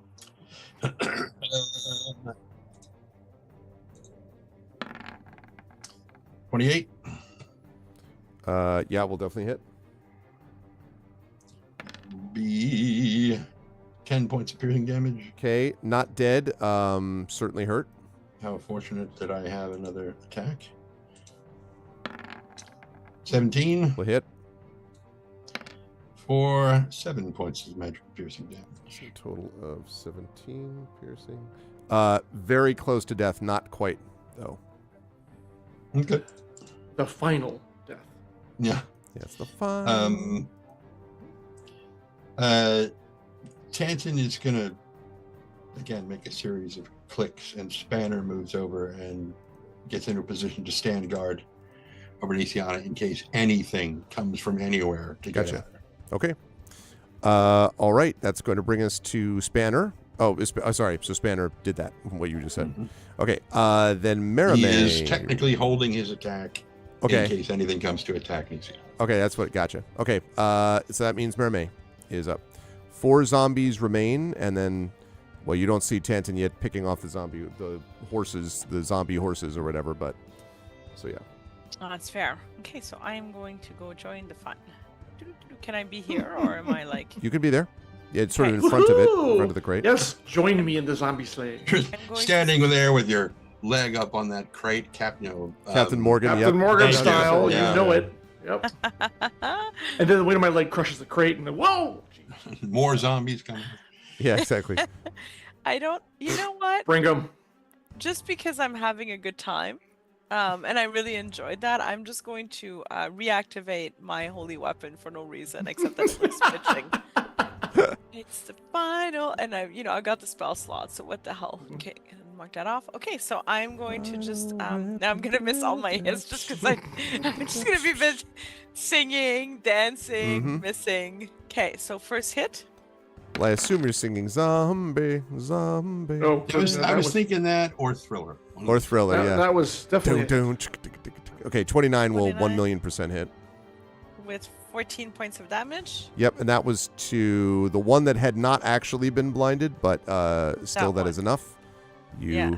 Actually, wait, let me see. It does have to do have a certain feat that allows him to. Okay, so you feel like you did enough damage to kill it, but it does not die quite yet. I'm going to do a flourish.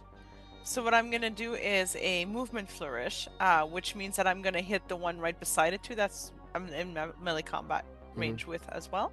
So I'm going to hit both of them with the flourish damage. Oh, also, I'm sorry. Your damage becomes radiant damage with Yeah. that weapon, isn't it? Mm-hmm. So then there's 2d8 radiant damage that you're doing. So the radiant damage means it wouldn't come back. So I take that back. Sorry. Yeah, it was radiant damage you were doing. Okay. Oh. So you could do this. So that flourish, I don't know if you still want to do that. I'll let you switch that up if you no, want. I'll hold it off then. Okay. And then I'll go and I'll go over here. And then I will. Keep in mind, you're rolling an advantage on these. Oh yeah, and Yeah, 'cause and we're I'm flanking. Well, and we're also this we're was blinded. flanking anyways. Yeah.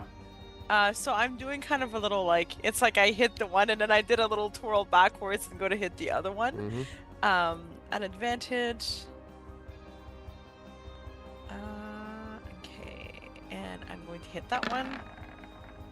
Yes, you are. Kablam. 30. Jeez. Yes, that will just narrowly annihilate their armor class. And then I will then. So that one's gone then. Yes, that one is obliterated. Okay, and then I'm gonna do this one here. Okay. That one's These are not the an fresh ones. advantage. Yeah. They're brand new. Okay, awesome. So I This am was The going Walking to- Dead before it got annoying. Heyo. Before I said episode 3. So that's only a 16. That will still hit. Okay, so 14 points of damage. Okay, they're not dead. But I'm going to do a flourish. I'm going to do a movement flourish where I hit the other one, the fresh one as well. okay. So it's like a little swipe flourish. Then you So roll the 3. I just want to do the 3. 3 on both of them. 3 on both of them. Okay. So, all right. The one on the right that you hit initially is looking very hurt. The other one not. Cool. And all right, I'm good round, Marame. So they now have there are 2 of them left. They turn towards you, bleh, and also bleh. And then they are going to try to hit you. Oh, That's when I die. But 19 weeks. 13 from one of them, No, but not 14 even from the other one. close. I somehow managed to survive. Yeah, somehow you avoided their Get out of the disastrous way. attack. Okay, that's going to lead us to Nisiana is up, and Rowan is on deck. Okay, Nisiana. Nobody's. Rosiana's really- gonna Rowan, who has lost his mind, will go up and twin spell disintegrate Ilarion. What are you doing? Pew pew pew. I could survive one. I couldn't do both. Nisiana, I think, is gonna go here, and she's gonna try to sacred flame one of them for fun. For fun. Nisiana also likes. She doesn't mind, right? I don't think she would not do that. Not gonna save that time. She would also make sure she moved close enough to get Mary May back in the aura. Exactly. I knew she was gonna move closer, so I just had this vision of the giant colossus coming behind Mary May and just squashing her because Greg is like, "Don't make fun of my zombies." So that did not make its save. Okay, So- perfect. So then let me roll the damage. Sorry, I'm not as familiar with her. There we go. So I'm gonna roll this, and so that is 17 radiant damage. And again, destroyed. So there's Okay. one left. Oh, and cool. that's her action. All right, so. that's going to lead us to Rowan. Rowan, you can take it easy, and I'll finish off this last Disintegrate, zombie. triple disintegrate the last Wall of zombie. flame, flame strike. Do I care about this last zombie? It's gonna go down. I have 3 attacks at haste. It's just a matter of time. Blur. Just look, warm your weary bones by the fire, and let us handle this. Or For real. Or set something on fire. You know what? Follow your I choice. mean, do what he does standing- best. Does it standing behind Illyrian count as 3/4 cover? Yes. you could Cool, then I'm shift just left or gonna right. shoot it because I have sharpshooter. Okay. You want to make sure it does first. Okay. I'm gonna shoot it from right here. That's I mean, respect- between my legs is a perfectly cromulent shot. Yes. Go ahead and fire away. Funny. Hit it with your best shot. Why don't you hit it with your best shot? Hit it with your best shot. Fire away. The zombie says Rowan can't hit it. Yeah, exactly. Blair, you got The you got attack nothing. Is a 25. Blair. That's a hit. It's like blood. All I right. do 11 piercing damage to That it. does not Damn. kill it, but it is hurt. Oh, I will take care of this. Good stuff, Let me Rowan. step Are you up. moving any closer, Rowan? Or are you leaving? You staying there? Nope, I'm still just sitting here. So you're just at the bench, the turn fire. around, left hand fire, destroy, Yeah, with just sunshine, whoop. come back. You're like, Put a marshmallow over the Yeah.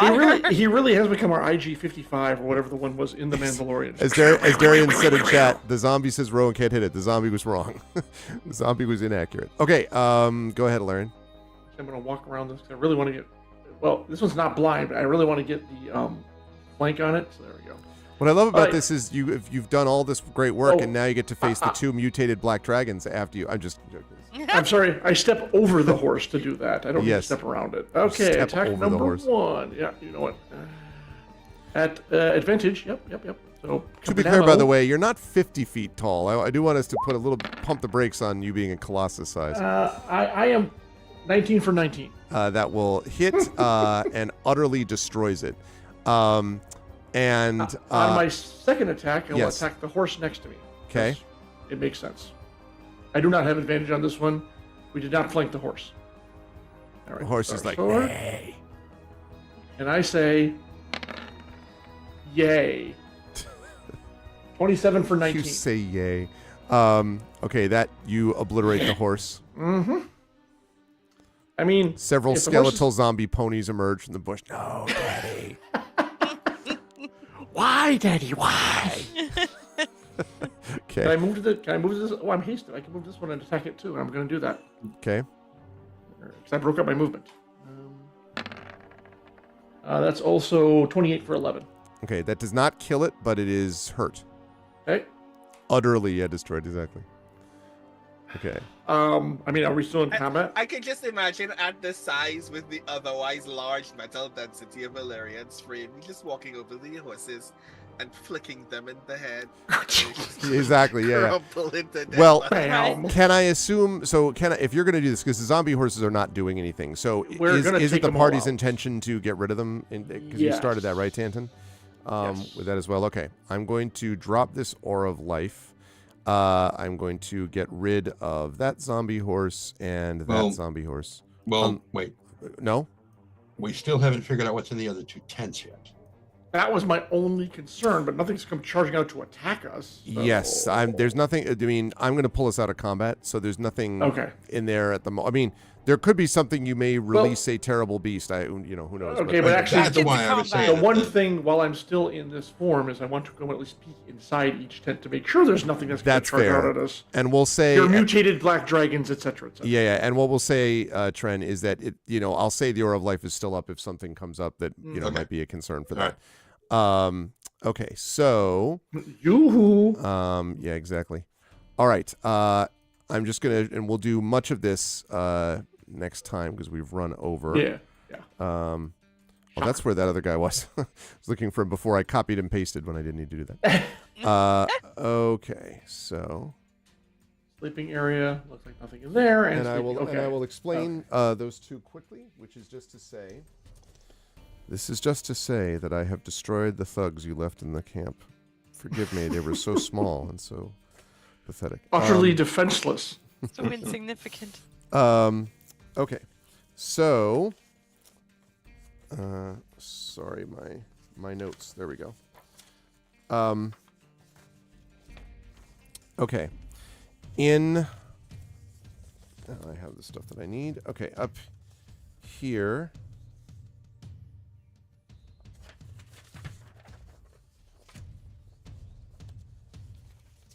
I seem to have. There's my note. Okay. So, in here, you see mostly just, you see mostly just bedrolls. There is, however, a clay jug, which is against the side, which seems odd. There's a small little barrel and so on, but the clay jug seems a little weird. You're not familiar with what exactly that would be, but that's what you see in that one. In this one, you can see there is a cot and a trunk. And on top of another closed trunk over here are a number of torn out book pages. And you are too big to actually go into the tent, Alarian. I could try. You could see it from the distance. No. Yeah. Okay, now that we've ascertained that there is no more immediate threats, then I will release Iron Titan and go back down to my normal size.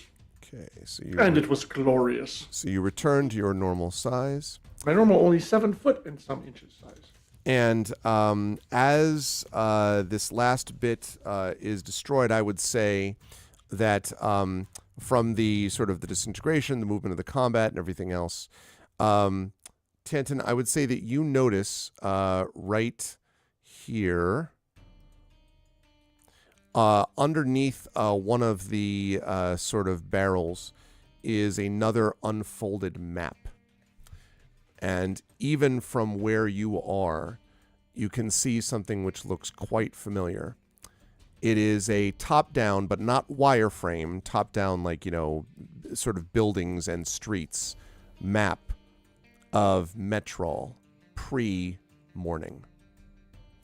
And with that image in your mind, we are going to bring this session to a close. We did, in fact, run over from what we were going to do, but there is a certain point where I felt like you were all having such fun obliterating things that I was like, you know what? Thank you, Arv. It was a blast. Literally. Yes, I had a feel. Listen, there are times where when you run into creatures that, like, when you're really powerful, this is one of those things, and your plan of attack was well considered. I will say that you've now got some interesting info to work with, which is whatever the heck that sigil thing is. You know about the letter, and you know about the whole deal about the Maror holds and all that. So the King Citadel's got some serious thinking to do before next week, which is when we're going to continue, by the way, with this adventure. So I will start, and I'll leave the map up while I do it. I will start with Brandon. So this was the coming out party for Rowan. I think it's fair to say. First of all, we had the interesting section at the beginning, and clearly Rowan was inspired by his encounter with Tanith Fjarlin because, good God, the twin spell disintegrate when you absolutely positively need something to be destroyed was pretty badass. Like the execution style, whatever, that was absurd. One of the more badass moves I've ever seen running a game, actually, in terms of just sheer like GTFO sort of quality. It was impressive.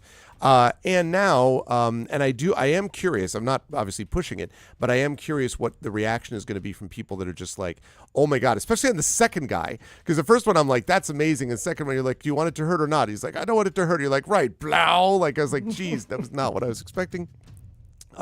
So it is going to be very interesting to see what the impact on everyone else is.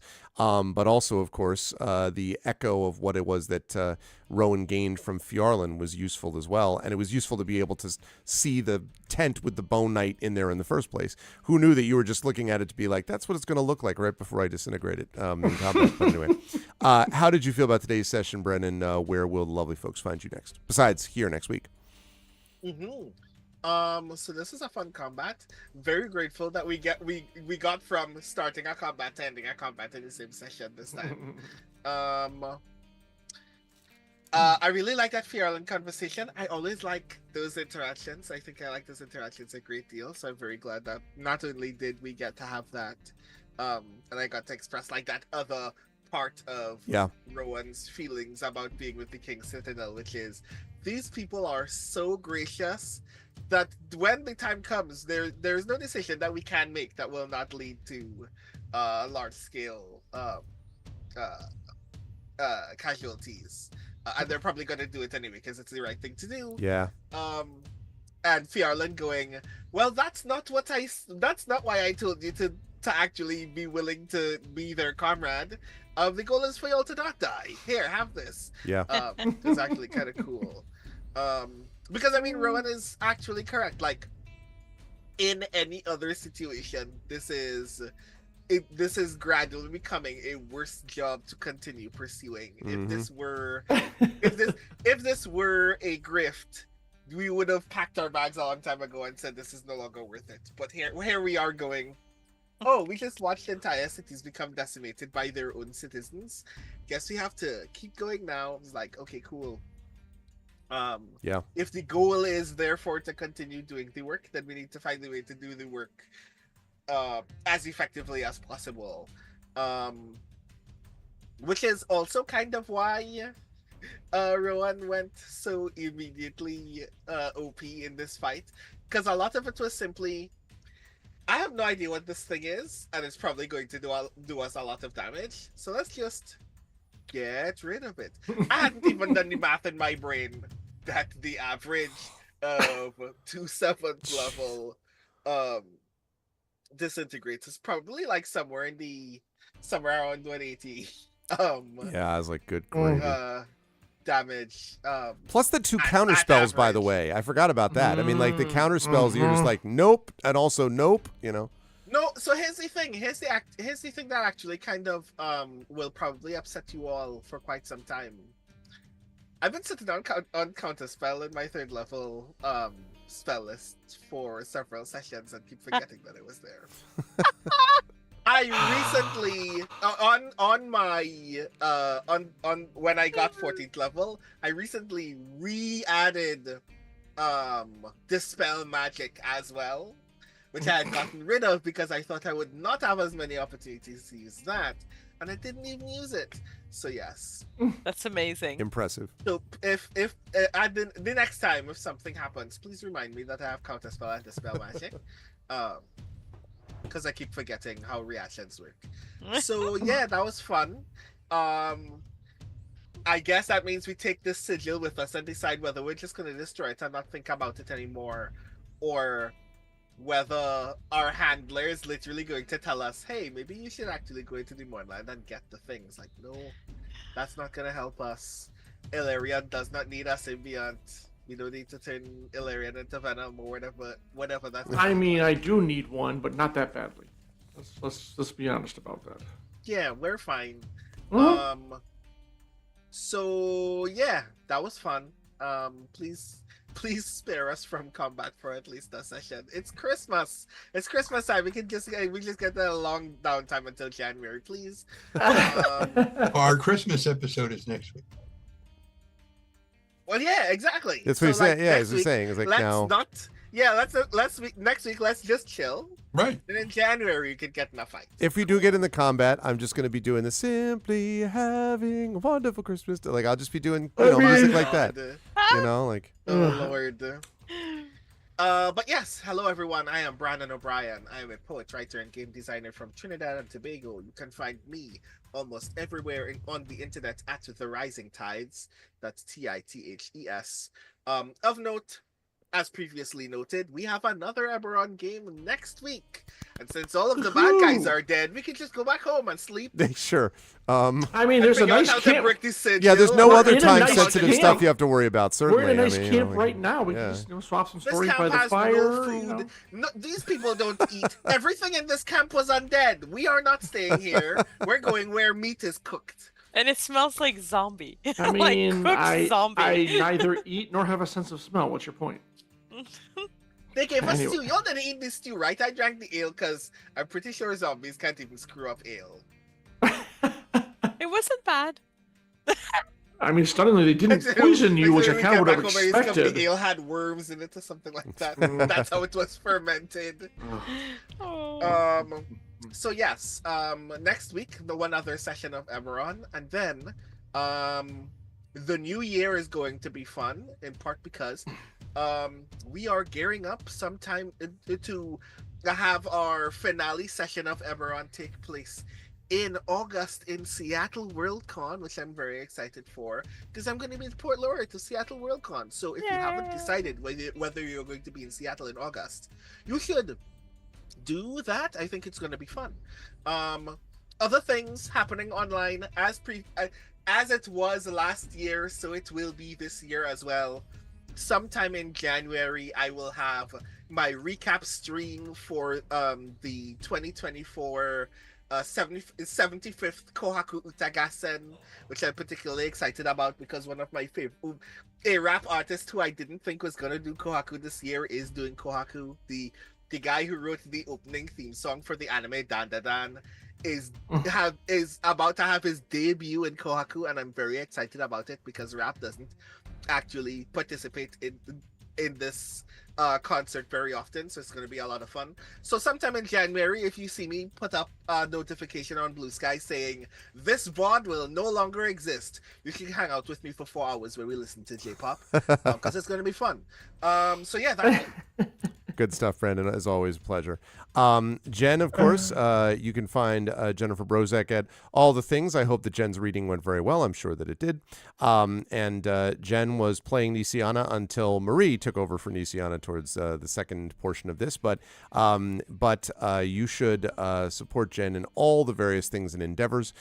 We put the link already up there, and we will see more of Jen next week when Jen returns with the rest of the crew. But moving moving right along. John, you wanted to sort of show off Iron Titan. You got a chance to show it off, and I had not imagined it originally as Iron Titan, the tank from Death from Above theory, but it actually was pretty effective, I think, to get the party started right. And then you had a bunch of zombies sort of wailing away at you in a way that was not likely to be effective against what Alarion represents. So there was that. And now, of course, you have the things to contend with regarding, the Emerald Claw and all what that entails. But mostly, I imagine it was just fun bashing people in the face. How did you feel about today's session? Where will the fine folks find you next? Well, talking about people making an impact in tonight's session. I'm just saying. See what you did there. Now, I have to take a little bit of point of contention with Brandon, because Rowan was solely responsible for that combat happening. If he hadn't stuck his head into the tent and then picked up the letter, we all would have just walked away. So he really has no one to blame but himself for the combat tonight. I'm just saying. Counterpoint. I gathered the information and was prepared to continue leaving anyway. And someone told me not to. Yeah. Well, Who was that person? That's true. There was one of you in particular who was like, we need to take them out now, before they leave. Now. I mean, it's Emerald Claw. Emerald Claw must be hunted down and destroyed wherever it rears ugly head. What level are you counterpointing at? Yeah, I thought the same thing. Make an ability check. Yeah. Yes, tonight was awesomely fun. It was great. And did I push us into combat solely to show off Iron Titan? Maybe. No, Alarion, even if he hadn't had it, would have still wanted to take them out because it's Emerald Claw and they're evil. Anyways, yes, this was great fun. I really wish Jen could have been here to see Mr. Disintegration, Gunslinger, just, pew, pew, pew. We should really have her watch the latter half of the stream next week, if that's possible. Before next week, if she can. I don't know if it gets up that fast. Anyways, this was a lot of fun, folks. Oh, yeah. Be in 24 hours, it'll be up. So excellent. Okay, looking forward to the next follow-up. Yeah, we have tons. As I wrote in our chat, well, this is one way to get all the maps, and we have all the maps now, so it's all good. And yes, we have a lot to consider. We have a lot of data to go over. And, I mean, the good news is, I like that other guy was so kind to set up his entire plot in that letter. It was just really handy for us. Well, the question is, what do we do next? Do we try to head him off? And to be honest, I do tend to agree with Rowan's. Like, what are we going to tell what's his face? Halar. How much are we going to share with him with Halar? Yeah, that's a question we have to kind of wrestle with too. So it's a conundrum and a riddle and an enigma and this, that, and the other. But the good news is we have the tablet. We have the tablet, which apparently is critical to their plans. So, there's going to be more Emerald Claw coming after us. We'll have plenty of time to kill them. And eventually, if they keep coming to us, we'll just wipe them out. So this is a win-win as far as I'm concerned. It's going to be a tower defense game for most of the rest of the campaign. Yeah, exactly. We're just going to hole up, and there we go. And in this case, it'll be, you'll just sit there in one spot, planted, versus zombies. There you go.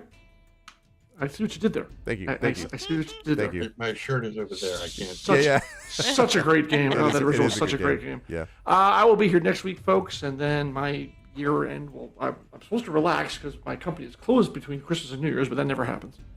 And then we will start New Year's with more Eberron fun and more other fun. So absolutely. But this is great. Look forward to next week. Always a pleasure.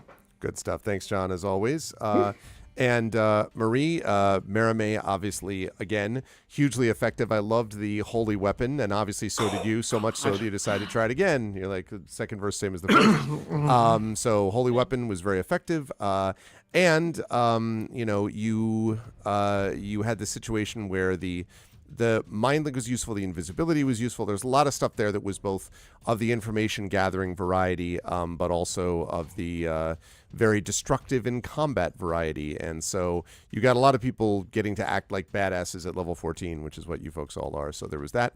And I am also curious to see how Maramé is going to react to not just disintegrate Rowan the Disintegrator, but also react to this situation with the Emerald Claw now as well. So how'd you feel about today, Marie? Where will the folks find you next? It was fun. There was a chance for a little bit of everything, so it was a lot of fun. I'm curious to see But Mirime's going through some stuff right now, so it's going to be interesting to see where she lands and where her sister lands, right? Because Nisiana is kind of the moral compass, you might have noticed. Um, remember, Mirime did like murder someone a few sessions ago. Oh yeah, no, I'm So, aware. which Nisiana's only more of these. Yeah. Nisiana does. Yeah, she's yeah. Um, but I loved it. I thought it was fun. I loved the haste, so that was really cool Yeah. to have, and I loved being able to just hit people. You know? saved against a charm, so there was that. Yeah, I Yes! saved against the charm. I do not She mind. grew today. Right? I like. Yeah, it's like I grew more powerful. Like, and also I don't mind that. Like, I keep being targeted because I'm charming. You I know? just felt like, so bad. I was like, man, No. I don't, It's all good. Like this is her thing. And then she's starting to think it's because I'm Kalishtar. Like they all go after me Yeah, because yeah. of that. Those racist bastards. But anyway, like, it's something with the Kalishtar, like because of the connection, the psychic powers. I don't know. So she's like, it's all good. But I feel good. I saved. It's the first save against charm I've succeeded. yeah, So yep. good. Is it Geek the Mage Charm the Bard now? Is that how that works? I'm No, confused. maybe. Yeah, It's I exciting. guess. I like it. And really great session. Thank you. Thanks to everyone. That was fun. And next, you can find me here next week. I will be here, and I'm looking forward to it. That's good stuff. Thank you, Marie. As always, a pleasure. Last but certainly not least, Tren. Good stuff also out of Tanton. You actually started all of you were a little suspicious to begin with, but when you were like figuring out the thing with the zombie horse, kind of pulled the shroud up and were kind of like, what's the deal with this, and it was interesting that at a certain point you went from, and all of you did in a way, went from you're all going to die in the gray to, well, maybe you're all going to die because you should be dying before that. Not because you're like, hapless academics, but because you're a bunch of, whatever. And so you've got that. And now there's this information again. I know we've talked about this many times, but Metrol, Seer, like there's that whole backdrop against which I imagine is not contributing to the foul mood that Tanton is in regarding this anyway, I would assume. But regardless, it'll be interesting to see, I think, how Tanton feels as you make whatever decision you make, whether it's gathering info from the Maror holds or with Soul Ring or whatever, at some point, if you are heading towards those other places in Seer or wherever you're going to go, wherever you'd make the decision, it's going to be interesting to see how you address that, I guess, how Tanton handles that. How'd you feel about today's session? Where will the fine folks find you next? Today was delightful and delicious and wonderful. I finished the modifications to Sunshine. I finished making the magical ring for Alarian, but he still has to attune to it. Excuse me, still have to attune to it. But after the next short rest, that'll be done. How many magical items do you have attuned right now? None. Oh, okay. Well, no, wait, that's not one. true. Does the bracelet count? No. And none. So this will be one.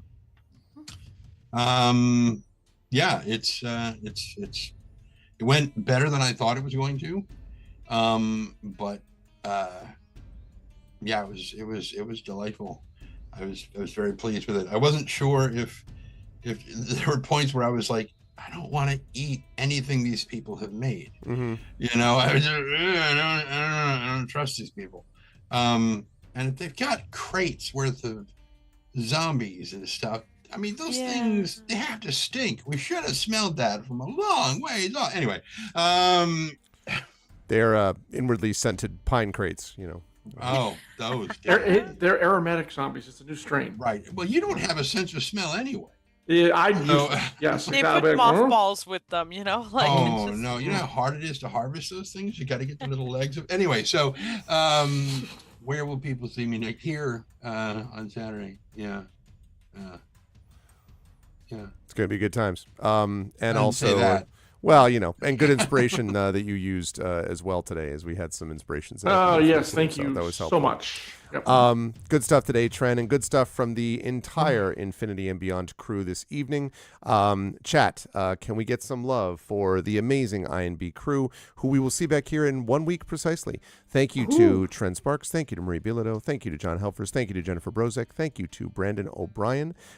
Great work, crew, and I will see you folks back here for part 3 of from dust after turning creatures into dust today. So I'll see you next week. We did the two dust part. The exactly. Ashes to ashes as well. Bye-bye. Everybody, I'll see you folks next week. Yep. Bye for now. And that, folks, is going to do it for us.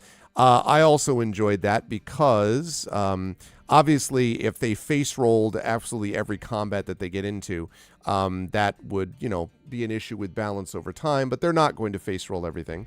And there are some things, including this, that depending on how they're used, may end up being something that's not... this was not a threat once they sort of set up the way they were going to set it up. This did, however, give them a chance to gather some information, and they are going to have to act carefully in terms of what they do next. They have probably some more information they have to gather and think that through because, they're going to have to do that. But I am very excited to see.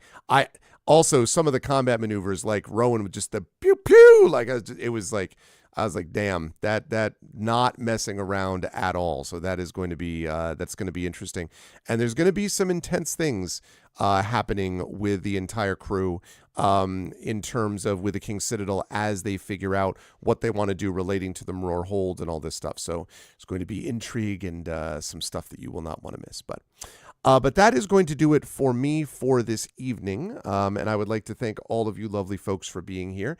If you like what you saw and heard, I hope you will follow the channel. I hope you will check out our YouTube. Thanks to those of you who watched over on YouTube today. ! ArvTube is what you can do for that. Again, every new subscription to YouTube is a new record for us. It's free for you to do that, but definitely helps us out. And you can get the content that you crave and need. So please do support us by following us, subscribing to us over on YouTube. !ArvTube there, Discord, !ArvCord. You can hang out with the Arvanauts in between streams. Social media-wise, ! Twitter. I'm not going to be on, !Arv tweets. I'm not going to be on Twitter that much longer, especially once Blue Sky continues to accelerate. And so !Arv Sky is where I would really encourage you to follow me. Once the follower numbers get to a certain level, then I am going to shut down my Twitter account permanently. But for right now, I'm on both ! Arv tweets and ! Arv Sky. Website for all that is arvinelleron.com. And don't forget to check out the Hearthglow podcast. Yeah, I mean... Yes, but I do think that Blue Sky is operating pretty quickly and pretty rapidly, and I know you're not doing this, but I want to make sure that we're not letting the perfect be the enemy of the good. I think Blue Sky has done things pretty well, and it's not been perfect, but I do think they have gotten. I was even reading earlier today about some moderation tools that they've added, which are really impressive also. So I agree that I want that settled as well, the way that you, I imagine, want it settled, but I give them a little bit of grace there because they're doing pretty well pretty quickly. So anyway, so far the best of the ones that are out there in my mind. God knows I'm not going to be doing anything related to meta, so that's why Threads is out. So anyway, so yes, so ! Arv Sky, ! Arv tweets. Check out Hearthglow, our podcast on the website, and also don't forget the Gen GMs, and you can get some DMGM tips, the show that I co-host with Zach Clay. ! Arv Shop is the merchandise area where you can get stuff relating to Infinity and Beyond. Today I am wearing, well, you're not going to be able to see it, but that's my Infinity and Beyond shirt underneath my Huskies hoodie. So yes, ! Arv Shop for that. That supports the channel and gets you cool swag, good holiday gifts. ! Arv Treon is right there. That's the Patreon. Trying to get that number up to triple digits and beyond so we can get some cool stuff for channel goals and stuff for ourselves. So please do that. And also please sub or /resub to the channel because subbing to the channel gets you those custom sub badges and emotes to use here, there, and everywhere across Twitch, and inspirations to help our players, which, as you saw today, is sometimes of great use and facility. So please support us there if you can. Cool stuff for yourself and for the channel. Publishing wise, ! Icarus is my award-winning graphic novel from Athos Arts. ! Library is my Tales and Tomes from the Forbidden Library. That's my 5e adventure and sourcebook from Alligator Alley Entertainment. And ! Greyshade, that is my Greyshade, Renegade, and Heretic books from the Grey Assassin trilogy, award-winning and critically acclaimed. You can get all those $10 at that link. You can also get the audiobook of Grey Shade done by our very own Trent Sparks, from who you heard stuff today. And you can pre-order the tabletop role-playing game of Grey Shade being done by our very own Brandon O'Brien, whom you also saw today, being developed by Alligator Alley Entertainment. That will be out next year. I'm very excited for that. Last but certainly not least, exclamation point BLM, Black Lives Matter, important to affirm and assert the significance and importance of Black lives. Exclamation point Help Now, the World Health Organization page on suicide prevention. Important to reach out to others when you need help and reach out to others when they need help as well. And exclamation point Ukraine, UKRAINE, to help the people of Ukraine as they fight back against an illegal and illegitimate war with bravery and courage, and send the message we will do so for others in the future as well. I want to thank my wonderful viewers today. Thank you to my wonderful mods, Dragonspear, Prince Justin, The Rising Tides, Triffity Mats, the best mods in the business. Thank you so much as well to my Patreon supporters and subscribers, Dragon, Prince Justin, Rising Tides, of course, Triffity Mats, Radio Johnny Panda, and Trendane. And thank you to my wonderful viewers today, Anime Wolf, Axeman, Butthurt Gamer, Excel, Gaia Shield, Jagtress, Josiah Firesnake, Mrs. Dunsel, Nonstop, and Tess G of Games. Thank you so much, or the Sage of Games. I literally said that wrong. Sage of Games. That's what I meant to say.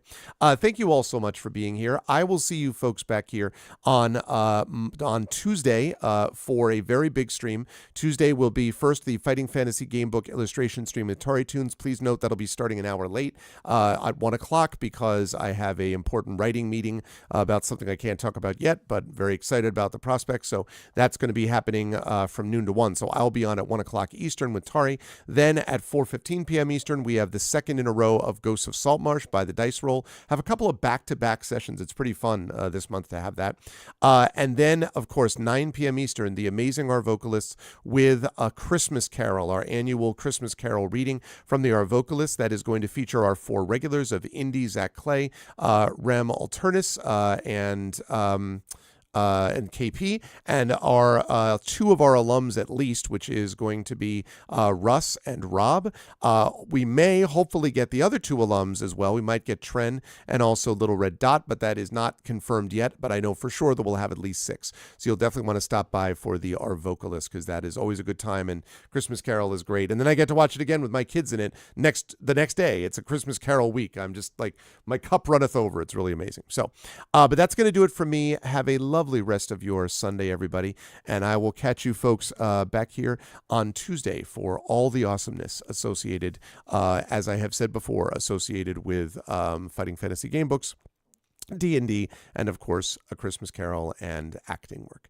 That's it for now. Thanks everyone. Special thanks tonight to the folks who resubbed, and special thanks to my Infinity and Beyond crew. And I'll see you folks back here next week for all of the shenanigans then. Until then, everyone, please be good to each other and have a good night.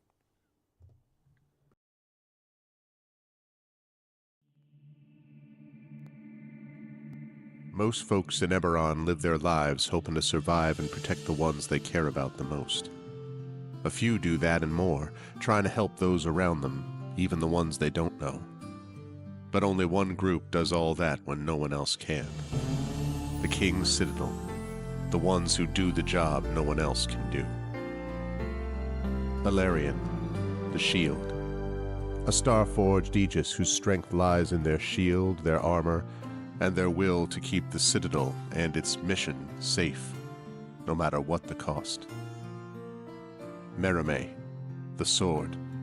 A Kalashtar bard whose dreams predict doom and disaster, so that her skill in battle, insight into the hearts and minds of those she encounters, and love for her sister and the Citadel is more necessary than ever. Tantin, the Brain. A dragon-marked human artificer whose jovial demeanor conceals a deep curiosity, razor-sharp intellect, and long memory. He knows what he did for the last war, and he knows what it did to him, and how much worse the next war could be. Nisiana, the Heart. A dragon-marked halfling healer whose love for her sister is matched only by her desire to help and heal the members of the Citadel. She's grown wiser and more wary, yet even in the midst of doubt, hope remains. Rowan, the Wild Card. A human wild magic sorcerer who's played a dangerous game for most of his life. He's gone all in to save his friends, But they aren't the only ones sitting at the table. As the shadows gather, will he have the chips to pay if his bet is called? These 5 elite operatives came together to aid the salvage outpost of Salvation, where the Grey hovers nearby, a threat and a promise. With the Oracle of War, they found an artifact powerful enough to end a war, or begin one. They traveled to Sharn, City of Towers, to unravel the Oracle's mysteries while stopping assassination attempts from the terrorist organization known as the Emerald Claw. They found Sky Blue, the daring thief tied to the ancient draconic prophecy, and stopped the Claw operative Arulin Karnak before traveling back to Salvation and into the Grey to repel a war-forged invasion and take the fight to the Lord of Blade's secret fortress Razorcrag. Capturing one of the Claw's most powerful lieutenants and sent to negotiate peace with the nation of Thrain, they survived another assassination attempt and saved the Thrain's leader from the continent-wide vengeance of the Undying Court, only to discover they'd been betrayed by an ally who was not as she seemed. Now the King's Citadel must stop the Emerald Claw once and for all, using their new knowledge and new allies to finish the Claw and gain the information they need about the Oracle of War before it's too late. But can they learn the Oracle's secrets, stop the Emerald Claw, and discover the deepest plans of the Lord of Blades? Only if they remember that in the end all they have is each other and the King's Citadel. Long live the King. Welcome to Eberron. Welcome to Corvair. Welcome to the world within and without Salvation.